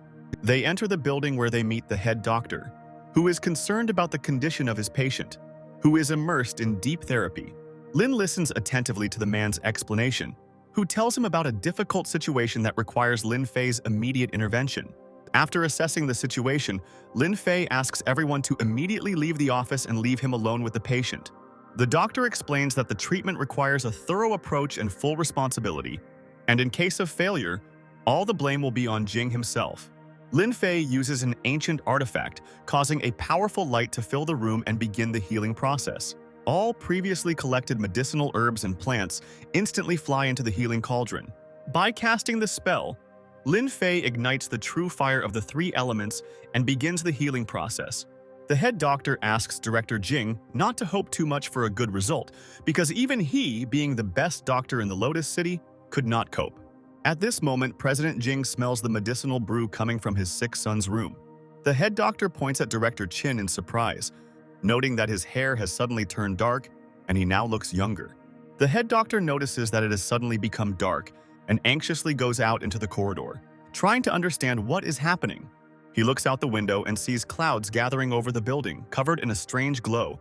Lightning begins to flash from the clouds, illuminating everything around, creating a frightening and ominous atmosphere. Director Ching suddenly starts screaming, expecting a blow and imagining the unbearable pain from a powerful electric discharge. Lightning quickly strikes the ground, but hits a barrier that protects the hospital from the powerful blow. Director Ching immediately realizes that they were saved from destruction and death by the celestial being Lin Fay. Lin Fay holds the artifact despite knowing that resurrection is against the laws of the heavenly Tao, but he is used to breaking them. He performs another resurrection and asks the heavenly gods to get used to his constant antics. At this time, a thunderstorm broke out outside, and a huge golden fist struck the sky, causing astonishment among the onlookers. A little boy holding his mother's hand points with surprise and fear at what is happening in the sky. The woman is worried that her child is a fool and thinks that she will have to give birth to a second smarter one. Lin Fay, holding his fist at the ready, irritatedly notes that he has to endure thunderstrikes every time in order to be resurrected. He watches the process as the brew is being prepared, confident that everything is going according to plan and will soon be finished, knowing that this is the final step to completing the ritual he has planned. The school's medicinal herbs were not good enough, so Lin Fay only prepared 2 pills. Lin Fay uses the glowing potion to complete the resurrection ritual, directing its energy towards the man lying on the table. He watches as the energy of the brew is directed towards the man waiting on the bed, awaiting his revival. The healing herbs were not enough, and Lin Fay had to use his own powers, breathing life into the young man. The man on the bed suddenly comes to life, emitting a bright light, screaming in pain and mixed emotions, returning to life. Lin Fay notes that every time they resurrect someone, they scream so loudly that he fears he will go deaf. He looks with relief at the result of his actions, realizing that the man has finally fully recovered and come to his senses. The man slowly opens his eyes, feeling disoriented and not understanding where he is, but gradually comes to his senses. Seeing the hero in front of him, he jumps back in panic, not understanding who is in front of him and what is happening around him. Director Ching appears at the door, happily, and surprised to see that his son has finally come to his senses and recovered. The father hugs his son tightly, unable to hold back tears of joy and relief from the miracle that has happened. The young man falls to his knees and thanks Lin Fay for saving him, promising that he will do anything for him. However, Lin Fay says that he is only interested in who exactly poisoned the youth, because this same person also wanted to harm Yao Guang. The young man recalls that it was Bai Poju from the Bai family who poisoned him and tried to kill him. Lin Fay listens attentively but remains cold, pondering the Bai family's motives and future actions in this situation. The hero then warns that Bai Lingji will pay for everything he has done once his true motives and intentions are revealed. Lin says he is willing to get even with the Bai family, especially if their actions affect someone close to him. President Ching offers his help to Lin Fay, assuring him that he will do everything possible to support him in the fight. The man asks to spread the word that Qin Minyu survived, but his brain was seriously damaged and he does not remember anything. The man agrees to Lin's request in order to avoid unnecessary questions and further attacks on his son. Lin Fay smirks and declares that all those involved will not be able to escape retribution and promises to deal with the Bai family. The great sage meets the president's daughter on the stairs, who looks embarrassed to see him. She apologizes to the hero for her behavior when she learned that Qin Min Yuan had woken up. The hero advises her to work on her character. Otherwise, according to him, she will never get married. The woman takes offense at the hero's remark and thinks to herself that this is her personal business, not his. At the Purple Cloud Villa, a man stands on the balcony and watches a woman emerge from the pool. A woman with long blonde hair and a tattoo on her leg emerges from the water, and the man, watching her, asks if she knows that Qin Minyu has regained consciousness, to which she replies that she does. Bi Anhua, nicknamed Dark Knight, cuddles up to the man and teasingly asks if he is scared. The man removes the woman's hand and warns her that if the truth about Qin Min Yuan comes out, they will both be in danger, possibly even fatal. The woman suggests deleting Qin Min Yuan's memories to prevent their secrets from being revealed. She explains that only he can perform the ringing ritual and make the poisonous thousand-year spider even stronger, just by killing Yao Guang. The woman recalls the mythical figure of Yao Guang, who was a goddess in her past life. The man looks at the woman doubtfully and comments that great masters and killers in the Dark Knight who possess extraordinary secrets are truly amazing. However, the woman, expressing her concern, mentions that he has the power of a thousand-year-old spider in his hands, and there is no need to fear Lin Fay at all. To this, the man replies that controlling a female thousand-year-old spider is not so easy, and the Jing family does not have enough people for blood sacrifices. After these words, the man hugs the woman, trying to calm her down, despite the tension and uncertainty in their situation, which could lead the Bai family to destruction. A woman takes a shower and the steam completely covers her body and face as hot water runs down her skin. Bi Anhui stands on the balcony, pondering his plans, intending to eliminate the young Qing heir. After taking a shower, a woman enjoys freshness and relaxation. Feeling refreshed and feeling how fatigue goes away, she suddenly notices the amulet and remembers that Lin Fay most likely wanted to give it to Yao Guang. She puts on the amulet and remembers her recent encounter with Lin Fay at the meeting, thinking that the amulet doesn't look as bad as she first thought. A woman in a towel turns around to see an attacker in red who has broken into her home, smashing windows and furniture. The woman in red attacks quickly, flying into the room with obvious aggression and intent to hit her target. However, before the knife can reach its target, Lin Fay's protective amulet activates and begins to shine brightly. The attack ends with a powerful blow from the amulet, which throws the killer back along with her knife. The woman in red is surprised at how her opponent was able to repel the attack, expressing confusion and disappointment at what happened. Qin's daughter asks the killer her name with a serious expression, keeping her guard up and not retreating. The woman in red decides to continue the fight by using her special attack, surrounding herself with streams of red energy, preparing for the next blow. The girl covers herself with her hands in a bright explosion of energy that takes over the entire room, blinding everyone present and creating chaos around. A woman in a towel, unexpectedly for everyone, emerges from a bright explosion unharmed and in perfect order, surprising everyone around. The brutal killer cannot believe what is happening, shocked that her attack did not cause any harm to her opponent. The bright light and energy continues to surround the enemy, returning to the attacking woman, causing her to panic. The woman in red receives a blow back from her own power, causing her pain and even more disappointment. She leaves the battlefield, promising that next time her attack will be successful and her opponent will not be able to leave unpunished. The heiress of the G family reflects on the strange attack she just encountered and cannot understand why she was not harmed. Her father and brother enter the room, worried about her condition after her recent fight with an unknown enemy. She reassures them that everything is fine and nothing serious has happened, although the situation remains unclear. The head of the Jing family inspects the wall where the remnants of the ghostly killing vortex's power remain and recognizes Bi Anhua's power. Her brother doesn't understand how she was able to survive an attack by such a powerful enemy. The woman explains that she was saved by a pendant created by teacher Lin, and this protective device was the reason for her unharmed state. Listening to her words, President Ching happily agrees, noting that she and the entire family are under the protection of an immortal, and this is a great fortune. Bi Anhua, who carefully steps on the ground, leaving traces of blood, is clearly shocked by what happened. She is confused about what exactly just happened and mistakenly assumes that Qing Li Shui has the power of a great master, something she never even knew about. Unexpectedly for her, someone puts a hand on the girl's shoulder, causing her to shudder in fright. Bai Anhua turns around abruptly and, grabbing the dagger, eagerly faces the unknown threat. She throws a dagger towards her opponent, but he easily deflects the blow, showing his power and superiority.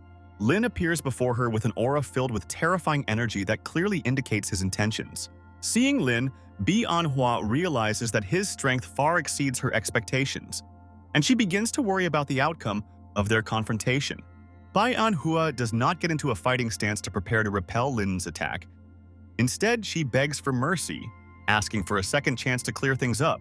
Lin approaches her confidently, condemningly reminding her of her mistakes and bad decisions in the past. She promises to tell everything she knows about Mantolo, the most important figure in the world of night killers. He takes a step towards her, clearly demonstrating his superiority and ease in the situation, saying that he does not need her information. Bi Anhua hoped that Lin would still spare her and let her go without even listening to her story. However, when she turns her head, she notices many flying daggers controlled by Lin Fay's power. Bi Anhua is struck by a powerful attack that completely engulfs her, throwing her out of the fight with overwhelming force. Against the night sky, crows circle above the majestic building, creating an ominous atmosphere before the next clash begins. Mantolo, an assassin with bright blue hair and a grim expression, holding a heavy object, says that all the allies of the night assassins are dead and good for nothing. Gathered around him are his allies in black robes, who are also focused and silently listening to Mantolo's abuse. With a furious look, Mantolo ponders the situation, waiting for an explanation from his subordinates about what exactly is going on. He listens to a report from his subordinate, who reports strange events in the city and the appearance of a certain Lin Fay, who killed all of their strongest comrades. He turns to activate a powerful weapon, clearly preparing for immediate action against an unknown threat. Mantuoluo angrily explains that Lin Feng is interfering with his plans and demands an explanation from his subordinates as to how this could have happened. One of his subordinates nervously explains that Lin Feng is not just a master, but a legendary protector whose strength can rival the greatest. Mantuoluo listens to the details regarding Lin Feng's enormous strength with disbelief and irritation, and clearly begins to think of new strategies. As it turns out, Lin Fay only charges 5,000 for his services, which also includes food and accommodation. Such working conditions seemed crazy for such a great master, and Mantolo did not believe his subordinate's words at all. The subordinate nervously confirms his words, explaining that Lin Feng uses much more resources than it might seem at first glance.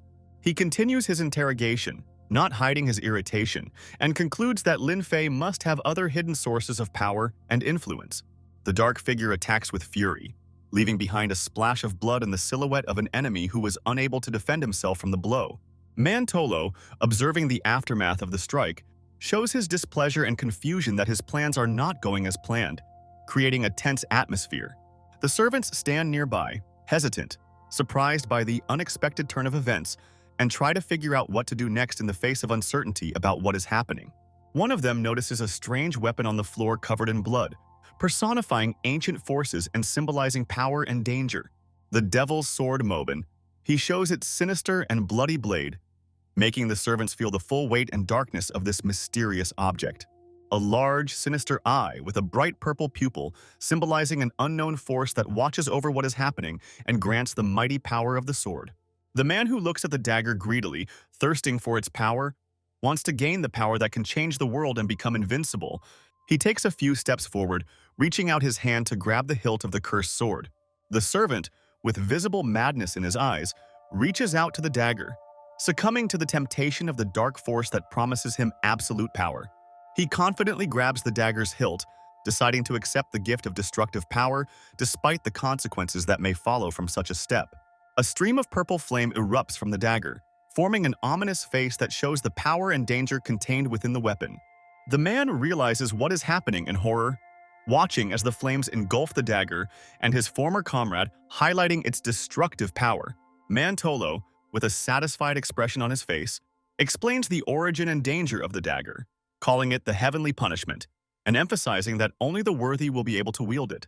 After this, he looks at the bewildered man, who, not expecting such an outcome, notices that the sword is broken. The sword looks unusual and mysterious, with red patterns glowing on its blade, which enhances the feeling of danger and power. The master invites his companion to touch the sword to learn about its nature, creating an atmosphere of tension and anticipation. The sword emits a powerful purple flame that explodes and causes characters to jump back in horror. However, the master does not allow his servants to escape, promising that today each of them will touch and burn from the sword. Purple smoke emanating from the remains of the former servants wafts ominously through the air as the master comments on the substandard bodies of his dead charges. Lighting a cigarette, the master thinks about how he will destroy the Ji family, first starting with their business partners. At the same time, Lin Fay is thinking about whether he should kill Bai Poju, who poisoned the young man and tried to do the same to Yao Guang. The gaze through the sniper rifle's scope was directed at Lin Fay, who probably felt someone was following him. The sniper, hidden in the shadows, takes aim through the scope, expressing a cold determination to complete his mission and kill Lin Fay. The shot leaves the barrel at incredible speed, creating a sense of danger and imminent threat to the target.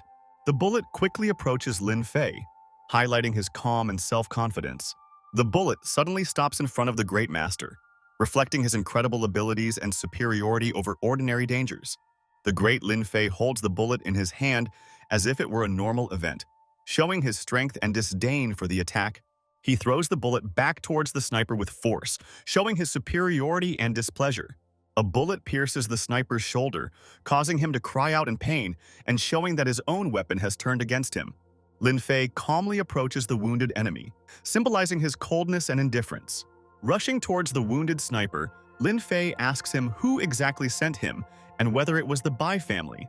The sniper, kneeling and begging for mercy, fearfully admits that he was forced to carry out the order by his uncle Bai Pozu.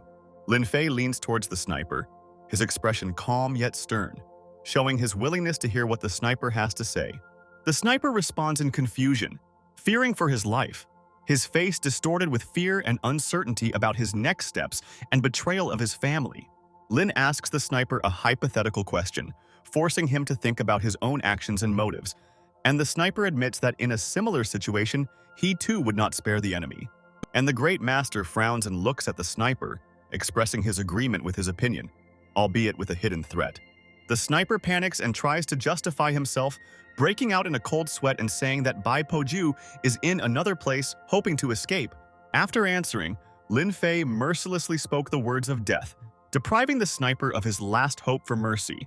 The sniper is shocked and outraged by Lin's actions, which turned him into a sick old man on the verge of death. Lin Fay walks away in cold blood, leaving the sniper to die despite his pleas for mercy. The car parked outside the Purple Cloud Villa is parked next to a man in a white coat who is worried about the fate of Bai Yan and Bi Anhua. The car starts moving. The driver panics and tries to escape, hoping that Lin Fay will never find him. Bai notices Lin Fay standing ahead on the road, his face expressing surprise and horror at the unexpected meeting. Lin Fay, standing calmly in front of the car, defiantly asks where the driver is going in such a hurry, to which he furiously replies that Lin Fay will only find out about this after death, threatening to send him to the next world. The driver's foot pressing on the gas pedal shows his determination to try to escape and kill Lin Fay. The car rushes straight towards Lin Fay, who remains unperturbed even as the car rushes towards him. Lin Fay easily stops the car with his power, destroying the front of the car and turns the situation to his advantage. Lin Fay, who grabbed the driver by the throat, expresses rage and determination to finish what he started. The Grandmaster reflects with great force and throws the poisoner into the air, causing serious injury. Lin Fay rebukes his opponent for his actions not being up to par with his master's level and points out his failed attempts to attack the Qin family members. Bai, who tries to explain his actions, reminds why he is called Poju. He looked at Lin Fay, who mockingly replied that he had never thought about it, which provoked the enemy to become even more furious. The opponent's face is distorted with anger, and Bai is ready to explain the reason for his nickname. He explains that his nickname was chosen by his father to destroy the Ching family and gain freedom for the Bai clan. In the second frame, he angrily points out that the Bai family has no obligation to obey the Qin family, and that submission is considered weakness. In a state of extreme despair, he accuses the Qing family of treating them badly, and this is a century-long war that needs to be ended. The enemy furiously clutches the female spider's egg in his hand, promising that with its help, he will be able to rewrite the history of his family and become equal to Lin Fay. By eating the spider egg, he becomes determined to fight, preparing to use his last hope to defeat Lin Fay. Lin Fay sarcastically notes that the enemy must be completely desperate to try something like this. Bai suddenly transforms into a huge muscular monster that emits green energy, accompanied by a loud roar. Lin Fay continues to mock, noting that the enemy is roaring too loudly, as if trying to attract the attention of the gods. A massive energy field appears and develops around the enemy, illuminating the entire area and creating a spectacular sight. The enemy rushes towards Lin Fay with great speed, stating that he only has 10 minutes to kill him and use his new power, after which he will die. He flies towards Lin Fay and swings his massive fist, preparing to deliver a crushing blow surrounded by a green aura. Lin Fay stood still, and the enemy's attack suddenly stopped as if it had hit an invisible barrier. The enemy flies back with a look of shock on his face and his body is thrown into the energy field. Bai lets out a surprised cry when he sees that his attack had no effect on Lin Fay, and he himself was seriously injured. Resigned, he sits on the ground, realizing that his attacks have done no harm to Lin Fay, who is calmly approaching. Lin Fay unceremoniously grabs the enemy's arm and begins to drag him along, demonstrating his strength and indifference. Great Lin tries to put the enemy into the car, but he has become too big to fit inside the car. He gets into the car and calmly tells the enemy that he will not let him die because no one can take his soul. The enemy is confused, stunned by Lin Fay's words, and seems frightened by the thought of taking the soul. Two spirits discuss the state of Lin Fay's enemy.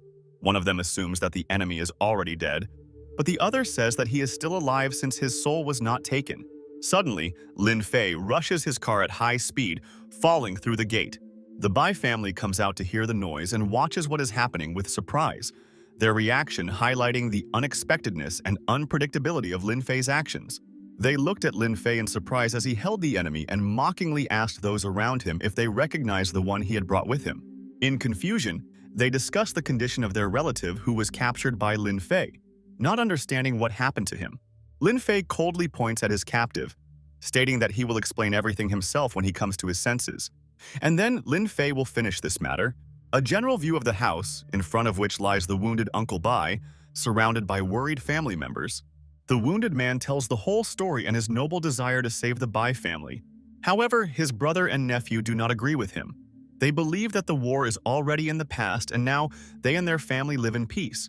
The man begs Lin Fay to give his uncle a chance to correct his mistakes, even though he deserves to die. However, Lin Fay coldly refuses, explaining that even if he wasn't that strong, he still wouldn't give a chance because his enemy never gave them to others. Lin Fay in a thoughtful pose, explaining that in this cruel world, compassion only does harm. The father, holding the luminous energy in his hands, asks his son not to bother his teacher with this. The man angrily unleashes his power on the body, declaring that Bai Pengju does not deserve forgiveness and must die. He promises that he will take care of the people who harmed Lin Fay himself, but he also wants to return their bodies. because fallen leaves must return to their roots. Lin Fay does not object, but orders them to find the Ring of Sacrifice, which was a dangerous weapon in the wrong hands. They looked at the contemplative Lin Fay, who understood how deeply hidden the feelings were in the heart of a man who sacrificed everything for his principles. The view of the beautiful Ji family mansion under the bright blue sky and the dawn of a new day. Lin Fay is in the shower. His figure is shrouded in steam. He runs his hand through his wet hair in a relaxed manner. He answers the phone and his interlocutor says that he has found the people involved in the conspiracy, but the chain of evidence has not yet led to the desired results and the lost ring. Lin Fay reflects on how some things start to happen on their own, and all he can do is watch. At this time, Yao Guang, sitting on the sofa and enthusiastically playing on her phone, expresses dissatisfaction with the fact that the character in the game is cheating. Lin Fay enters the room and calmly tells the girl that Bai Poju is dead, taking her by surprise.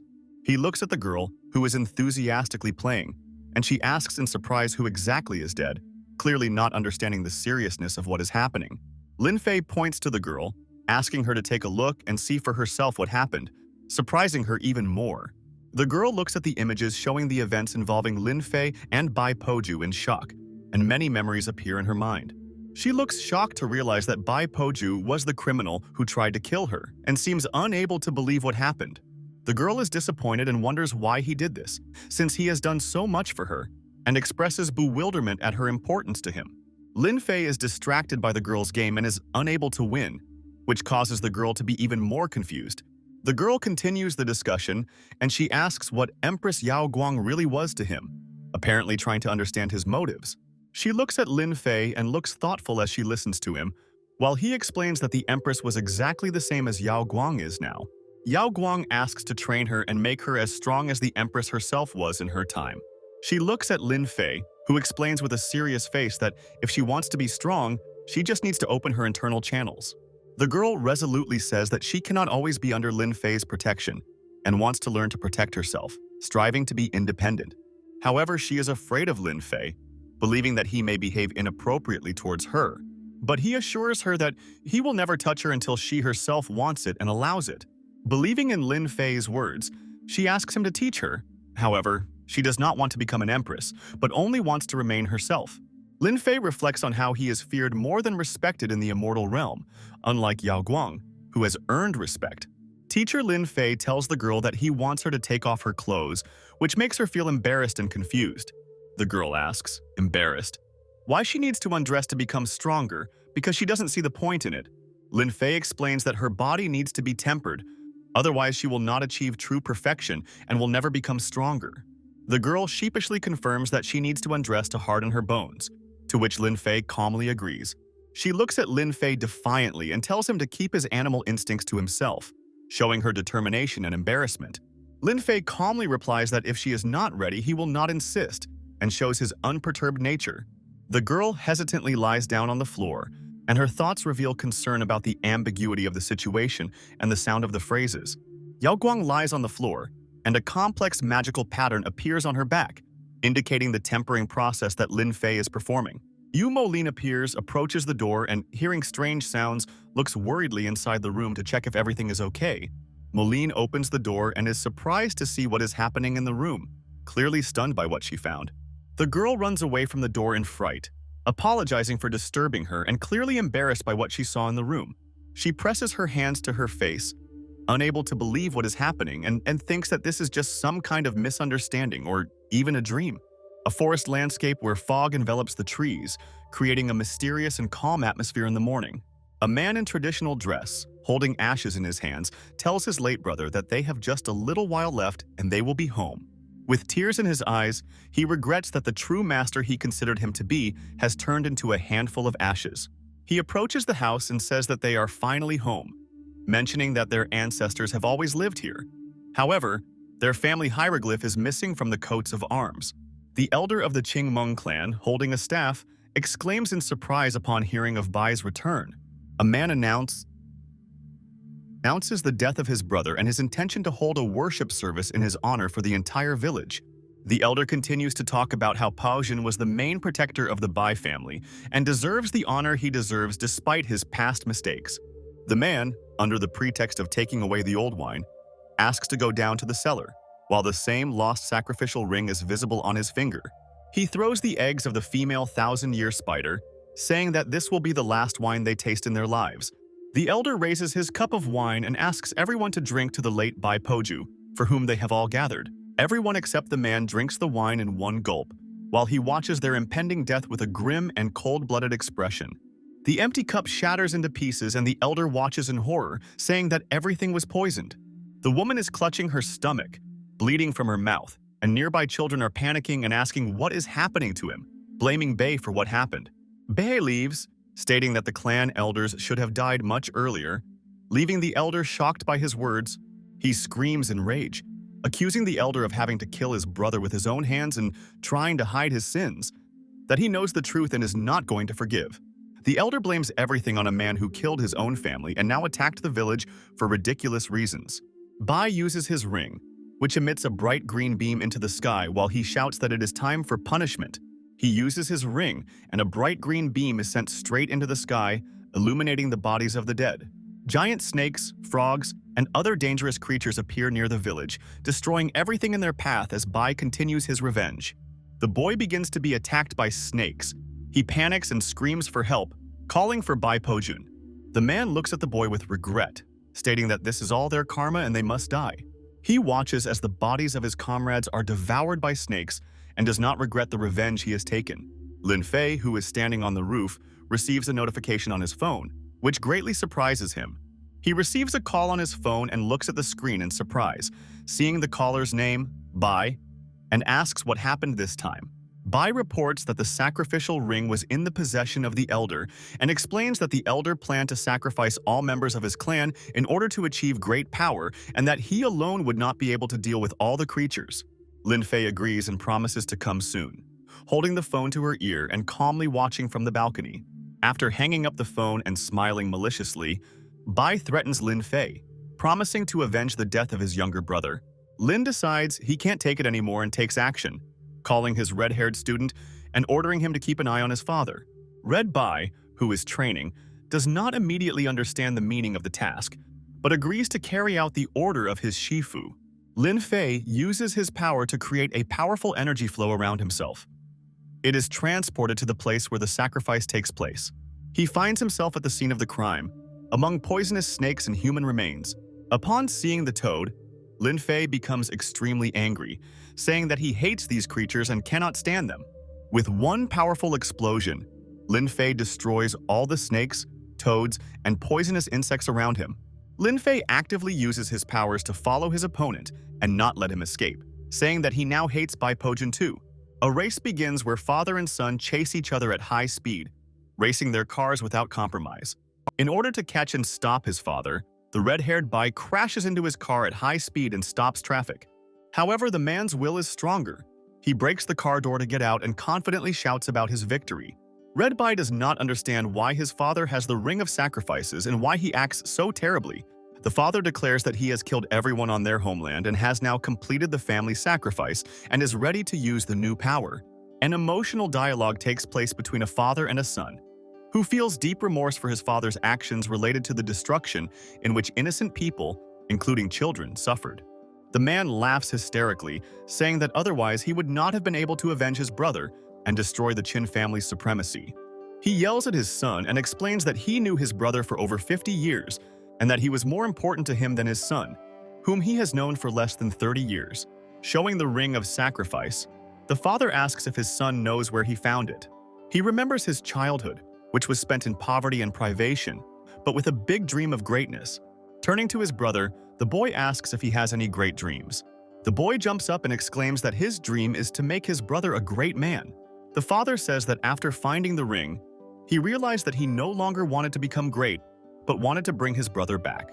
He will not kill his son and asks him to let him go and pass, because he just wants his brother back. However, the red-haired Bai does not agree with his father, who, in order to save one person, sacrificed the lives of hundreds of innocent people. The father attacks his son with his fist and says that you can't carve a good thing from rotten wood. Red Bai punches his father's fist, arguing with him and saying that he raised him all these years with the goal of making him great. The battle between the two members of the Bai family continues, with one using his abilities to counter the other's magical attacks. One of them is clearly superior in physical strength, while the second relies on a magical artifact, which gives him an advantage. The dynamics of the fight are emphasized by Bai's quick movements and bright, multiple strikes that illustrate the energy and intensity of the confrontation. However, the red-haired Bai does not have enough strength and he receives one powerful blow from his father. Numerous green fists hit the body of young Bai, and he is unable to resist them. The father defeats his son and throws him on the ground, but does not kill him and asks him to watch as their family will soon rule the world. In the luxurious mansion of the Ching family, the president is working on his laptop when he hears strange sounds outside the door. Upon opening the door, President Ching is faced with an unexpected threat in the form of snakes that suddenly attack him. To protect his family, President Ching quickly takes them upstairs, away from danger. Snakes and other poisonous creatures begin to attack, and the situation becomes increasingly chaotic and dangerous. Lin Fay comes to the rescue in time and uses her abilities to protect people. He calms the situation, but it becomes clear that the evil threat was aimed specifically at these people, and that the enemy clearly planned to destroy them. The man asks about Bai's whereabouts, expressing obvious concern, and his face shows fear and excitement at the possible threat. Lin Fay confidently says that the one they are looking for is not here yet, otherwise they would have already encountered the dead bodies. A bright golden glow begins to emanate from his hand, becoming more intense. A bright light illuminates the room like a flash, brutally destroying snakes and other threats. One of the villains, apparently hit by the attack, holds his face as blood comes out, his expression full of pain and fear, showing how unexpected and powerful Lin's attack was. Lin Fay appears in the background, approaching the man, clearly dominating the situation and asking a question, making the man feel uncomfortable.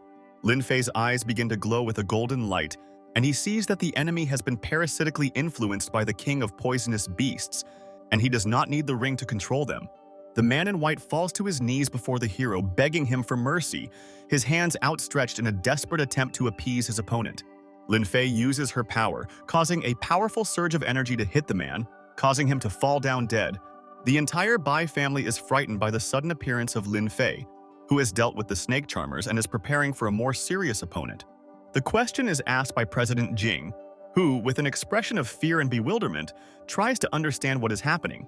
Lin Fay remains calm and confident, reinforcing his control over the situation and his readiness for further action. President Ching asks Lin Fay who or what is waiting for them, intending to kill the entire family. Lin Fay calmly replies that it is the female thousand-year spider whose venom sent Yao Guang and Ji's youngest son away. People react with shock and horror, their faces contorted with fear at the thought of the spider causing them to panic. Ching tries to understand how the female spider was able to survive, wondering about the possible actions of her ancient ancestors to hide her. Lin Fay confirms that there are no survivors left as he arrived too late, and everyone's souls had already been sucked out. The girl looks shocked and confused, not believing what happened and trying to comprehend the scale of the disaster. The Ching family looks at Lin Fay with concern, trying to understand why Bai would take such action and why he would summon the spider. Lin Fay tries to calm the situation by saying that all this happened unexpectedly and that it is better to stay with him and not leave the house. The president asks Lin Fay if he can handle the female thousand-year spider. The little spider posed no threat to Lin Fay, whose words greatly surprised those around him. However, the problem was not the spider's strength, but that it could appear anywhere and harm Yao Guang. So Lin Fay decides to call his friend. After a few seconds of long beeps, the person receiving the call from Lin Fay rudely hangs up. The entire Ching family is shocked that someone is so cool that they can afford to reject the call of the celestial being Lin Fay himself. Lin Fay repeats the phone call and picks up his mobile phone with a dissatisfied expression. On the other end of the line, a female voice rudely makes it clear that she does not need any offers for loans, insurance, or sports betting. He realizes that Lin Fay is on the other end of the line and her tone noticeably changes. The girl shown in the next frame is lying on the bed in a relaxed pose, holding a phone and smiling.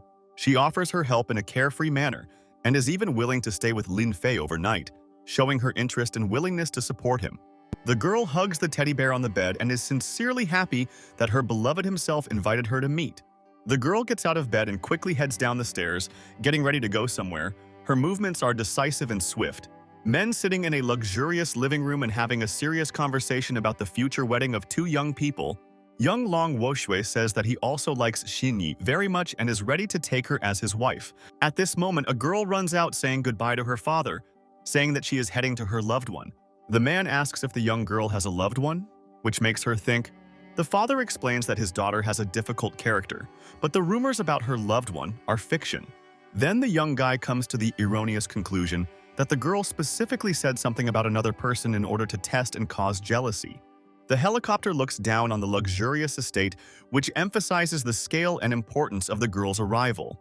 A girl descends from a helicopter using a rope ladder, holding on with only one hand and joyfully calling out to the celestial being.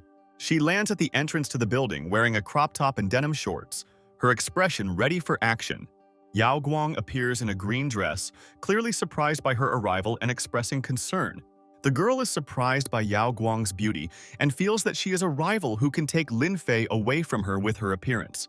Yao Guang starts to stutter, clearly embarrassed and doesn't know how to react to the situation, her face expressing strong embarrassment. However, the girl mocks her, saying that Yao Guang is too beautiful, she is clearly aggressive and does not intend to make peace with her rival. At this moment, Yao Guang notices a pendant on the girl's neck, the same one that Lin Fay made as a protective amulet. Yao Guang says that Lin Fay is not at home, but the girl can still stay at the party and wait. Lin Fay sends a notification to Yao Guang's phone, saying that he has sent a guard to protect her from danger.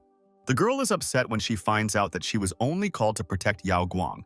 Already in the Ching family's living room, Lin Fay talks about his plans and threatens Bai, saying that he will roast a spider and feed it to him if it appears. Lin Fay holds the phone, thoughtfully analyzing the information he just learned. The entire Ching family tensed up when they heard that red-haired Bai was also joining them. The characters are in a room. They are worried and discussing the events that are happening outside the house. The tension is clearly felt. Suddenly, the house starts shaking as if there was an earthquake. Lin Fay is the only one who remains calm. The woman at the window points to the explosion at the Ji family's estate, her face expressing shock and fear at what she saw. A huge 1,000-year-old spider with bright eyes. It clearly poses a danger to everyone around it, destroying and killing everything around it. The spider created mass panic on the street. People ran in terror, trying to hide from the impending threat and chaos. A spider kills a woman and wreaks havoc as people try to escape the falling debris, and panic spreads all around. However, Bai only gets pleasure from this. He laughs and mocks his victims.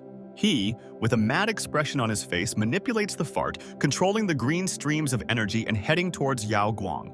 The giant spider approaching the building intends to kill the girl, and its threatening size instills fear and hopelessness hanging over Yao Guang. The impact causes the house to collapse, highlighting the scale of the destruction caused by the attack. The building cannot withstand and collapses under the force.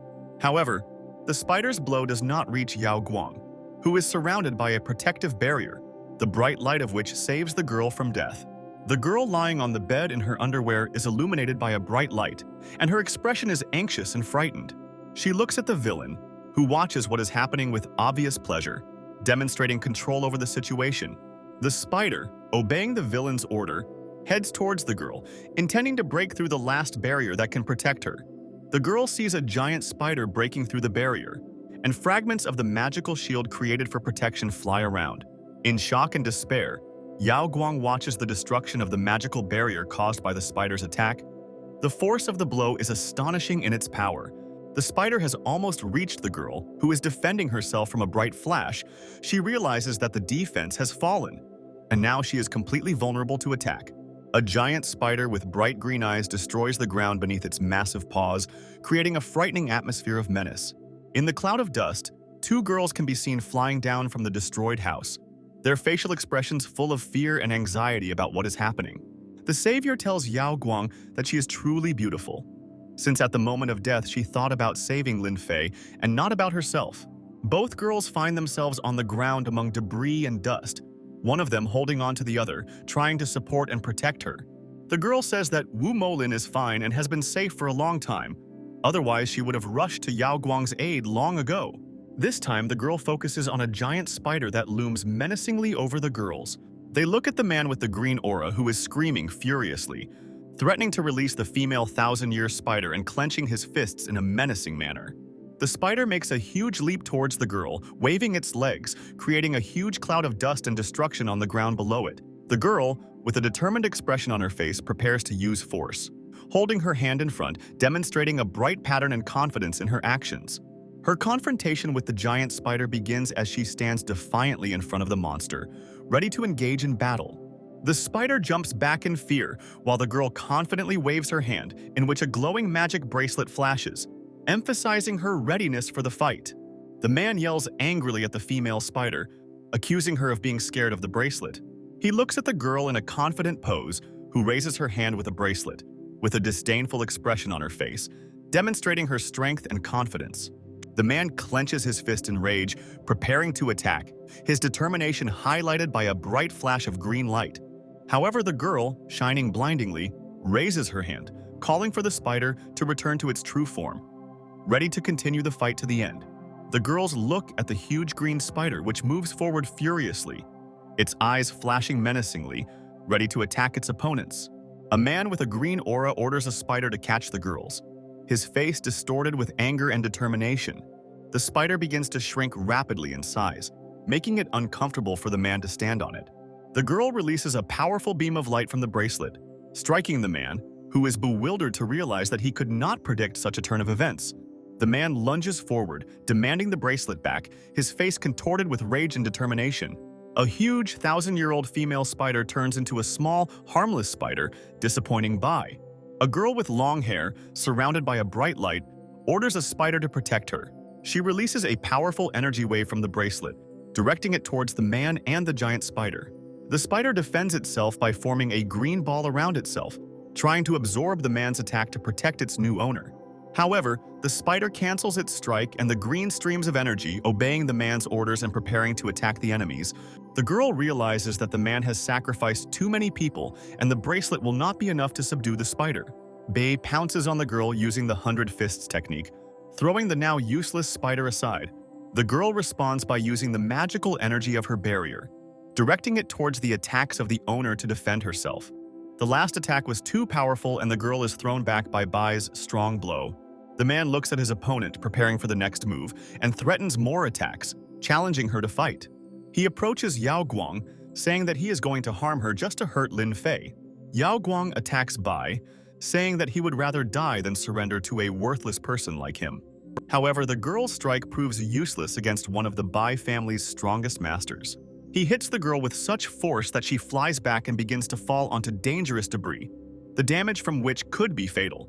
Yao Guang regrets that she rejected Lin Fay's feelings, thinking that he loved not her, but the Empress, which she is not.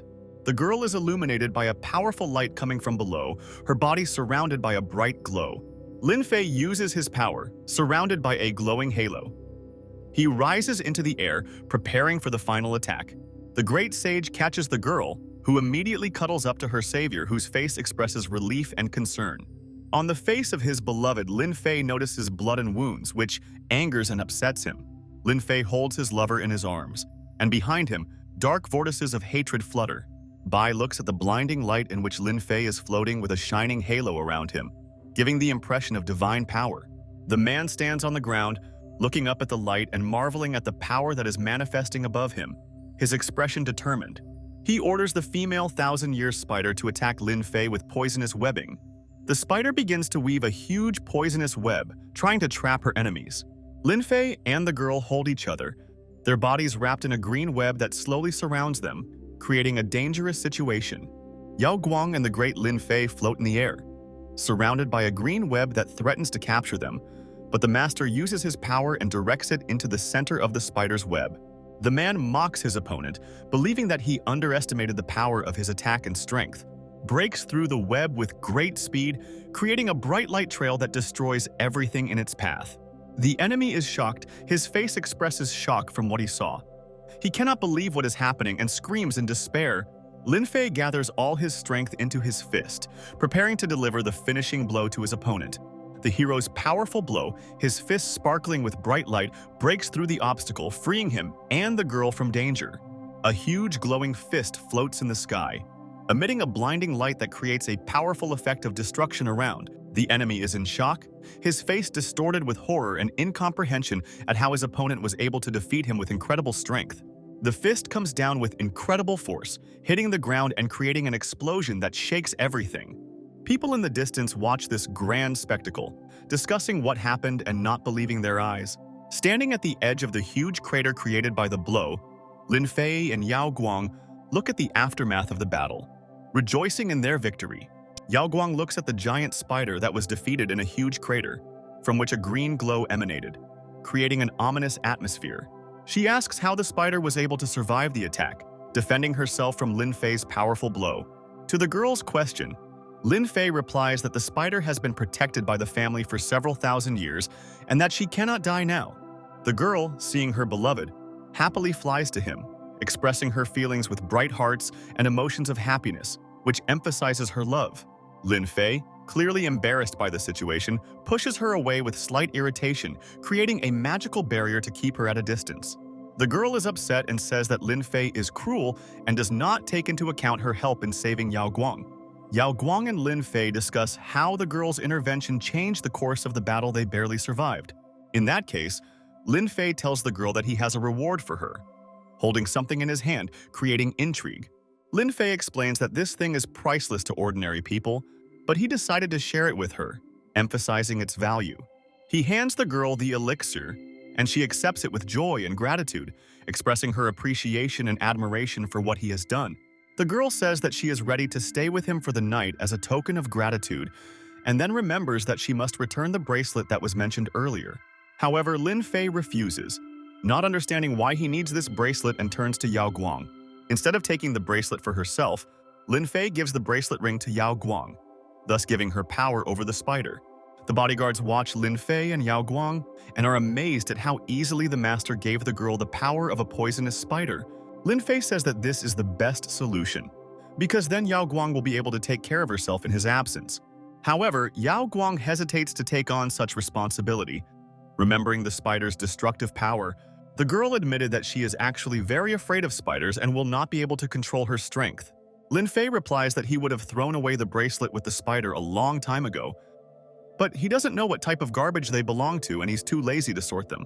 The girls are shocked and horrified by the words of the great master, who calls priceless treasures trash. Wu Molin asks Lin Fay for the spider bracelet, saying that it will be the one to protect Yao Guang from danger. The girl immediately changed her mind about her words, thinking that it sounded too unceremonious towards the immortal god. However, Lin Fay calmly agrees to Wu Molin's request and directs his forces straight towards her. Control over powerful artifacts and powers is transferred to Wu Molin, who becomes even stronger. She happily thanks Lin Fay for his help, showing her willingness to use her power to protect her friends. After this, Lin Fay orders her disciple Wu Molin to go to the inn with Yao Guang, who needs treatment and rest.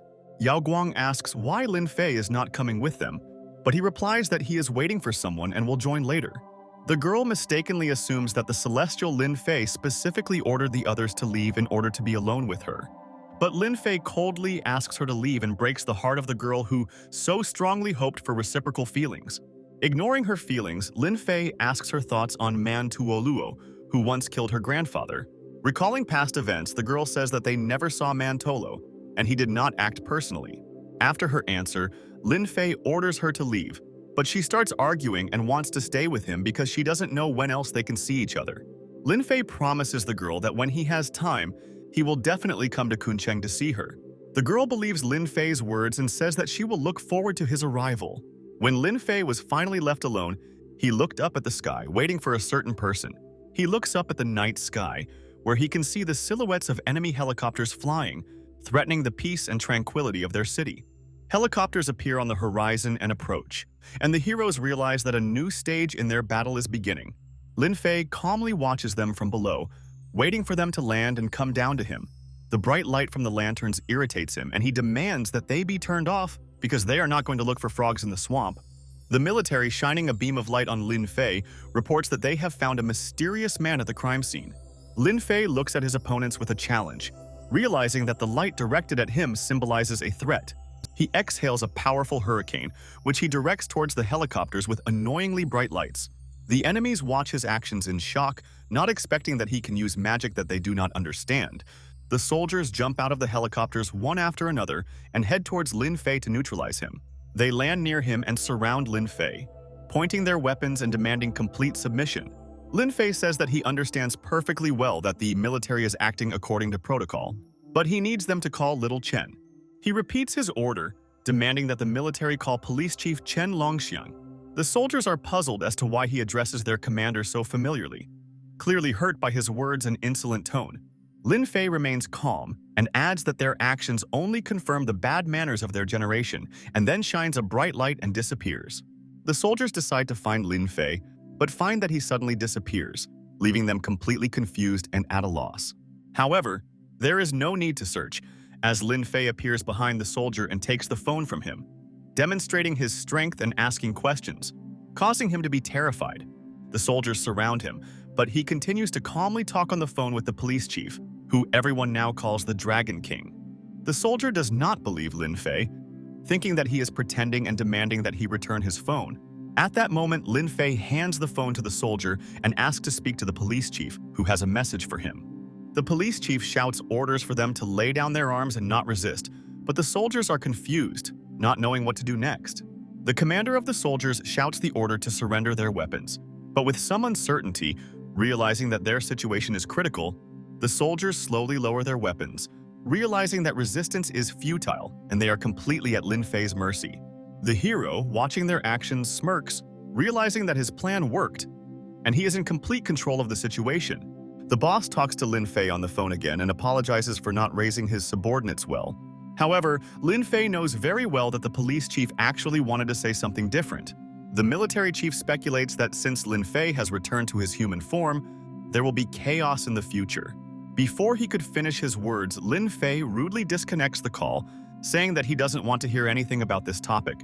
Lin Fay quickly appears next to the soldier and takes his weapon away, examining it with curiosity. The soldier says that this weapon is capable of destroying a human head from 500 meters, and one must be careful with it. At this moment, Lin Fay shoots himself in the head, which greatly surprises the military, who cannot believe what they saw. Lin Fay easily catches the bullet with 2 fingers and asks him to tell his superior that weapons are useless against the coming chaos and that they need to improve their military skills. The soldiers fell to their knees before him and asked him to explain the meaning of his words about the coming chaos. However, he did not want to explain anything and ordered them to return back to the helicopter. A strong hurricane lifted the military into the air along with helicopters, and they screamed in panic about Lin Fay's incredible strength. Lin Fay, watching him, sincerely hopes that they will be able to land safely and that nothing will happen to them after his strong hurricane. Addressing someone on the side, Lin Fay says that there are no more strangers around them, and the person may appear in front of him. A red-haired Bai approaches him, looking upset and sad in front of his teacher. Lin Fay calmly and bluntly tells his disciple that his father was brutally murdered.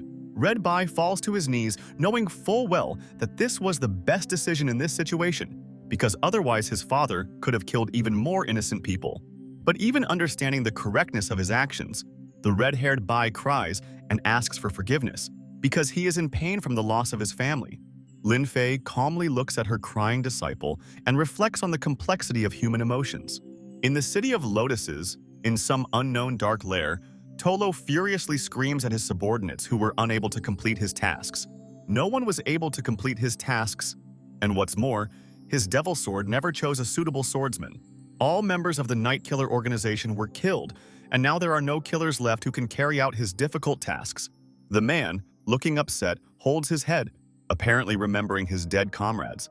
Suddenly, he remembers that Nightmare always wanted to buy a piece of artificial amber from him to create the perfect work of art. He remembers Nightmare telling him about a girl who was the best piece of art he ever worked on. After recalling all the events, he came to a conclusion about how he could kill all his enemies with the help of a young girl. He posts a wanted poster stating that a girl named Lin Xinyu must be found alive, and he will reward 1 million to anyone who does so. The night view of the hotel gave a peaceful feeling, because Yao Guang and Lin Fay were now safely there. Lin Fay is in the room, looking thoughtful, until he is suddenly distracted by an incoming call on his phone. He picks up the phone and speaks to Qin Fen, who offers his condolences for the destroyed house and offers to spend the night at his place. Lin Fay refuses the offer and is about to hang up, but the man asks her to wait for his daughter, who is about to tell him something.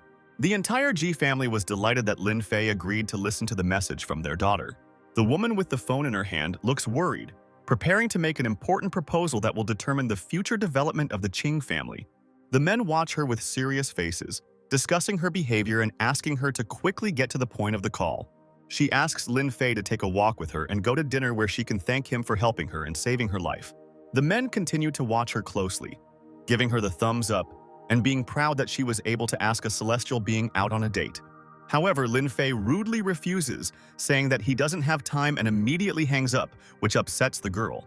The father encourages his upset daughter, comforting her that in love affairs there is no need to rush and that tomorrow in the City of Lotuses there will be an opening of a new villa, which he will buy and give to the celestial being as a thank you. A crowd of people gathered on the street, kneeling in front of the entrance of the inn. The entire Bai family was waiting for Lin Fay to appear. The man in the black suit asks questions, his expression revealing his dissatisfaction with the situation and his desire to quickly drive the Bai family away. A group of men stand nearby. One of them looks around in bewilderment, not understanding why everything turned out this way. Lin Fay, wearing a white t-shirt, watches the scene and then asks a passerby about the incident. Lin Fay asks to let him pass, saying that he lives in this inn and does not have time to wait here. The man in the rabbit ear suit screams indignantly, not believing the words of the great sage Lin Fay. Lin Fay looks at the crowd with a serious face. His irritation is visible on his face. He is ready to take decisive action. A sudden strong wind rises around, causing chaos among the people. No one understands where it came from. The crowd begins to panic. People run in different directions, trying to hide from the threatening Lin Fay. The red-haired Bai falls to his knees before Lin Fay, begging for forgiveness for the crimes of his uncle and father. The crowd of people are shocked by what is happening. They cannot believe that one of the most influential families in the City of Lotus bows down to a strange guy. Lin Fay says that they don't need to apologize to him because his parents are the only ones to blame for what happened, and it's time for him to go home because his food is getting cold. He asks Bai to leave him alone and heads to his hotel room where Yao Guang is waiting for him. The crowd films them, and people in the crowd wonder who Lin Fay is delivering food to. Is there really someone more influential than the one the Bais bowed to? The girls stand at the entrance, attracting the attention of the crowd with their bright appearance and confident demeanor. The crowd reacts to the girls with admiration and curiosity. Some can't even hide their concern. Lin Fay approaches the girls and hands them a bag of brushwood, asking them if they will try it. Wu Molin is very unpleasantly surprised that his great teacher Lin Fay even bought food for her. The crowd around continues to be surprised when, unexpectedly for everyone, Lin Fay suddenly shoves the firewood into Wu Molin's mouth. Lin Fay uses her powers and pushes the crowd away, saying that it's time for them to go since everyone has already eaten. The crowd looked at the strange and unusual people in bewilderment, especially at Lin Fay, who pushed them aside to pass. Lin Fay tells her companions that she is going to the Black Bamboo Valley. The girls wonder if Lin Fay is really going to go to the Chinese Valley of Death, which is also known as the Chinese Bermuda Triangle. Lin Fay, who had never heard of China's Death Valley before, starts searching for the place on the internet. Yao Guang asks Lin Fay about his reasons for going to such a dangerous and notorious place. He enthusiastically replies that he is going to help the two of them reach a new level of mastery and become teachers. Lin Fay invites Yao Guang to go with him, saying that it will be like traveling together.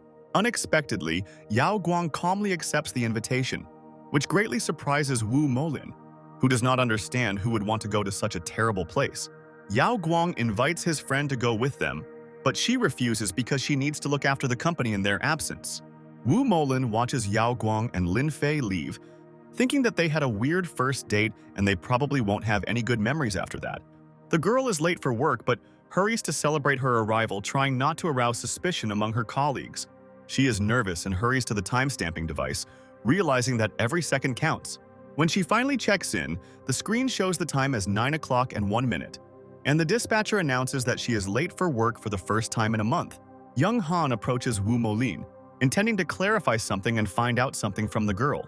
He notices that Yao Guang has been absent from work frequently, and Wu Molin reports that she has gone traveling with Lin Fay. Now, Young Han understands that his relationship with the celestial being is very serious, and he did the right thing when he surrendered in time. He is sure that in order to achieve wealth and influence, one must know when to stop and have enough impudence at the same time. Young Han receives an important call, which he immediately answers by holding the phone to his ear. He is informed that the auction for the villa starts at 8 in the evening, and he needs to arrive before everyone else. He boasts that he will be able to get one of the most expensive villas in the Lotus City and asks his friend to show him his sister after a successful deal. Young Han hopes that after a successful deal and a demonstration of his skills, his friend's sister will fall in love with Han. Han imagines how to get not only an expensive and luxurious villa, but also the beauty Song Shui. At the same time, Lin Fay and Yao Guang arrived at a place where the valley was surrounded by a thick layer of clouds and fog, with lush forest thickets reaching up to the sky. The couple found themselves in an ancient place filled with magical energy that was almost physically felt and aroused admiration. Enigmatic patterns were engraved on the stone slab, reminiscent of the signs with which the masters, reaching 60 kilometers, indicated the alignment of forces. Yao Guang, upon hearing about the magical monument, excitedly guessed that they could find a large amount of treasure there. Finding the place of power was their main goal, but Lin Fay sensed something more interesting that caught his attention. Apart from Lin Fay discovering the location of the precious stones, he also sensed the presence of two different groups of people. Suddenly, they hear a wolf howl in the distance and realize that the people are being attacked by a pack of dangerous wolves. Lin Fay notices that the wolf is unusual and, hugging Yao Guang, flies to the scene to take a closer look. The group of people were indeed attacked by unusual three-eyed dire wolves, who surrounded the men with the intention of destroying them. Lin Fay explains that such wolves are not particularly dangerous, but they differ from ordinary ones in that they were raised through cultivation. He also clarifies that this happens when ordinary wolves eat the corpses of enlightened monks, absorbing a large amount of essence. The battle begins immediately, and the men have to use all their strength and skills to defeat the wolves. The situation is getting out of control, and they realize that they are facing something much more dangerous than they can handle. They notice the leader of the pack, who is clearly stronger and more dangerous than the other wolves, standing majestically above the others, angrily watching the victims. The men lost all hope. When they saw the leader of the pack, they completely despaired, not believing their eyes.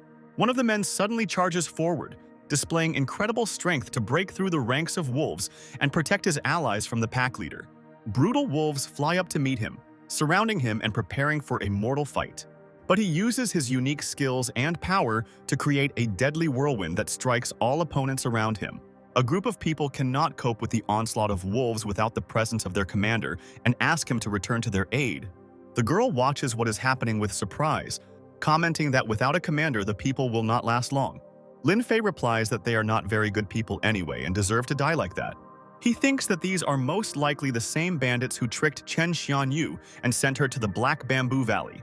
The girl asks Lin if he is going to kill these people, to which he replies that he does not kill everyone without reason. Yao Guang agrees that Lin Fay never kills without reason, but she understands that he does not value human life and always takes it away easily, and this is very serious.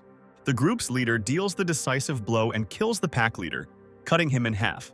Lin Fay ponders how the gust of wind and raging fire, the core techniques of the sword sect, fell into the hands of such a person. The leader has finally fallen, and this gives the people an advantage, because the wolves retreat in panic, running into the forest. The squad leader, who had known about Lin Fay and Yao Guang's presence all along, turns to them, asking if they enjoyed watching his group. Lin Fay is surprised that such weaklings are not affected by the poisonous fumes, but understands that they are using attractalodes for protection. Lin Fay's words offend the fighters, and they, in rage, are about to attack and kill him for underestimating them. However, the commander, having assessed the situation, proposes an alliance, explaining that they can win if they fight together. The leader evaluates his knowledge and suggests using the hero as bait to make his task easier. Lin Fay immediately understands that they want to use him as bait, but agrees, seeing this as a way to preserve his life and an advantage. However, the commander assures him that he had no intention of doing such a mean thing to Lin. Wanting to have some fun, Lin Fay pretends to be a weakling and says that this place is too dangerous for him and he should really join the group of people. Yao Guang immediately understands that Lin Fay wants to put on a weird show and have fun again. Lin Fay and the leader shake hands, agreeing to a temporary truce for the sake of mutual benefit and further cooperation. The gang leader watches the girl and realizes that she is using different protection than them, which means she has jewelry. The nature around them suddenly turned black and lost its colors. All the leaves, trees, and ground became black and white. One of the bandits notes that all the plants around them have died, and it is a rather gloomy and terrible picture. The bandit commander orders to take protection from the toxic fumes again, because there will be even more of them. First of all, He was curious to see how exactly the strange couple protected themselves from the toxic fumes. However, he sees that they are completely unconcerned about the dangers and behave as if they were going for a walk in the park. The commander again reminded his entire group to be extremely careful during the journey. In front of them, strange stones appeared, blocking the entrance, and this greatly attracted Lin Fay's attention, whose reaction interested the bandit commander. Lin Fay leaned over and looked at the stones carefully, and the commander, not understanding anything, stood next to Lin.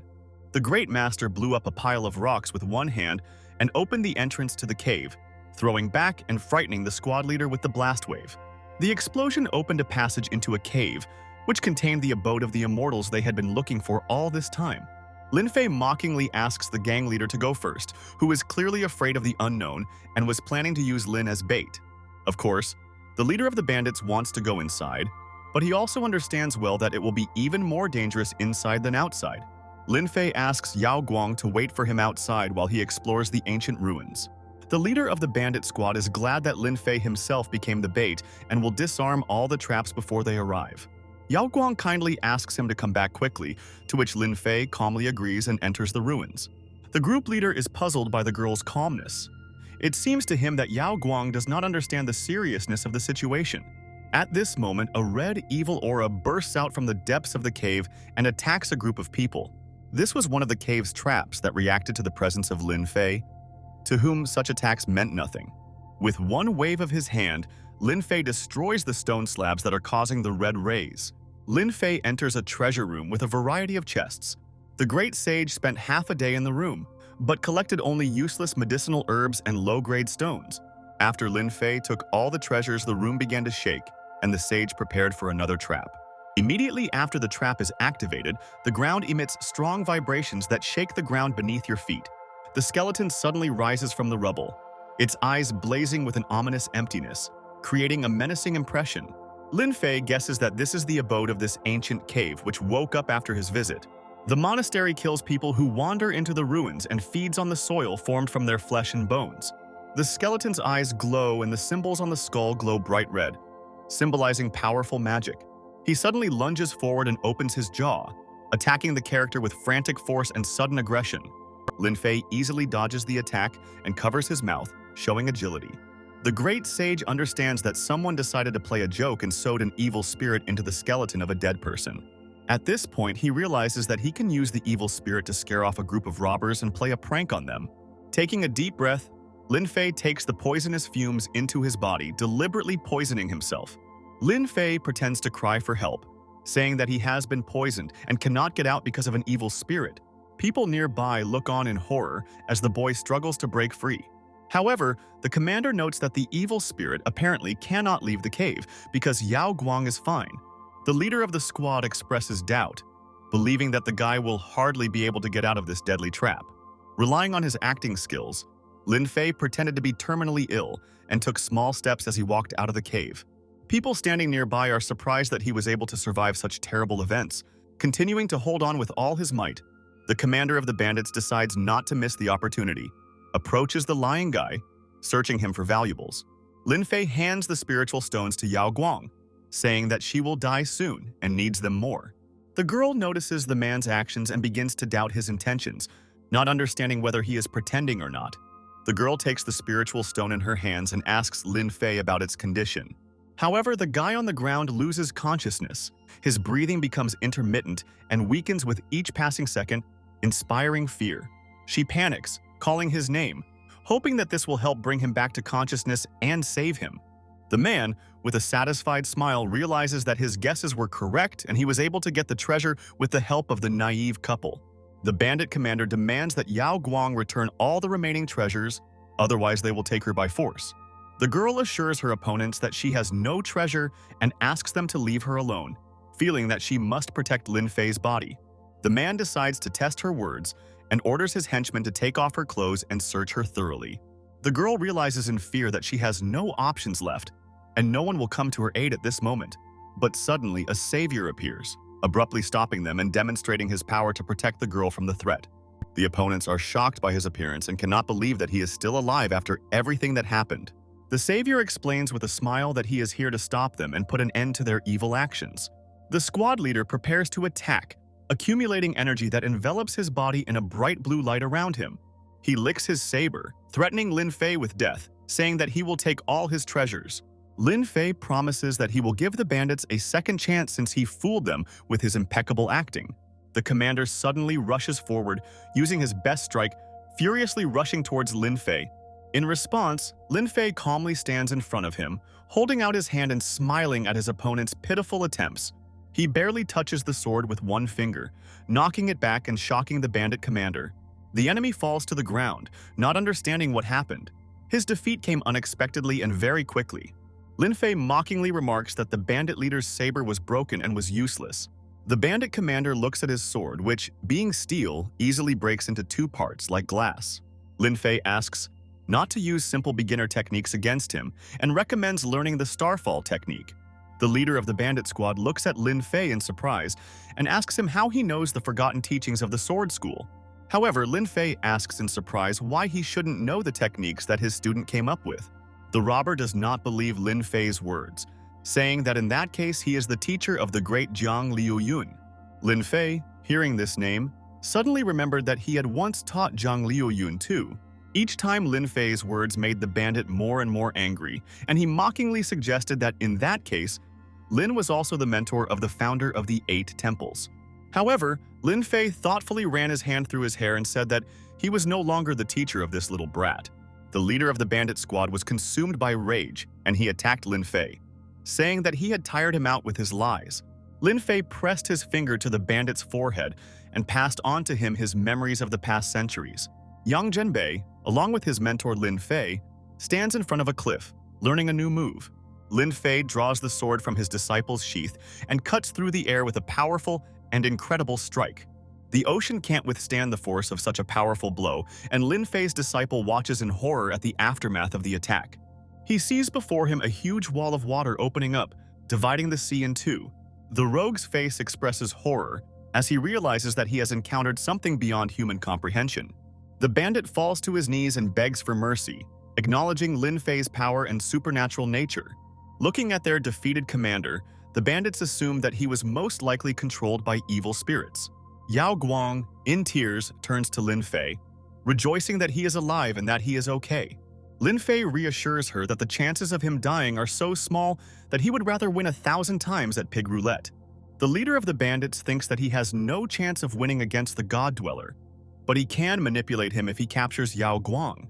He lunges at the girl to attack and grab her, intending to use Yao Guang against Lin Fay. However, the bandit crashes into the protective barrier surrounding Yao Guang, which was specially created by Lin Fay. The barrier pushes the bandit's body away and he flies back, crashing into the rocks and breaking the cave wall. Lin Fay explains that even though he created an amulet of both a normal leaf and a pen, no one can penetrate its protection. He spent only 3 minutes preparing the amulet, but for him it was quite a long time, and that is why Yao Guang was protected more than the others. Lin Fay pointed his hand towards the bandit, saying that he had already tired him out and it was time for him to die. To buy time, the bandit commander asks why Lin Fay pretended to be poisoned and dead. Lin Fay, directing the death ray, calmly replies that he was simply bored and only wanted to entertain himself. An explosion of energy blinds everyone around. The light illuminates the cave, causing all the bandits to run in panic in different directions. Lin Fay says that he never kills people without reason, and only in cases when they deserve it. He snapped his fingers and blew up the bodies of fleeing criminals who hoped to escape his punishment. It's already getting dark in the forest, and Lin Fay suggests spending the night in the forest and waiting until the next morning.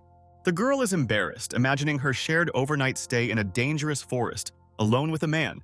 A tall building appears on the horizon, where the young CEO Han now resides. He gets out of the car, lights a cigar, and asks if today's auction will be held here.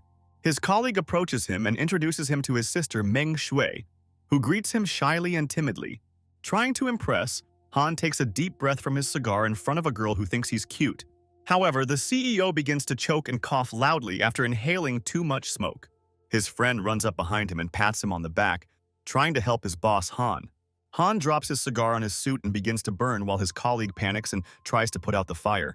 The CEO angrily puts out a fire on his suit as his colleague hands him his jacket. The girl looks at him with contempt, realizing that in front of him stands a non-entity who is not worthy of her attention.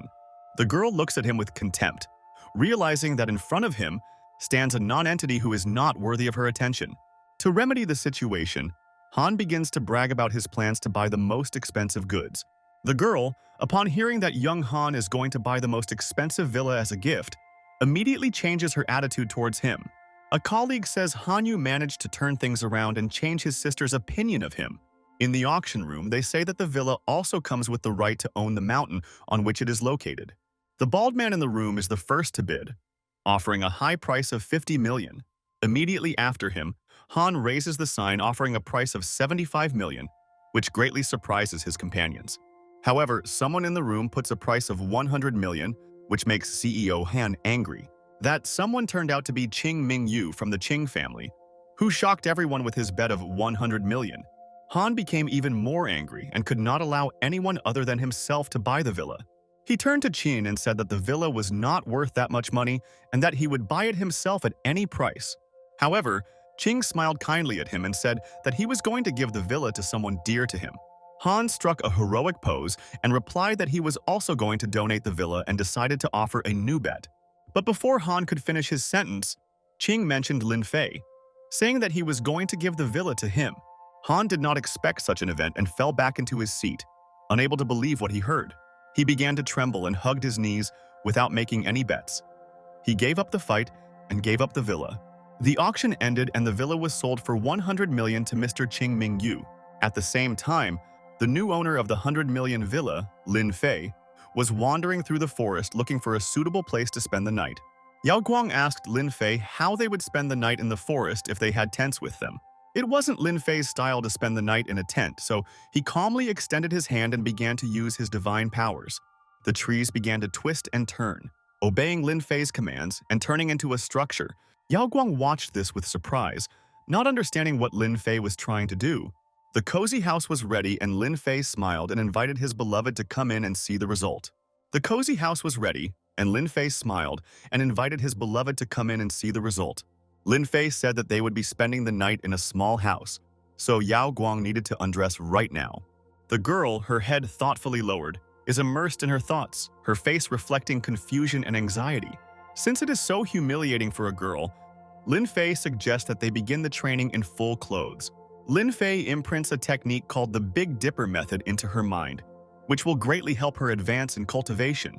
The girl is immersed in bright light. Her figure takes on a mystical form, filling the room with radiance. Yao Guang begins to float in the air, filled with new knowledge and the power of the Big Dipper. Lin Fay watches all this thoughtfully, thinking that the power within Yao Guang must be starting to grow at a rapid speed. He throws spiritual stones into the air to further activate and enhance the learning speed. Yao Guang floated in the air, having fully reached the final stage of cultivation, and become stronger. Raising his thumb in approval, Lin Fay says that Yao Guang is now at the same stage as Molin. After this, he hands her an elixir that will strengthen her even more, turning her into a teacher. Yao Guang is shocked that in just a few hours she has advanced from the beginner level to the teacher level. However, Lin Fay says that there is nothing special about the teacher's level, and if he had not been worried about her, Yao Guang would have already been much stronger. Yao Guang decided to trust Lin Fay's words and took the elixir, believing that she didn't need to worry. The girl begins to scream loudly, feeling herself filled with enormous strength and power. A strong steam comes from her body, and she herself feels very strange, getting used to new sensations. Lin Fay approaches her with concern, extending her hand and inviting her to walk and try out her new powers. Lin Fay challenges the girl to kick the tree so hard that it breaks and falls to the ground. The girl doubts that she can do something like that, so Lin Fay has to push her forward. Yao Guang gets into a fighting stance, preparing to deliver a powerful kick to the tree and knock it to the ground. The girl walks forward screaming, her face expressing determination and courage in a new situation for her. She kicks the tree trunk with her foot, and her facial expression shows confusion and uncertainty in her actions. She realizes that her attempt was not successful and expresses disappointment with her result. Suddenly, the tree collapses. Pieces of the trunk fly off, leaving behind small cracks. The girl is stunned. Realizing that it was her actions that led to this destruction, she is in shock from her powers. The guy explains that she shouldn't lift her legs so high, especially when she's wearing a dress, and Yao Guang is embarrassed, her cheeks turning red. He raises a finger, explaining the next steps, his eyes full of confidence and readiness to help her. Lin Fay puts his hand to her forehead and begins to show the ancient memories of the mighty masters. The girl begins to transform. Her body is enveloped in a bright light that makes her glow. Yao Guang sees a great war of gods who control the most powerful forces. The girl can't believe that someone can be so strong and calls them monsters. Unable to withstand such a flow of power, she faints, and Lin Fay extracts memories from her, believing that it is too early for her for this. However, the girl asks him to explain everything to her, saying that the power of those masters was incomparable and she admired their strength. Lin Fay gets angry, asking why she never praised his power and strength, causing Yao Guang to become embarrassed. He says that these were the children of the supreme ruler Chuan Xu, the Wan Liang and Qiang Chan brothers, who fought for the right to the throne. The girl asks Lin Fay which of the brothers ultimately won that great battle. Wang Liang was already winning, but it turned out that his brother had long been plotting against him in heaven and earth. So at the most crucial moment, Wang Liang found himself trapped and hid in the desert land. Yao Guang asks the great sage why Qiang did not chase after his brother and let him get away so easily. But he did not stop looking for him and founded the Temple of Shadows, which still exists, and tried to kill Yao Guang. The girl thought about how troublesome it was for Lin Fay and Wu Molin to constantly protect her from the Shadow Temple. However, from today onwards, Yao Guang is able to stand up for herself and easily deal with enemies. The girl remembered that there was another group of people in the ravine with them, the same ones that Lin Fay had mentioned. This group of people is close to them, but they are trapped from which they can no longer escape. In an online correspondence, the user demands specific information about his interlocutor, who is trying to take the money and leave. Tolo furiously slams the table, shouting that he has been deceived once again with information about the girl and that his money has been taken. At that moment, someone comes up to him from behind and puts a hand on his shoulder, saying that he has the information he needs. Tolo slowly turns his back to the man, who hides his face and identity with bandages and a hood. The man turned out to be one of the members of the temple, and he knows what happened to Gardenia, who disappeared during a mission, and whom Tolo is looking for. They leave the place saying that the local customers are disgusting to look at, which offends the bald man. Tolo hands the man a cigarette and asks him to start a conversation, saying that he is ready to listen to his story. The interlocutor introduces himself by saying that he is from the 8 Temples of Illusion, which greatly shocks Tolo. Hearing this, Tolo immediately hides his eyes, knowing that those who look into the eyes of the Masters of Illusion will be in a hallucination created by the enemy all day long. However, the Master of Illusion states that he does not intend to attack him, since they have a common goal and need to cooperate. The mysterious Master says with an evil smile that he wants to kill Yao Guang and believes that all the heavenly creatures will soon wake up. Although Lin Fay interferes with their plan, he cannot be stronger than the heavenly beasts, and even on Earth there will be a person who can kill him.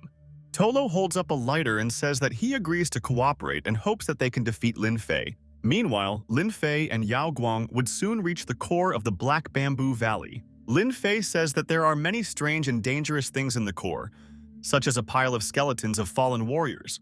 He asks her to stay close to him so that she will be safe, and Yao Guang clings to him, closing her eyes in panic. Lin Fay says that there are no ghosts here, but there must be girls that Yao Guang imagines as ghosts.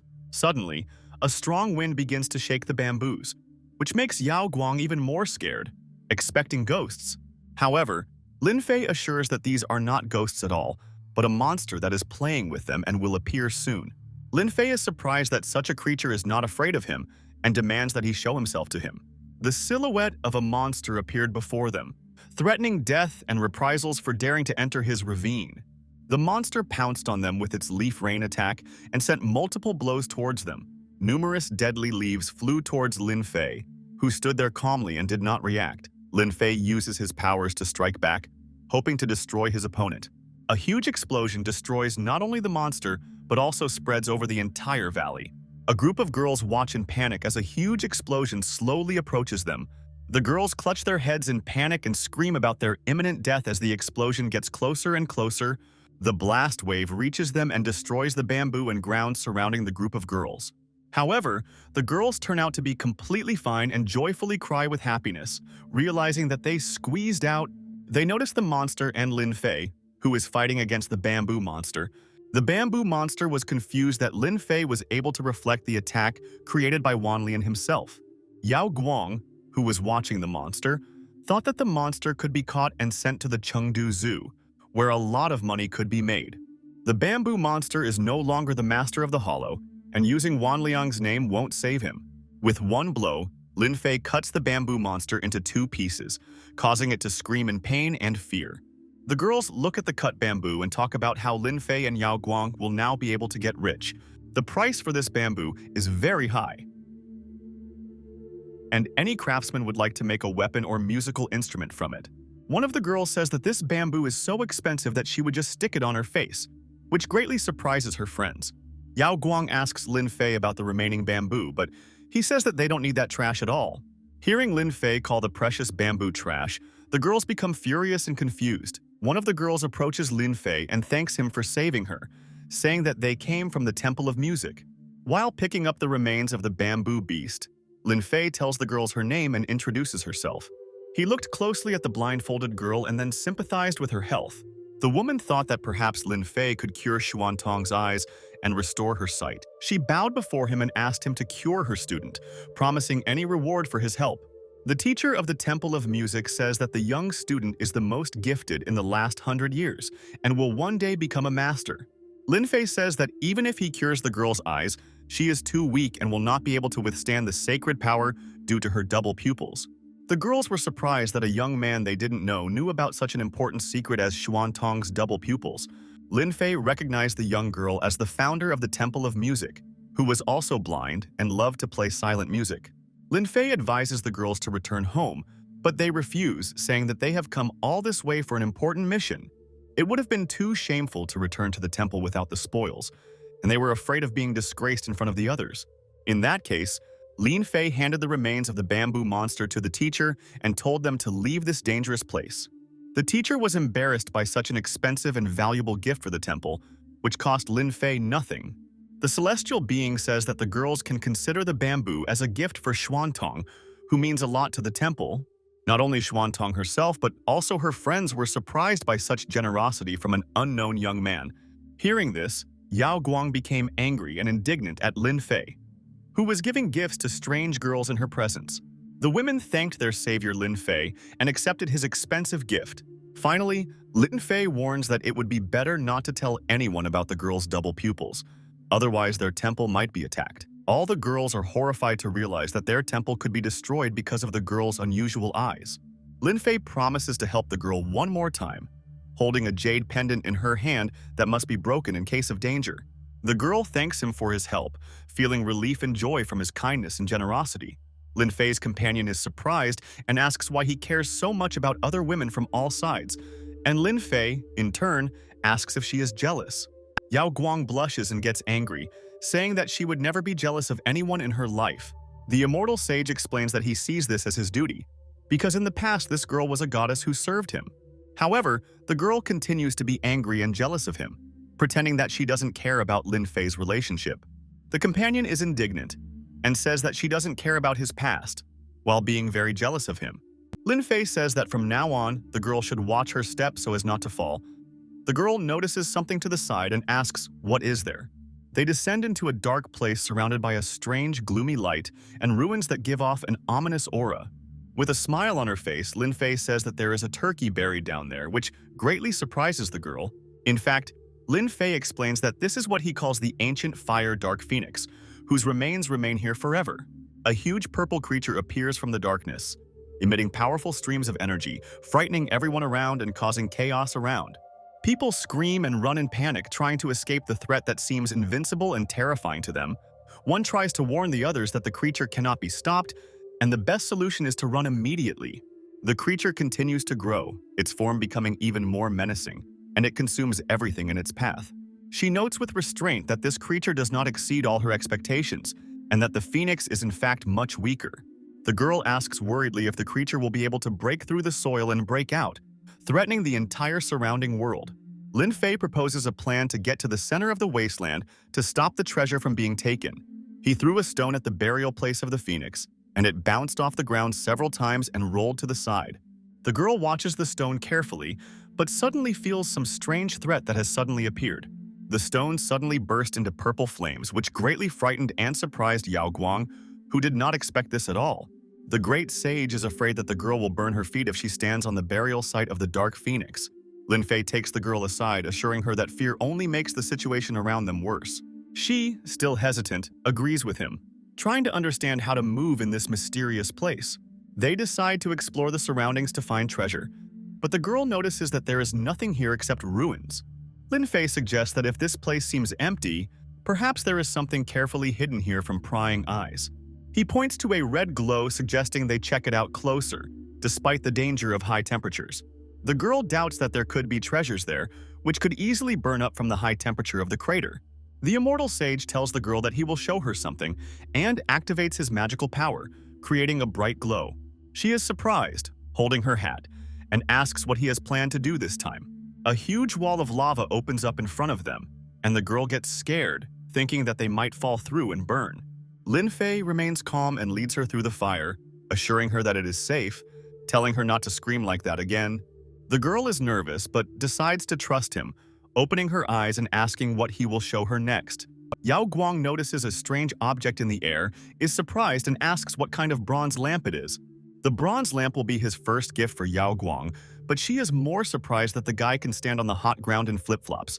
The girl stretches out her hands and prepares to catch the bronze lamp that Lin Fay threw.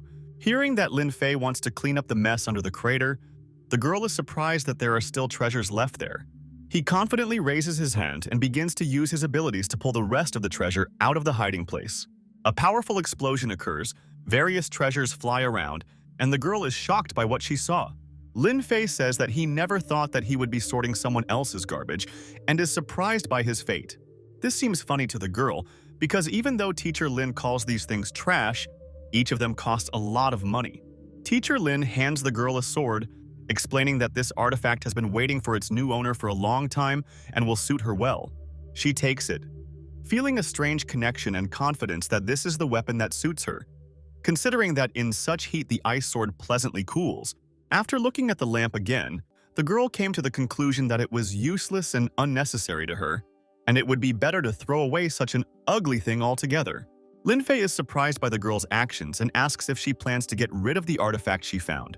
The girl is puzzled as to how he so easily realized that she was planning to throw away his gift. The bronze lamp may not look very beautiful, but it is a precious and rare artifact that needs to be breathed into. The girl blows on the bronze lamp, the fire on which begins to light and flicker pleasantly. She does everything she can to activate the flame, and the lamp continues to increase its magical activity. Suddenly, the lamp activates, releasing a powerful stream of fire, surrounding the girl and Lin Fay. A huge fire dragon appears from the fire and circles in the air, causing horror and panic in the girl. The dragon roars, ready to attack. It opens its mouth and its fiery body surrounds Lin Fay. The girl shouts at the immortal sage to be careful and defend himself from the dragon's attack. Lin Fay uses her abilities to manipulate fire and control the situation. The dragon's attack had no effect on Lin Fay, for whom Yao Guang was worrying too much in vain. She begins to feel dizzy and feels like she is losing her strength, experiencing extreme fatigue. She begins to fall and drops her ice sword. Losing strength and balance, the girl loses consciousness. The dragon's power has exhausted the girl too much and she needs rest, so Lin Fay suggests that they return home. However, the girl says that she will no longer use the dragon's power because she is afraid that it might anger her.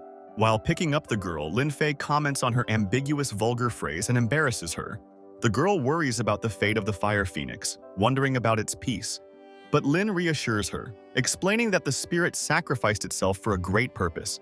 The girl fears that the spirit may be used for evil purposes. She insists on leaving the spirit alone, respecting its sacrifice. As they flew away from the tomb, a message came into Lin Fay's phone, distracting his attention. Since they managed to get out of the most dangerous ravine in the world alive, the girl suggested spending the night in a good hotel, considering that her house was still destroyed. King Fin wrote to him, informing him of the purchase of the villa, in gratitude for his help in saving his family. The expensive villa, which was located in the mountains, was called Floating Clouds, and was a beautiful place worth the price. The daughter of the Ching family is waiting for someone important, looking at the picturesque surroundings of a luxurious building where a quiet life is taking place. She begins to worry because the waiting time is long and the guest is in no hurry to appear, and her dress seems too luxurious to her. Suddenly, Lin Fay appears on a scooter with a cheerful old man, attracting attention with his unexpected appearance. The girl is surprised by his simple and casual appearance, which clearly does not correspond to her expectations and impressions of the meeting. The old man mistakenly assumes that Lin Fay works for the rich and asks to get him a job here. Lin Fay ignores the old man's request and approaches the girl, asking for forgiveness for being late. Handing over the keys, the daughter of the Ji family politely bows to the celestial being and grants the right of ownership of the villa.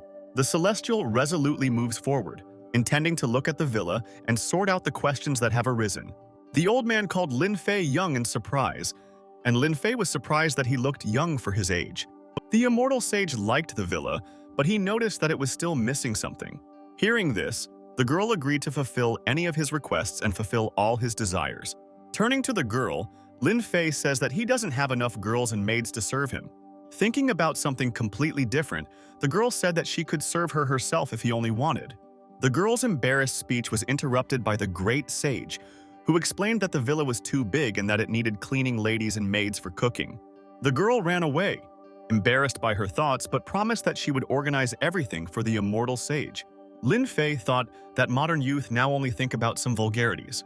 In Jiangnan province, in some unknown village, a girl runs a farm, keeping feed for chickens that peck at their food. Suddenly, a man with blue hair and a stern expression appears near the house. The girl says that if Tolo came to kill her, then he had better do it as quickly as possible. Tolo says that the nightmare killer who helped the girl escape is dead, and she needs to know about it. The girl can't believe what she heard. Could it really be that someone so important to her died? The attention of two people is focused on a huge pendant that hangs in front of them, resembling an ancient amulet. The girl remembers how the nightmare showed her a huge piece of amber, telling her that it was his best work. He remembers the past, where the nightmare holds that very amulet in his hands, promising to wear it as long as he lives. She presses the amulet to her chest and asks the Tolo who killed someone close to her. Tolo shows a photo of Lin Fay, saying that it was he who brutally killed the nightmare. She looks at the photograph in confusion, realizing that she still won't be able to kill the Great Master. However, Tolo laughs and says that with the help of the Devil's Sword, she will be able to compare with the celestial being. A huge red sword energy flashes in the air, filling the space with a powerful and ominous light. The blue-haired man looks at what is happening with a challenge, saying that this time everything will be different, because the girl is the true chosen one of the sword. In the center of the hall, he stands confidently, surrounded by a rotating red aura, explaining how exactly the sword chooses its owner. Before he could finish speaking, the girl had already managed to take the sword into her hands, which did not burn her and did not kill her. The girl took the sword and became its master, absorbing the power of the devilish weapon into her hands. The woman stands holding a red flame in her hands and says that she desires power over everything. The man falls to his knees before the woman, greeting the great Wangliang who has awakened in the girl's body. However, the woman says that he is not a Wanliang at all, but a Lin Xin Yu who managed to defeat the spirit and regain control of her body. The woman says that the spirit of Van Liang is still with him, but is trapped in her shadow of his brother, trying to resist. The red shadow writhes in agony, and the spirit in the woman's body says that Wan Liang is too weak and there are only two possible outcomes. Either Wan Liang or his brother will win, and if the former wins, there will be complete chaos, and the spirit only wants Lin Fay's death. Tolo's plan was different. With fury in his eyes, he prepares to deliver the final blow to get rid of her forever. The situation got out of control. The woman quickly dodged the blow and pointed the sword at the man. The leader of the Dark Knight fell to his knees before the girl, no longer able to resist his power. Shadow says that he will give her power if she orders Tolo to gather all the members of the organization in one place. She says she doesn't need an army or a powerful force, she just wants to avenge Nightmare's death. Shadow admits that he respects her power and would like to make her his successor if he had the chance.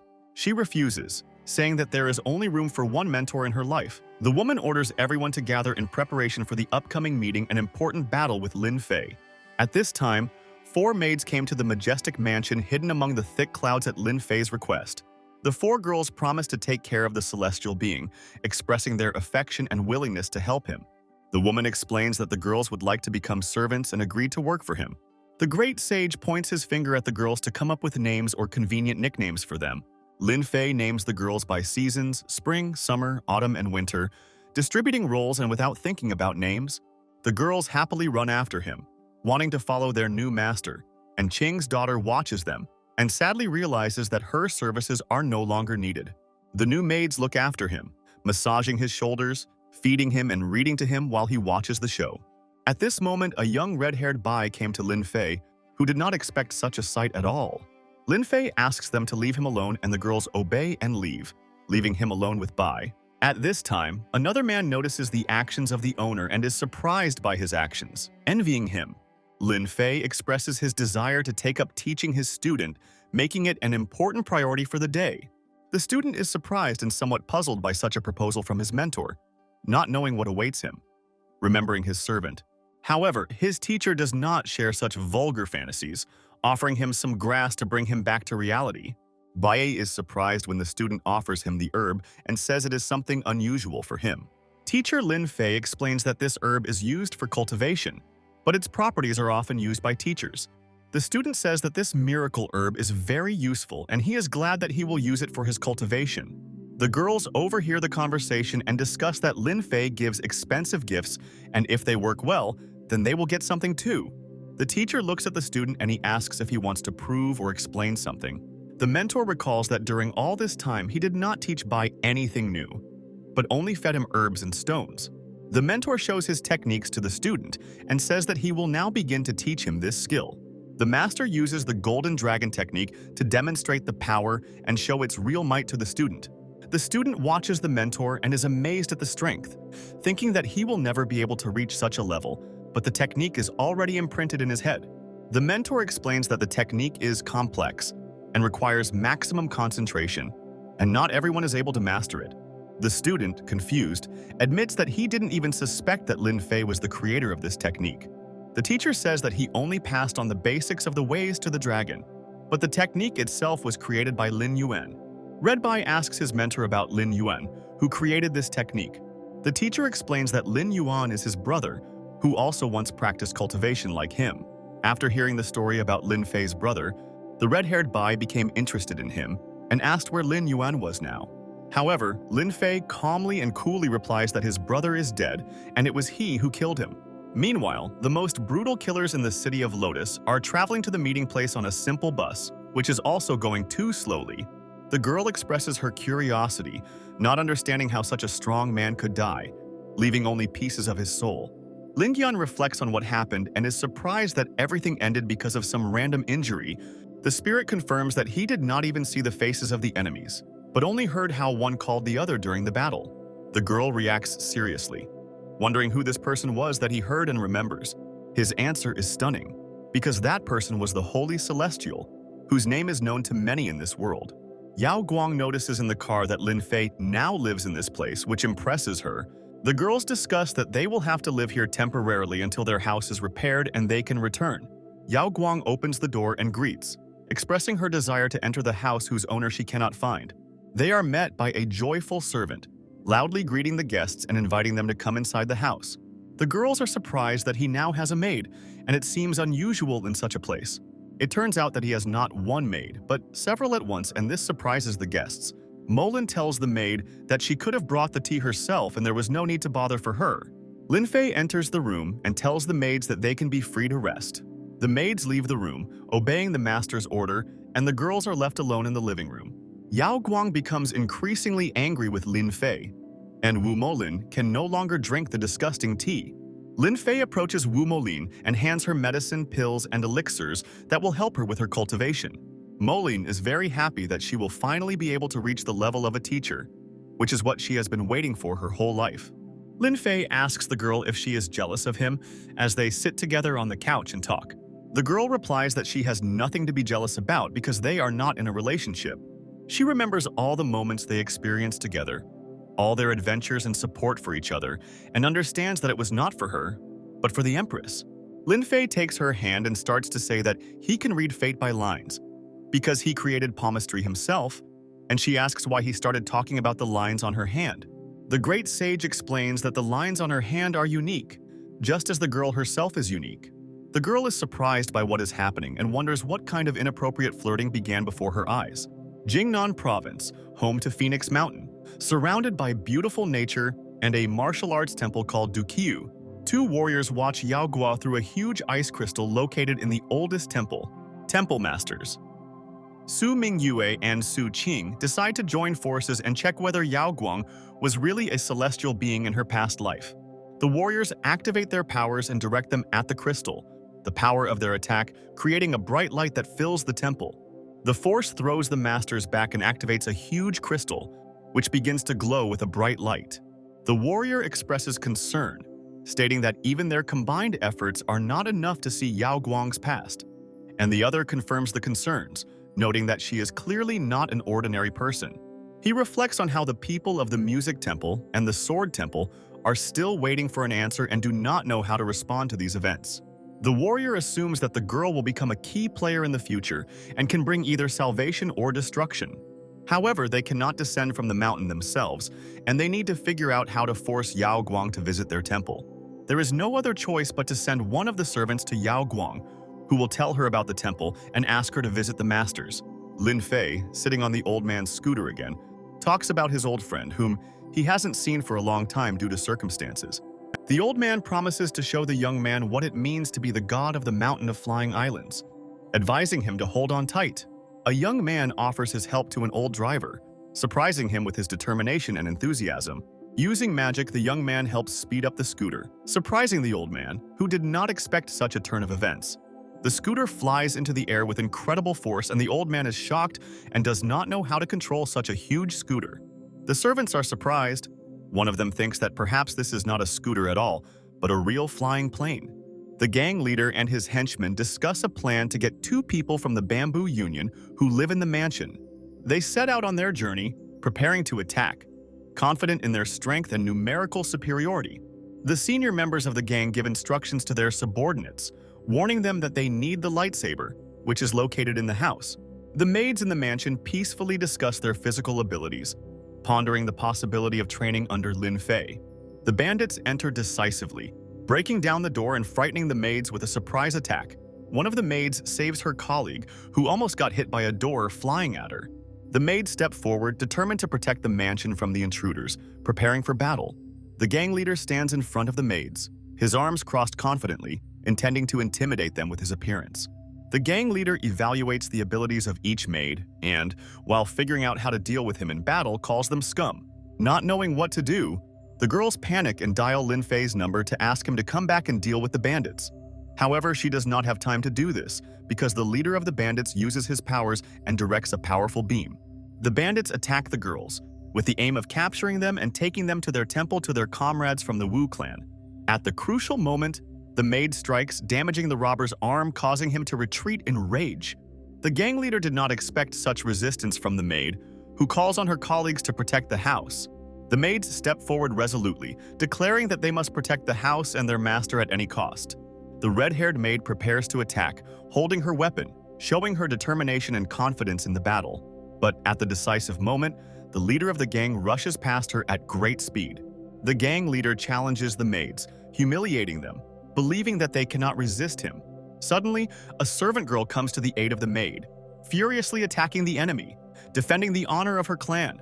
The gang leader mocks the maid's strength by holding her sword and showing off his superiority in combat. The blue-haired maid rushes into the attack, determined to defeat the enemy despite all obstacles. Her sword is aimed straight at the leader, but he manages to deflect the blow and confidently keeps the situation under control. The leader dodges the attack by grabbing the maid by the neck and lifting her up, demonstrating his strength.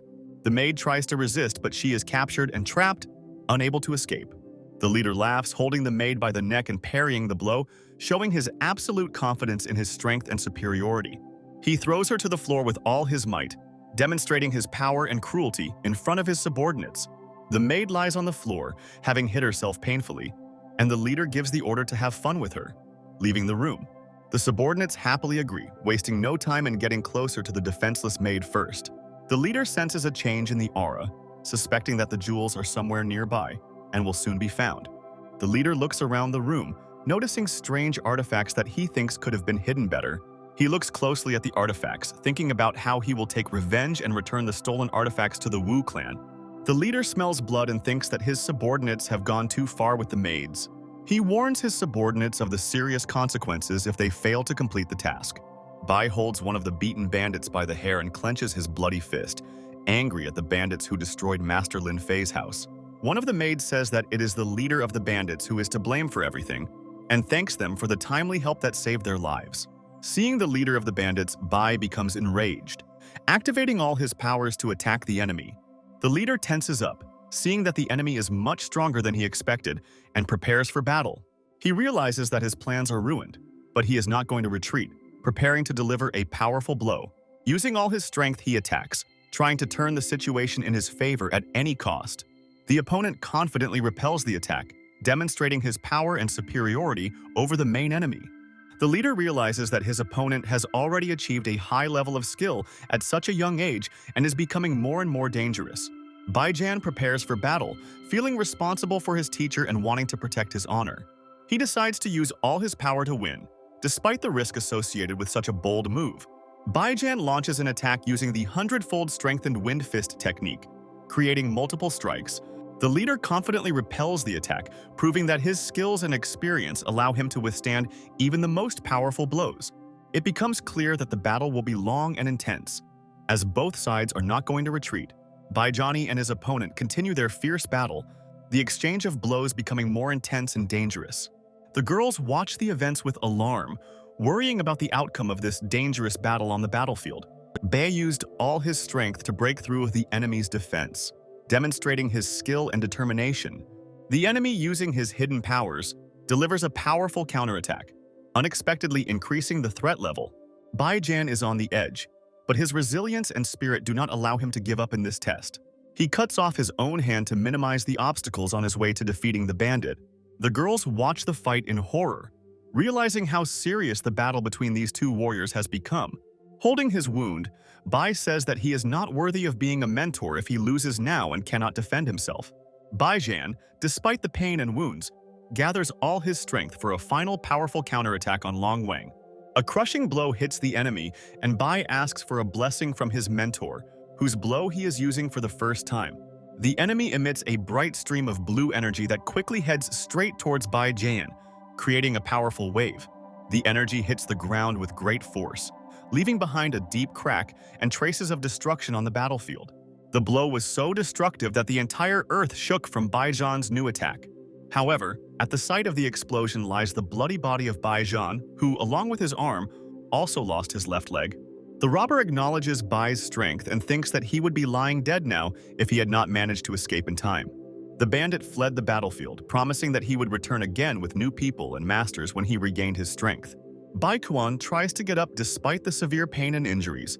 Not wanting to allow defeat and loss of honor, the girls around him try to support him, worried about his condition and fearing for his life after such a difficult battle. His body trembles with tension, but he does not give up, determined to prove his strength and not let his mentor down.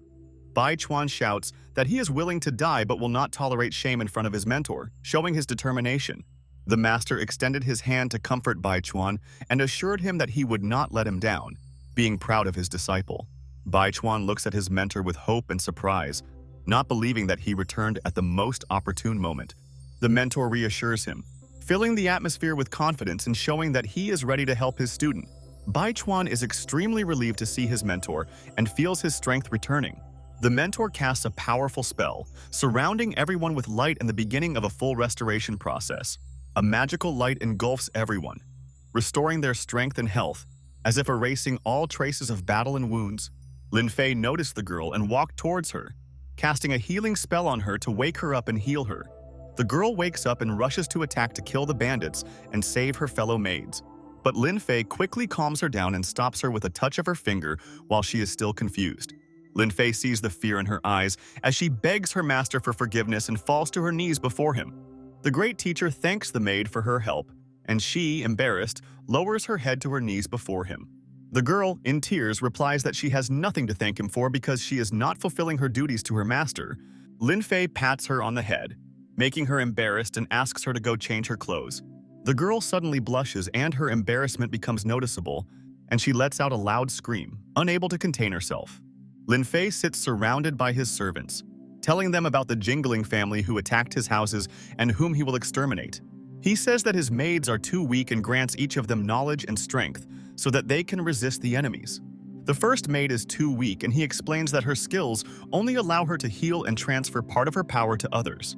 The second girl is good at singing and art, so the teacher gives her mermaid songs that can drive enemies crazy. The third maid is good at calligraphy and playing chess, so the teacher grants her the powers of the four perfections. Lin Fay grants the final girl the secrets of deadly swordplay, realizing that her power could truly change the course of their battle. The girls discuss how Lin Fay is generous and kind to them, and each expresses their admiration for his actions.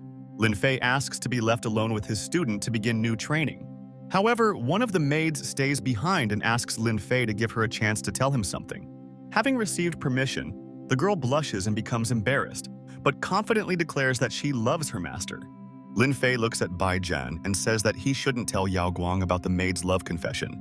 Bai Jian asks his teacher to explain the riddle of the dragon abyss, who says that he needs to repay the merits by breaking the old and creating the new. Lin Fay explains to his disciple that he has already returned the merits and broken the old, and all that remains is for him to create the new. The student is surprised by the teacher's words, because if he tries to return his powers, he will damage the channels and become disabled. However, Lin Fay promises that his student will not become disabled as long as he is by his side and looks after him. Bai Jian believes his teacher's words and assumes a meditative pose, preparing to apply his new knowledge. He activates his powers and his body is filled with an aura and energy that grows around him and emits a bright light. However, his body really can't take it anymore and becomes covered in wounds and cracks from which streams of blood burst out. Lin Fay restores his disciple and tells him to continue while he quietly watches him. Finally, Bai Jian masters a new secret dragon technique, and his channels become even stronger and more durable.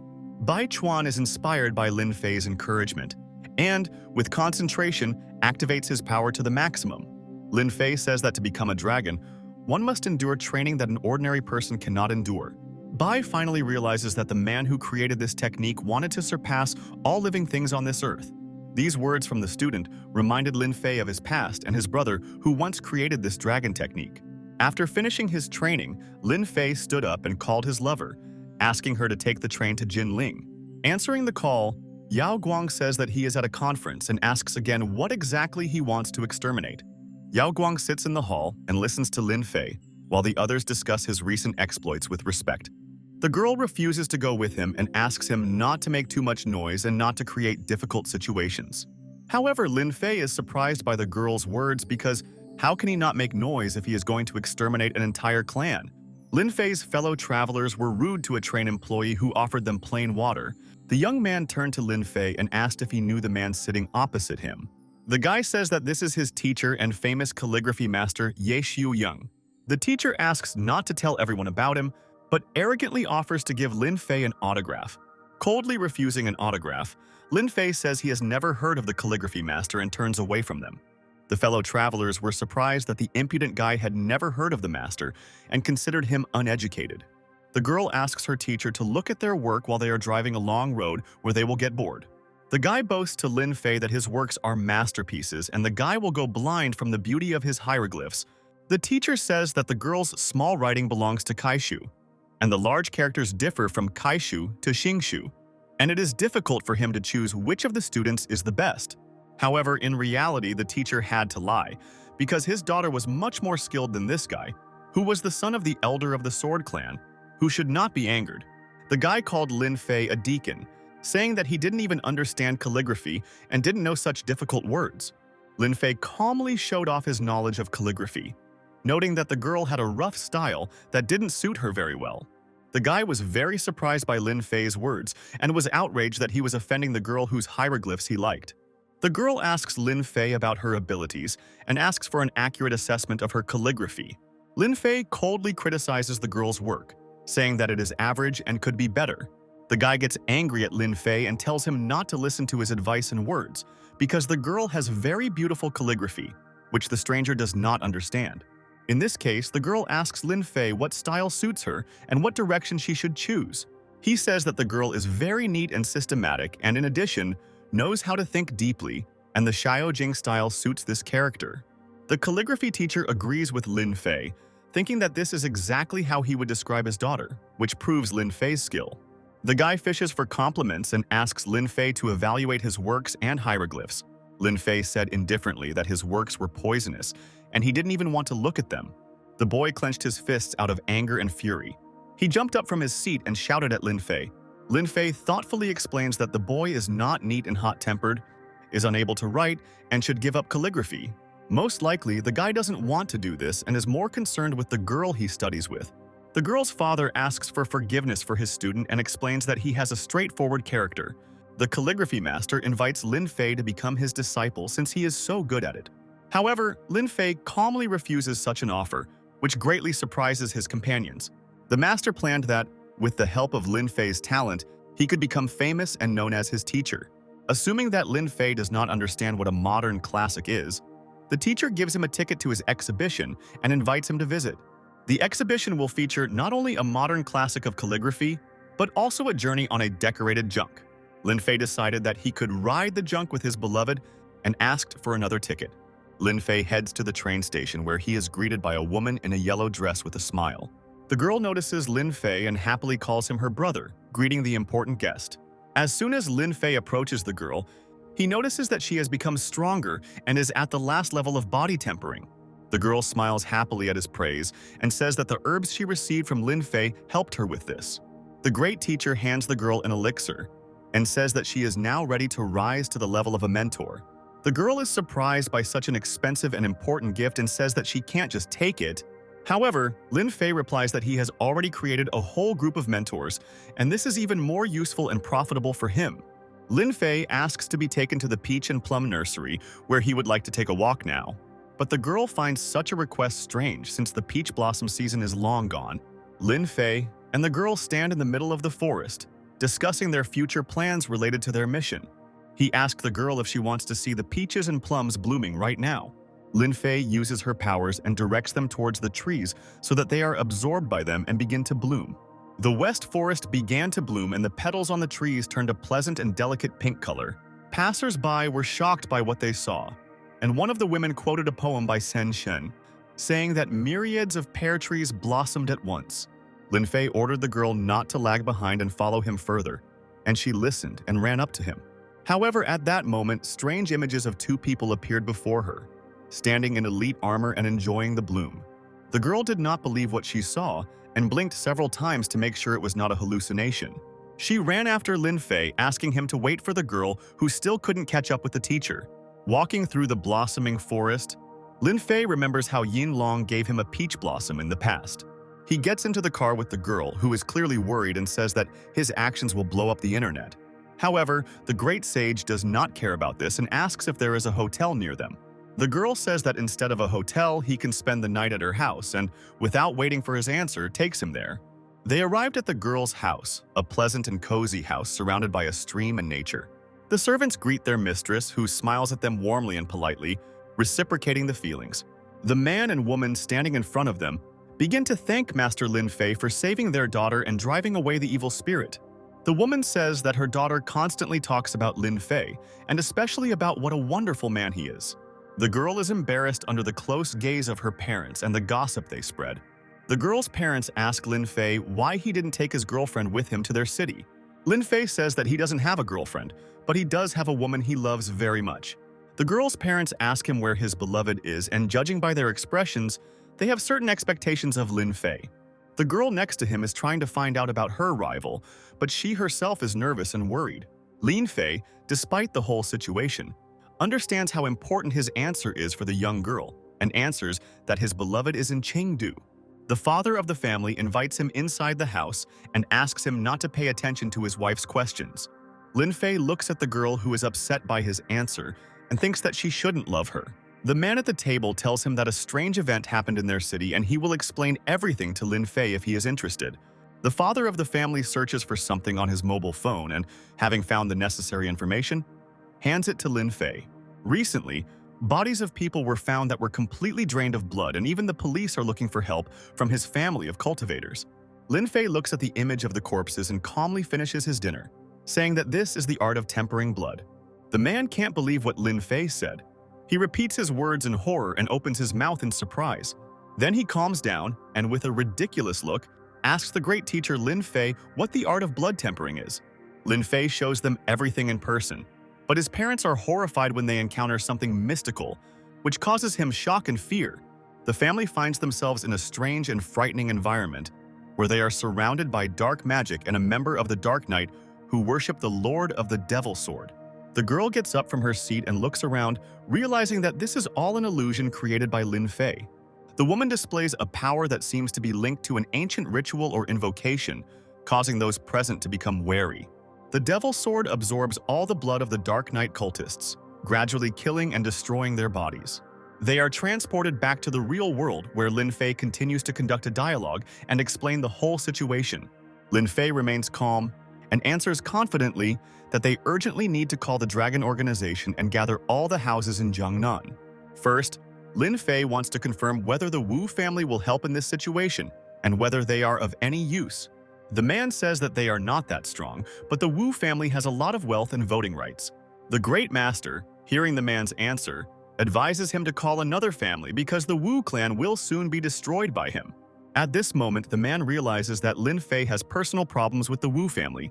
However, the most important task for him now is to unite all the big clans, including the Knife Sect, Sound, Wu family, and Zhen family. Turning to the girl, Lin Fay asks what plans she has for the coming days. Standing up from his seat, teacher Lin Fay tells the girl that she will walk around the city with him until he leaves. The girl happily jumps on the spot and screams with happiness, agreeing to spend time with him. At the Zhongshan circuit, an expensive sports car races along the track at high speed. The girl is surprised that Lin Fay remains calm when such a big tragedy happened in the city. A group of guys approaches them, stares at the girl, and insults her, making vulgar comments about her body. They come closer and the leader of the group is surprised that the girl is also interested in drag racing. The girl is slightly frightened, and then with hostility asks her friend Wu Yun what he is doing here. The guy threatens that the girl will sooner or later become his property, and if he finds the guy, he will torture her to death. He grabs the girl and squeezes her face, saying that she is very funny when she is angry. At this moment, he flies back with a whistle when Lin Fay suddenly gives him a powerful slap.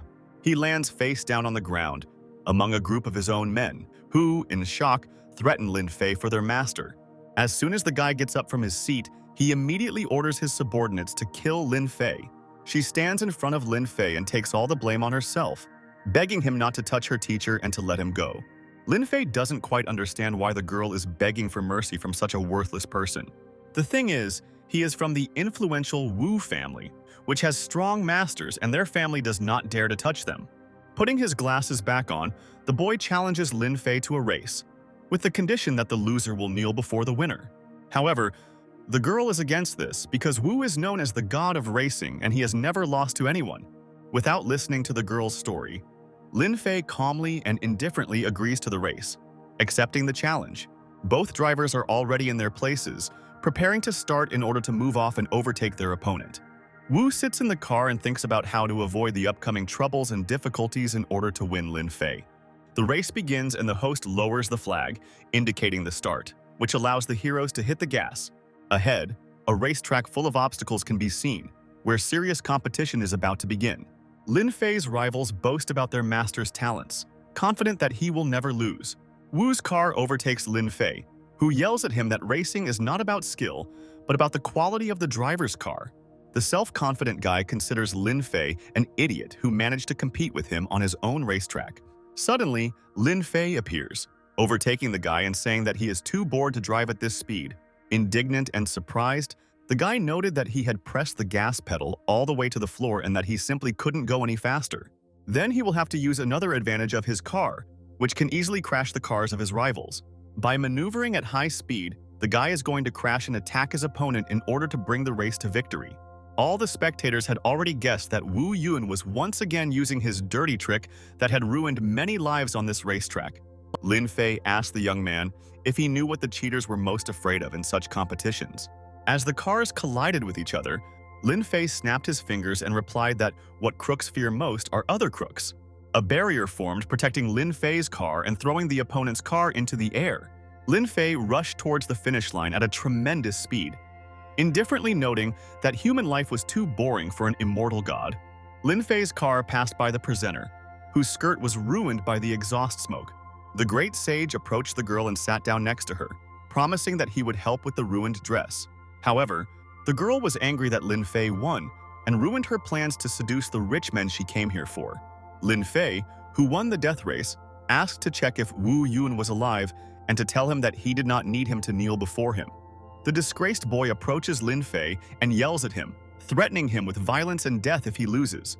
The furious scream becomes even louder when the boy realizes that he is being ignored and not taken seriously. Confused, Lin Fay notices that the guy has gone crazy from the accident, since he is screaming into the void and does not see him.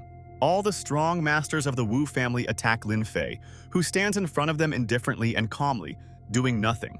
It was enough to just move his hands and both Wu masters would receive a slap in the face, flying in different directions from Lin Fay. He jumped up to the impudent guy with such great speed that he turned pale and screamed in horror and fear. Dozens of blows followed on the guy's already red face, who couldn't breathe calmly from the pain. All the servants and masters of Wu ran up to the beaten, impudent man, whose face was badly swollen, and the girl excitedly approached Lin Fay. The servants surrounded the beaten boy, who asked for a phone to call someone named Wu Yun, who would help him take revenge.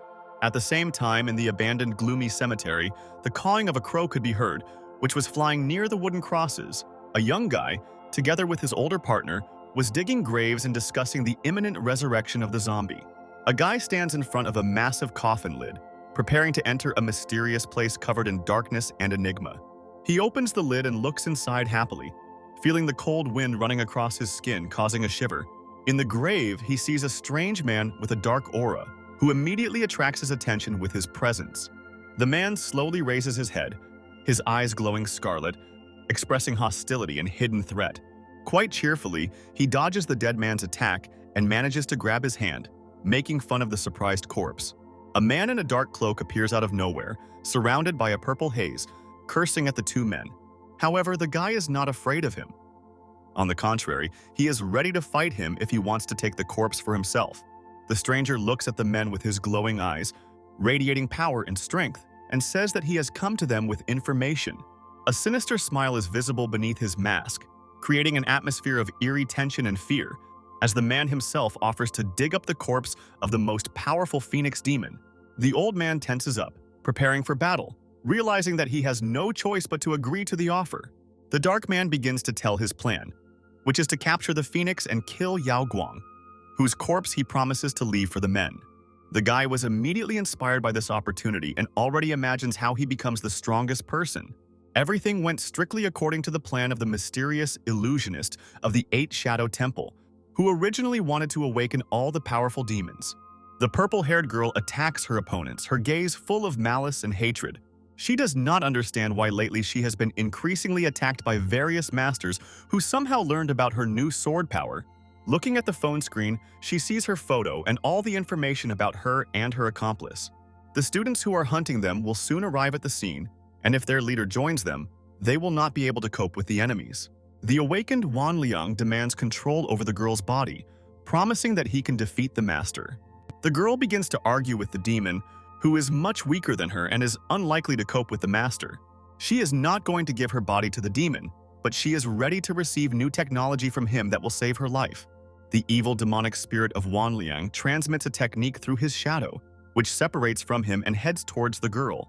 The power of the new technique lies in the ability to merge with the shadows and run away or attack opponents while being invisible to them.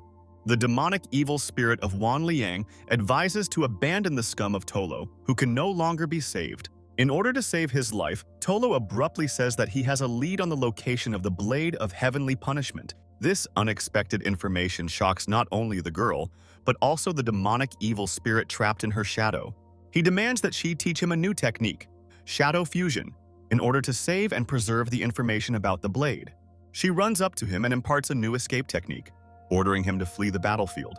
At that very second, a sword is thrust in their place, but it misses its target, and the criminals who manage to escape. The head of the warrior temple, Hong Xiaowame, approaches his sword, regretting that he let the demons go. Noticing the red creeping shadow, the head of the warrior temple leaps towards it to catch it. The temple warrior's head's attack reaches the girl, and she manages to dodge at the last second. The warrior turned out to be much stronger than they said about him, and his energy and sword strangely resemble Princess Ji. An incredible, furious blow flies towards the girl and the demon Wan Liang sealed within her. The girl dodges the blow and flies through the sky with a determined expression on her face. A powerful magical strike appears, creating a huge sphere of blue ice energy directed towards the enemy. The opponents were able to avoid such a powerful attack using the Shadow Sect's technique, but sooner or later, the warrior leader would find them. A kilometer away from it, a red shadow appears, which gradually expands and thickens. In order to save the girl, the demonic spirit of Wan Liang used the source of life, which would soon be lost if the power of tempering was not used. The demonic spirit orders the girl to quickly find the source of life while he himself sleeps and regains his strength.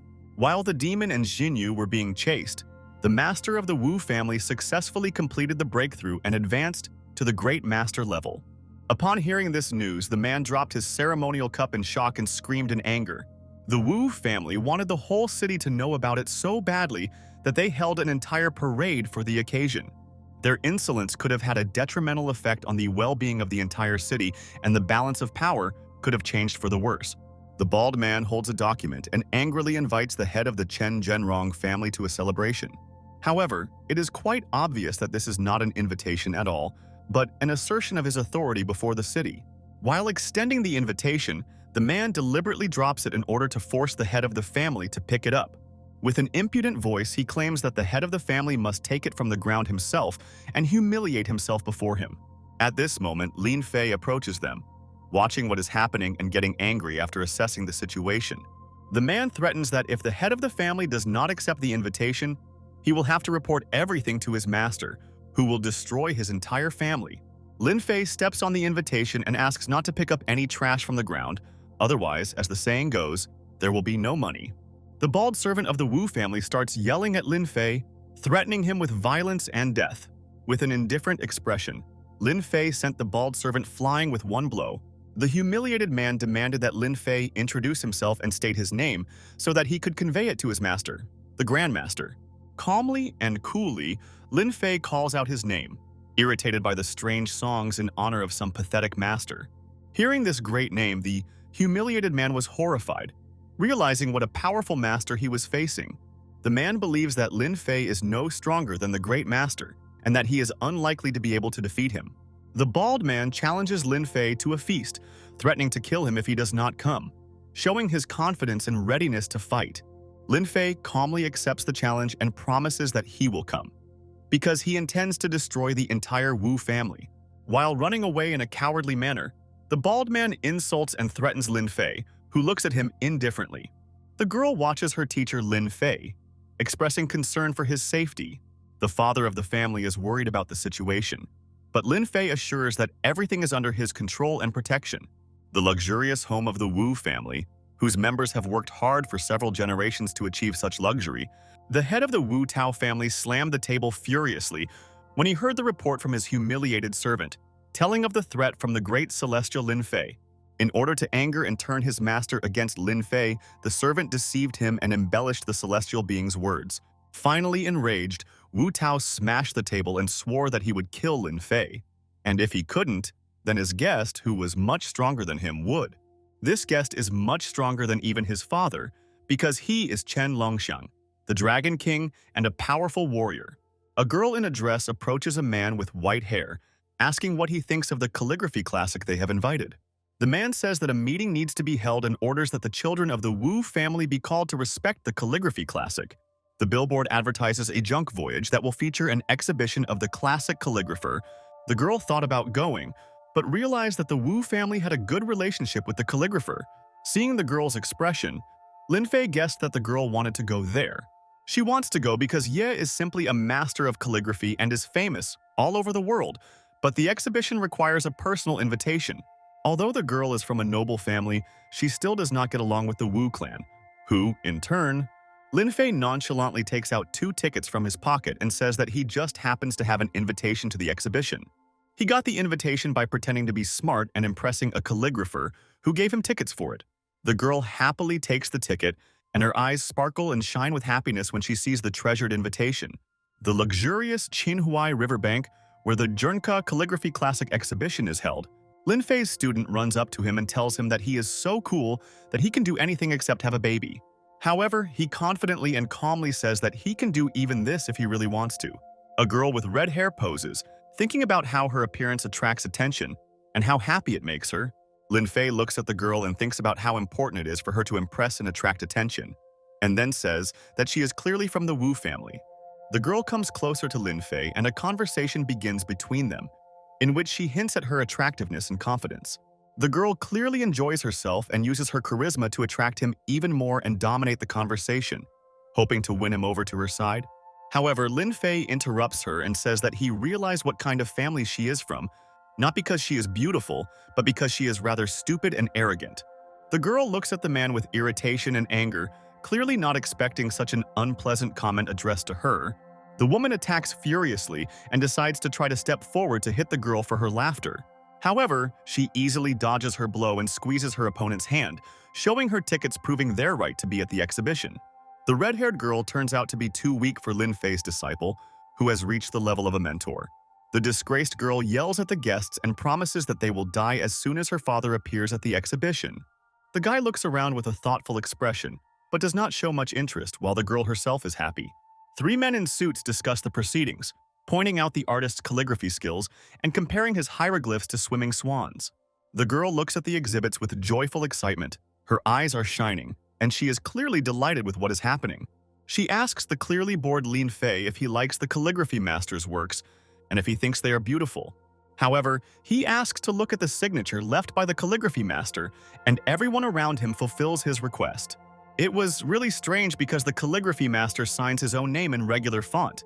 Everyone present is embarrassed and understands the absurdity of the situation, but the girl says that she would still be glad to get his autograph. In that case, Lin Fay promises that he will give her a job much better than that of this modern master.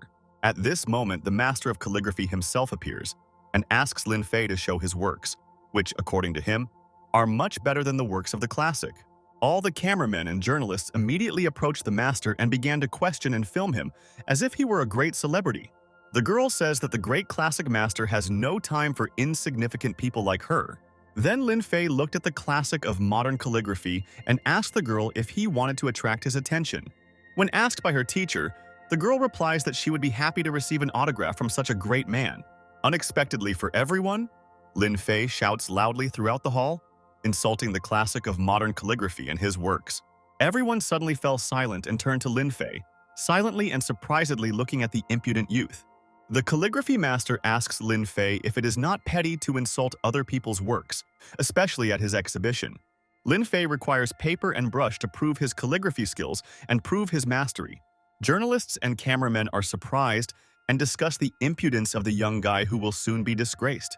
The modern classic accepts the challenge and demands that paper and a brush be brought to him in order to look at the work of the young guest. By giving Lin Fay paper and brush, the modern classic says that there is always someone who exceeds expectations. However, Lin Fay unexpectedly says to everyone that it is not he who will write the hieroglyphs, as everyone thought. Everyone fell silent and looked at him in surprise, not understanding why he had arranged all this if he was not going to do anything. In fact, Lin Fay wanted the modern classic to write his autograph and give it to his student. The people gathered in the hall became even more confused and bewildered when they heard Lin Fay's true intention. The Wu family enters the exhibition hall, and the head of the family says that no one will get the autograph of such a great master so easily. Lin Fay calmly asks the entire Wu family to wait aside while he gets an autograph, after which he will return to them to exterminate their clan. Everyone was extremely angry when they heard Lin Fay's brazen tone as he so calmly declared that he would kill them. The man becomes enraged and promises that after the exhibition he will definitely kill Lin Fay himself. A modern classic asks if Lin Fay wants to compete with him in the art of calligraphy. The great sage says that he wants to, but the classic should first write an autograph for the girl, because after he sees Lin Fay's work, he will no longer want to write. This brazen statement makes the man laugh a lot, and he agrees to Lin Fay's condition, starting the competition. A modern classic demonstrates his skills, and the whole hall looks at his work with delight and admiration. After he finished his work, the master hands the brush to Lin Fay, smiling as he waits for his turn. Lin Fay begins to write, but before doing so, he asks a modern classic to write an autograph for his student. However, he first wants to see what Lin Fay is capable of, and if he really turns out to be better, then his work is just trash, and he has no right to give autographs. While the modern classic was talking to the girl, Lin Fay Wei managed to finish his work. The master bends down to look at his work and is confronted with the greatest letter he has ever seen. The text turns out to be so graceful, subtle, and at the same time strong and great that the magnificence of the hieroglyph could only be compared to a deity. Everyone in the hall is deeply impressed by the work of the immortal Lin Fay, who painted the work of art with ease. The modern classic falls to his knees before him and asks for forgiveness for his ignorance and disrespect towards Lin Fay. However, when a girl wanted to look at his work, she saw only blurry pixels. Lin Fay decided to add censorship for her, so that she would not see what the rest of the people at the exhibition saw. After that, quite threateningly, yet indifferently, Lin Fay turned to the Wu family and announced that he would kill them. At this moment, the Wu family's servant ran up to his master and whispered something important to the man, who smiled happily at the news. The man turned to Lin Fay and said that he was going to die soon, and then ordered his servants to bring a bullet for the Dragon King. At the same time, the Dragon King Chen Longxiang was flying to the meeting place to see the Calligraphy Classics exhibition. The Dragon King jumped on board the ship, which greatly frightened the service personnel, who were afraid to enter into conflict with him. The man reached into his pocket and began to look for something there, calmly and smilingly looking at the boy. He pulled out the bullet and asked to pass it on to Mr. Wu, informing him that the Dragon King had arrived on board. The Dragon King who came on board did not impress Lin Fay much, who called him an ordinary assistant, not taking him seriously. However, Master Wu says that he does not need any helpers to defeat Lin Fay, and then extends his hand and asks for his sword. He draws the ice sword from its sheath and prepares to attack Lin Fay with his skill and strength that has earned him respect in the city. The man believes that their strength is equal, because they are both at the level of a great master, but with the difference that he, unlike Lin Fay, has a powerful sword. Like a king, Lin Fay sits on a chair and calmly asks the master to show his abilities and skills. But before that, he would first kill one of the Wu family to establish his authority among them. He looks at the Wu family members and orders them to choose one of them, whom he will kill immediately. They all boldly replied to Lin Fay that they were not afraid of him and were ready to accept his attacks and blows. And the bald man reminded him that he had torn off his disciple's arm and destroyed his house. Lin Fay snapped his fingers and decided that he would kill the bald bandit who dared to desecrate his home and disciples. The man's hand began to slowly disappear, shocking everyone around him as they watched him slowly die. Mr. Wu tried to help his comrade, but he completely disappeared from this world and died, leaving nothing behind. The man clenched his fist furiously and turned to face Lin Fay, promising that he would kill him and avenge his friend's death. He activated all his powers and resolutely attacked Lin Fay, directing all his might towards him. A powerful attack with a rapid speed headed towards Lin Fay and his disciple, who looked in shock at the enemy's dazzling power. The girl said that it was an honor for her to die with Lin Fay at the same time. However, Lin Fay easily grabbed his enemy's hand and stopped his strike, which left the man very surprised. Lin Fay hit the man hard on the cheek, causing him to spin in the air and fly away, while Lin Fay himself asked the girl what exactly she told him. The man crashed into the wall of the ship, and the girl, in shock, did not want to repeat her proposal. Observers from the street thought that the people on the junk had launched fireworks and wanted to join them. Members of the wounded man's family run up to him and ask him with concern how he is feeling after such a blow. He orders to bring a bronze lamp and call the King of Dragons, who is much stronger than him. The members of his family, having listened to their master, run to carry out his order, scattering in different directions. With his last strength, the man gets to his feet and says that Wu Yun managed to take the artifact from Lin Fay's house, who doesn't even know how strong it is. They brought both the sacred torch and the Dragon King himself, awaiting further instructions from their master. The man hands the lantern to the Dragon King and asks him to help him destroy Lin Fay. The Wu family reminds him of his promise by holding out a bullet and asking him to fulfill his duty to the entire family. However, the Dragon King approaches the immortal Lin Fay and bows respectfully to him, greeting his lord. The people gathered in the hall do not understand who this Lin Fay is, to whom even the Dragon King bowed. Everyone began to advise the Wu family to also bow to Lin Fay to avoid death. However, the man angrily hit the modern classic in the face and he fell from the force of the attack. Having activated the bronze lamp, the man, who no longer had a choice, asked not to call himself ruthless after this. The small flame turned into a furious flame that flew out of the lamp, turning into a fire dragon. The man laughed loudly and hysterically, speaking of his intentions to kill everyone on the boat. He ordered his family members to guard the exit of the boat and kill anyone who tried to escape. One of the guests grabs his phone and starts calling for help, hoping that they will help him save himself. However, the man turns his flame on him, starting his killing spree with an ordinary exhibition guest. The guest burned alive and died on the spot, while the rest of the people ran away from his burning body in panic. The Dragon King runs up to his opponent, who dared to kill innocent people in front of his eyes. But killing an innocent man was just the beginning, as the man intended to kill everyone on the boat. The dragon finally went berserk and broke free, setting fire to everything in its path. People screamed and yelled in panic as they ran away from the fire demon controlled by the madman W. The dragon seriously wounded and hit the Dragon King, who did not have time to dodge the attack and was hit. After that, the fire dragon moved forward and aimed straight at Lin Fay, who was calmly watching the scene. Indifferently and calmly, Lin Fay reassured his disciple, saying that there was nothing to worry about and that the dragon was just flying. Lin Fay is unable to extinguish the flames caused by the artifact, but he can eliminate it by using an even more powerful artifact. There is no need to search for a powerful artifact because Lin Fay can make it himself using an ordinary cup. Immortal Celestial. Lin Fay threw the shining artifact into the air, which spun on its axis and began to activate. A huge waterfall emerged from the ceremonial bowl and transformed into a powerful water dragon. The water dragon turned out to be many times larger than the fire dragon, and opening its mouth, it grabbed its enemy with its fangs. The girl was surprised when she learned that it was possible to create powerful artifacts on her own.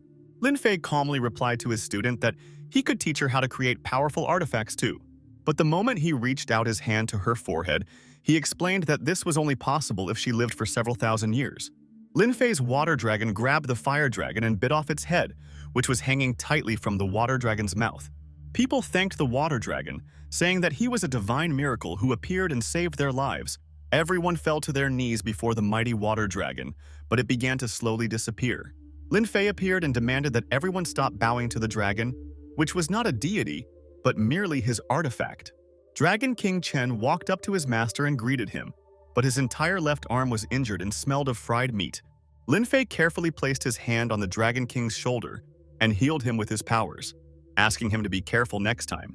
After Lin Fay treated the Dragon King's wounds, he approached the Mad Wu and told him not to pretend to be dead in front of him. The power of the Fire Dragon artifact sucked all the strength out of the Mad Wu, who lay half dead in front of Lin Fay. Without further ado, Lin Fay snapped his fingers and called the Madman Wu a useless and disgusting person. Wu's body began to slowly disappear and disintegrate into small particles, and Wu himself screamed and begged for mercy.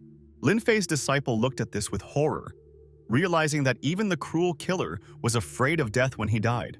The last representative of the Wu family ran up, screaming that all her family members had died. She saw her master slowly dying and writhing in pain, while a calm and contented Lin Fay stood over him. Out of the entire Wu family, Lin Fay only left the life of the red-haired girl, who is the only one who can exist now. The girl fell to her knees before him and begged for mercy, saying that she had never done anything bad. Lin Fay calmly replies that he did not kill her only because she might still be useful to him to carry out his orders. Lin Fay's disciple wondered why else his teacher would spare the life of such a terrible woman, except for reasons of love. The red-haired girl grabbed onto Lin Fay's shorts and begged him to spare her, promising that she would do whatever he asked for. Lin Fay explains that he spared her life only so that she would return everything she had stolen from him and the Chen family. After hearing Lin Fay's explanation, his student was overjoyed when she realized that he wanted to help her and her family. After Lin Fay threw the annoying girl into the wall, he turned to the other guests and ordered them to cooperate with the Chen family. Those present immediately agreed to cooperate with the Chen family and promised to do everything for them. They started clapping for the girl who, not used to such attention, was very embarrassed by this situation. The Dragon King approached Lin Fay and thanked him for saving innocent people, to which he replied that there was a task for him too. Lin Fay asked if Wu Tao had an older brother, to which the Dragon King replied that he was the head of the knife sect and the 10th strongest in the Celestial Empire. Although everyone had agreed to cooperate with the Chen family, they were still afraid of the Wu family's strength, knowing that when he returned, he would declare war again. However, Lin Fay strictly ordered that everyone would only cooperate with the Chen family from now on. And even if Wu Song were to take revenge, the Dragon King would help them do so. The Dragon King promised that he would do his utmost to carry out Lin Fay's order and crush his rival Wu Song. The girl was impressed by Lin Fay's protection and the courage of the Dragon King, who was willing to protect the Chen family. A crowd of men approached the girl and each of them began to propose marriage to her. The immortal sage approached the Dragon King and ordered him to never hide his power again. Otherwise, next time he would take that power back. Thanking for their understanding, the Dragon King promised that he would never allow such a thing to happen again. The Dragon King remained standing in that position while the rest of the guests began to disperse and leave the boat. After a while, a cleaner came up to him and asked the motionless Dragon King to move over so that he could clean up. When he finally stopped bowing, the Dragon King noticed that Lin Fay had long since left and there was no one else on the boat. Returning home on the clouds, Lin Fay thought that the Dragon King was not his smartest disciple and was a bit stupid. At this time, Hong Xiaowei from the Warrior Temple appeared at Lin Fay's villa and invited Yao Guang to go up into the mountains with him. However, Yao Guang, already tired of the constant invitations from various temples, refused the warrior and asked him to leave her alone. The refusal offended Hong Xiaowei, who was not used to the fact that no one knew about his fame and power. The man again insisted that Yao Guang go with him and asked if they knew his nickname. Hong was even more upset when he heard that no one knew his nickname and asked to go with him, because it was dangerous to stay alone. Yao Guang thought that compared to Lin Fay, the three masters of the Warrior Temple would not be able to protect her in any way. Even if only one finger was left of Lin Fay, they were still significantly inferior to him in terms of power and strength. The girl had to refuse the offer again, explaining that she already had a strong mentor and protector. The master of the Warrior Temple became furious and angry at such disrespect for himself, deciding that he would steal the girl since he had broken all the surveillance cameras long ago. The man attacked the girl using his frost attack to stop her and take her with him to the Warrior Temple. One of the maids didn't have time to dodge and froze, and the rest pushed Yao Guang away to save her life. The girls were forced to flee as the temple warrior attacked them with icy, powerful blows. If the master of the Warrior Temple obtains Yao Guang's body, he will be able to become a great mentor, and then his mentor will be able to use his body. Wu Molin activated her bracelet to summon the 1,000-year-old spider, but Yao Guang stopped it because she didn't want to destroy the house. The master of the Warrior Temple used his power and created a huge flood, the wave of which surrounded the girls. He froze the water and stood on the ice, rejoicing in his victory and preparing to take Yao Guang with him to his temple. At this moment, Lin Fay placed his hand on his shoulder and asked him to take him to the Warrior Temple. The warrior suddenly turned around and attacked the master of the Lin Fay house with an ice strike, hoping to kill him in one blow. However, the blow was useless against the immortal god, and he did not react to the warrior's weak breeze. The man screamed in horror when his attack was useless, and he honestly didn't understand why his cold air didn't hit Lin Fay. Lin Fay looked around his villa and said that now he would have to clean up his house, which had been soiled by an unknown warrior. He carefully destroyed the ice so as not to harm the maids trapped in it, who would have died if not for Lin Fay.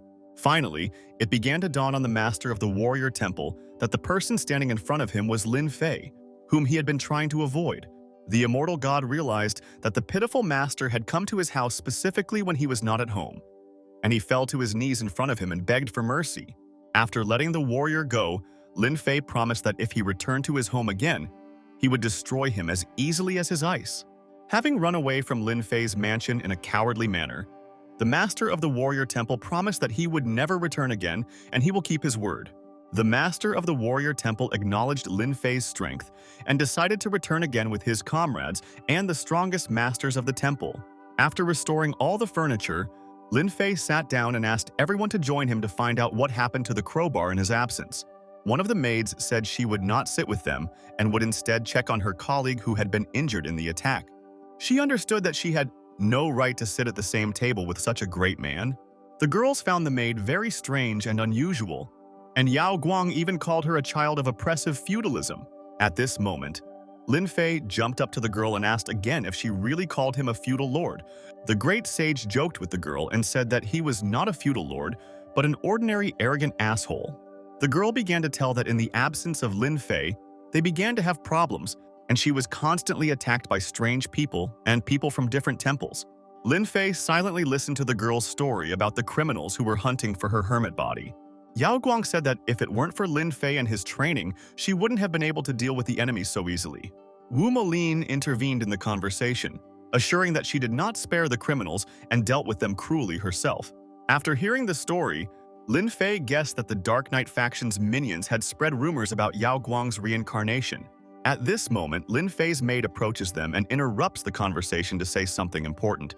With her arms crossed over her chest, Lin Fay calmly asks the maid if she also wants to confess her feelings to him. A girl in a blue dress and pink hair shyly asks Lin Fay for a vacation, justifying that she needs some time to herself. Lin Fay asks her with a serious expression if she has any important matters at home or personal reasons for taking a vacation. The girl shyly replies that there is nothing special, but she would like to go to a performance by the Temple of Music, who are coming to town. Lin Fay suspects that she is not just planning to participate, but to specifically search for the guanglings and notes. The girl is shocked by the insight of her master Lin Fay, who so easily found out about her intentions. Could it be that the girl wanted to give up the opportunity to serve the great Lin Fay just to become a disciple at the Temple of Music? Yao Guang was indignant at his impudent phrase, and Wu Molin explained that she did not understand what an honor it was to serve the great Lin Fay. In fact, it is not necessary for the maid to go to the temple, because Ji Kong did not write the Guanlingson alone, but dedicated it to one person when he was traveling. Smiling, Lin Fay asked her to get him some paper and a pen and bring them so that he could write notes for the girl. Of course he knew these notes because he was the person for whom the great musician wrote this song. The girls couldn't believe that such a funny pen could write notes for the Guanlingson itself. At this moment, Lin Fay received a call on his phone, interrupting him from writing notes. It was Yin Xuantong, a blind girl from the Temple of Music who, thanks to Lin Fay, was able to reach the level of a mentor. She called to invite Lin Fay to participate in the recruitment of students for the Shishu Music Institute. Lin Fay looked at his maid and thought, why not pass on the legacy to Yin Wusheng's descendants, considering that he had already given the heavenly sounds to Qin Qiu Shui? After thinking it over, Lin Fay promised that he would accept the invitation and come, which made the blind girl very happy. While the maid was happily looking at the precious notes, Lin Fay suggested that Yao Guang go to the Music Institute with him. The girl agreed, because if she stayed at home, someone would try to kidnap her again. The maids intervened and said that they also wanted to go to the Music Institute with them. A crowd of people gathered near the Institute of Music, and everyone in the crowd wanted to hear the performance of the Temple of Music. The crowd immediately turned their attention to Lin Fay, accompanied by 6 beautiful girls, some of whom were dressed in maid costumes. The blue-haired girl played her beautiful melody, which attracted the attention of the entire crowd. But the girl herself did not want to play her music to common people and did not agree with the founder's decision. Molin admired the girl's excellent performance and said that she would never be able to achieve the same skill because she only knows how to kill people. The men standing next to her looked at Wu Molin and asked how she could kill someone with such a weak body. The men decided to take Wu Molin with them, since Lin Fay still looked too weak to deserve such a girl. One of the men grabbed the girl's hand and began to drag her along, but at that moment, Wu Molin already wanted to kill the man. Lin Fay stopped her and asked her to find a quiet place so as not to disturb him and everyone else from listening to Qin. The girl listened to her master and went with the men, who thought that he had let her go on purpose because he was afraid. Yao Guang asked not to kill people in the huge crowd, and Lin Fay replied that she could find an ant and talk to it. The girl imagined herself talking to an ant, and thought that she would be glad to find such a talking ant for herself. While playing a beautiful melody, the girl was angry that she had to waste her time in front of a bunch of trash. One of the listeners asked to play the legendary Guanlingson for them, while realizing that they were not worthy of such an honor. Yao Guang and Lin Fay's maids waited cautiously for the musician to begin playing the legendary song. However, unexpectedly for everyone, the girl called the crowd of people scum and said that listening to her music was already an honor for them, but they were not worthy of the legendary song. Everyone was upset and noticed that the girl was quite irritable and arrogant towards ordinary people. Getting even more angry, the girl chased the guy away and said that he would never be able to perform like her. Lin Fay intervened in the conversation and directly said that not only he, but also his maids could play the legendary song. Such impudence offended the girl, and she demanded that he prove the truth of his words. However, instead of playing it himself, Lin Fay suggested that he listen to the girl's version first. Yao Guang understood what Lin Fay wanted to achieve and resolutely joined him to stand up for the people. She told Lin Fay that the girl was just an ordinary musician and would hardly know such a legendary song. After these words, the girl became even more angry and demanded that everyone shut their mouths and listen carefully to her song. She started playing legendary music to prove to everyone that she was truly capable of performing a great masterpiece. The melody began to affect the listeners, who began to see amazing images before them. The music seemed to transport everyone to the field of endless battles and fights where great wars unfolded. The crowd was shocked by what they heard. The music seemed to take them back to the past, where they could witness brutal battles. After finishing her game, the girl asked what they thought of her performance of the great and legendary song. At that moment, the maid raised her hand and confidently said that the girl's performance was a little wrong. Hearing the criticism, the girl became angry because how could an ordinary servant understand anything in such complex works? Lin Fay stood up for his maid and explained that she knew how to play this piece and that the girl's performance was indeed incorrect. She was indignant. How could her playing not match the original since she was taught by the head of the Temple of Music himself? Lin Fay asked his maid to play a song because he didn't want to waste time talking to such a person. The maid explained that in Guanlingsan, there are indeed sharp sounds reminiscent of war, but there is something more important there, a strong hatred. The girl admitted that the music really does tell the story of how Guy blamed Han Wang for the death of his father, and that the story really is not only about Han's murder. However, the girl did not want to admit defeat so easily and demanded that the maid play herself. The girl sat down in the musician's place, who looked at her with distrust and prepared to begin her performance. The music created an image of a great battle that unfolded on a mountain of many dead bodies of warriors and soldiers. Guy plunged his sword into his enemy Han Wan and avenged his father's death by restoring justice. Upon hearing the original piece, the girl fell to her knees and began to cry, admitting her defeat. The maid played the last notes and finished her game, removing her hands from the musical instrument. The audience was shocked by her magnificent performance and execution, unable to comment on anything. The maid blushed and became embarrassed, thinking that her acting was not so good and that she had failed. But at this moment, Lin Fay began to clap for his maid and praised her excellent performance. Applause was heard and all the spectators began to clap the girl and thank her for demonstrating an original work. A girl approached the maid and admitted that the maid played much better than her. She grabbed her by the shoulders and invited her to join the Temple of Music, where she could become a sister mentor. The girl, in tears, asks him to teach her the original piece and become her teacher. However, she refused because she only serves Lin Fay and will always do so as long as she lives. This answer angered and outraged the girl, who did not understand how one could exchange such an offer for the sake of a strange guy.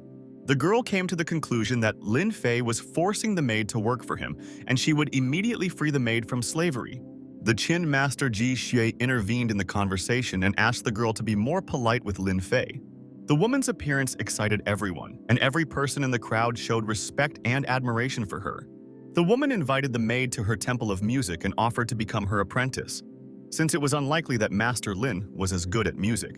Everyone was very surprised by this proposal, because the mentor had not accepted anyone as a student for a long time. The whole crowd shouted at the maid to agree to the teacher's proposal, but she could not give an answer.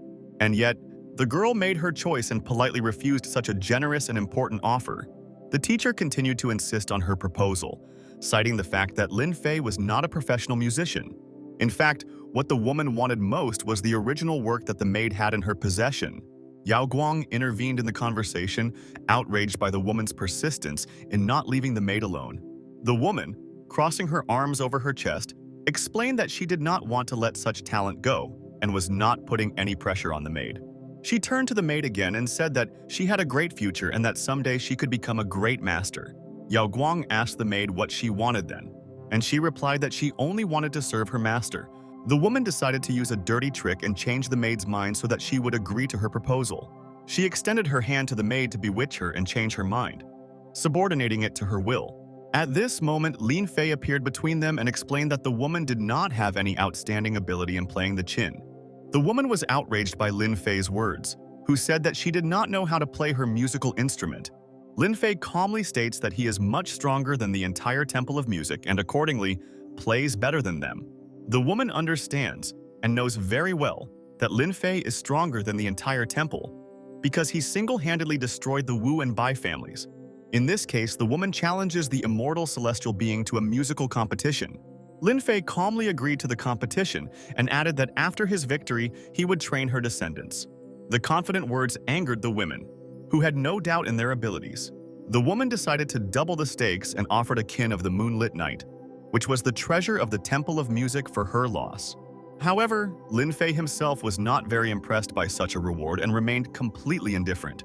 When Lin was asked what he would put as a reward, he asked the maid if she had brought the very thing. Lin Fay handed over a funny notebook and replied that if he lost, he would give away the heavenly sounds of Ching.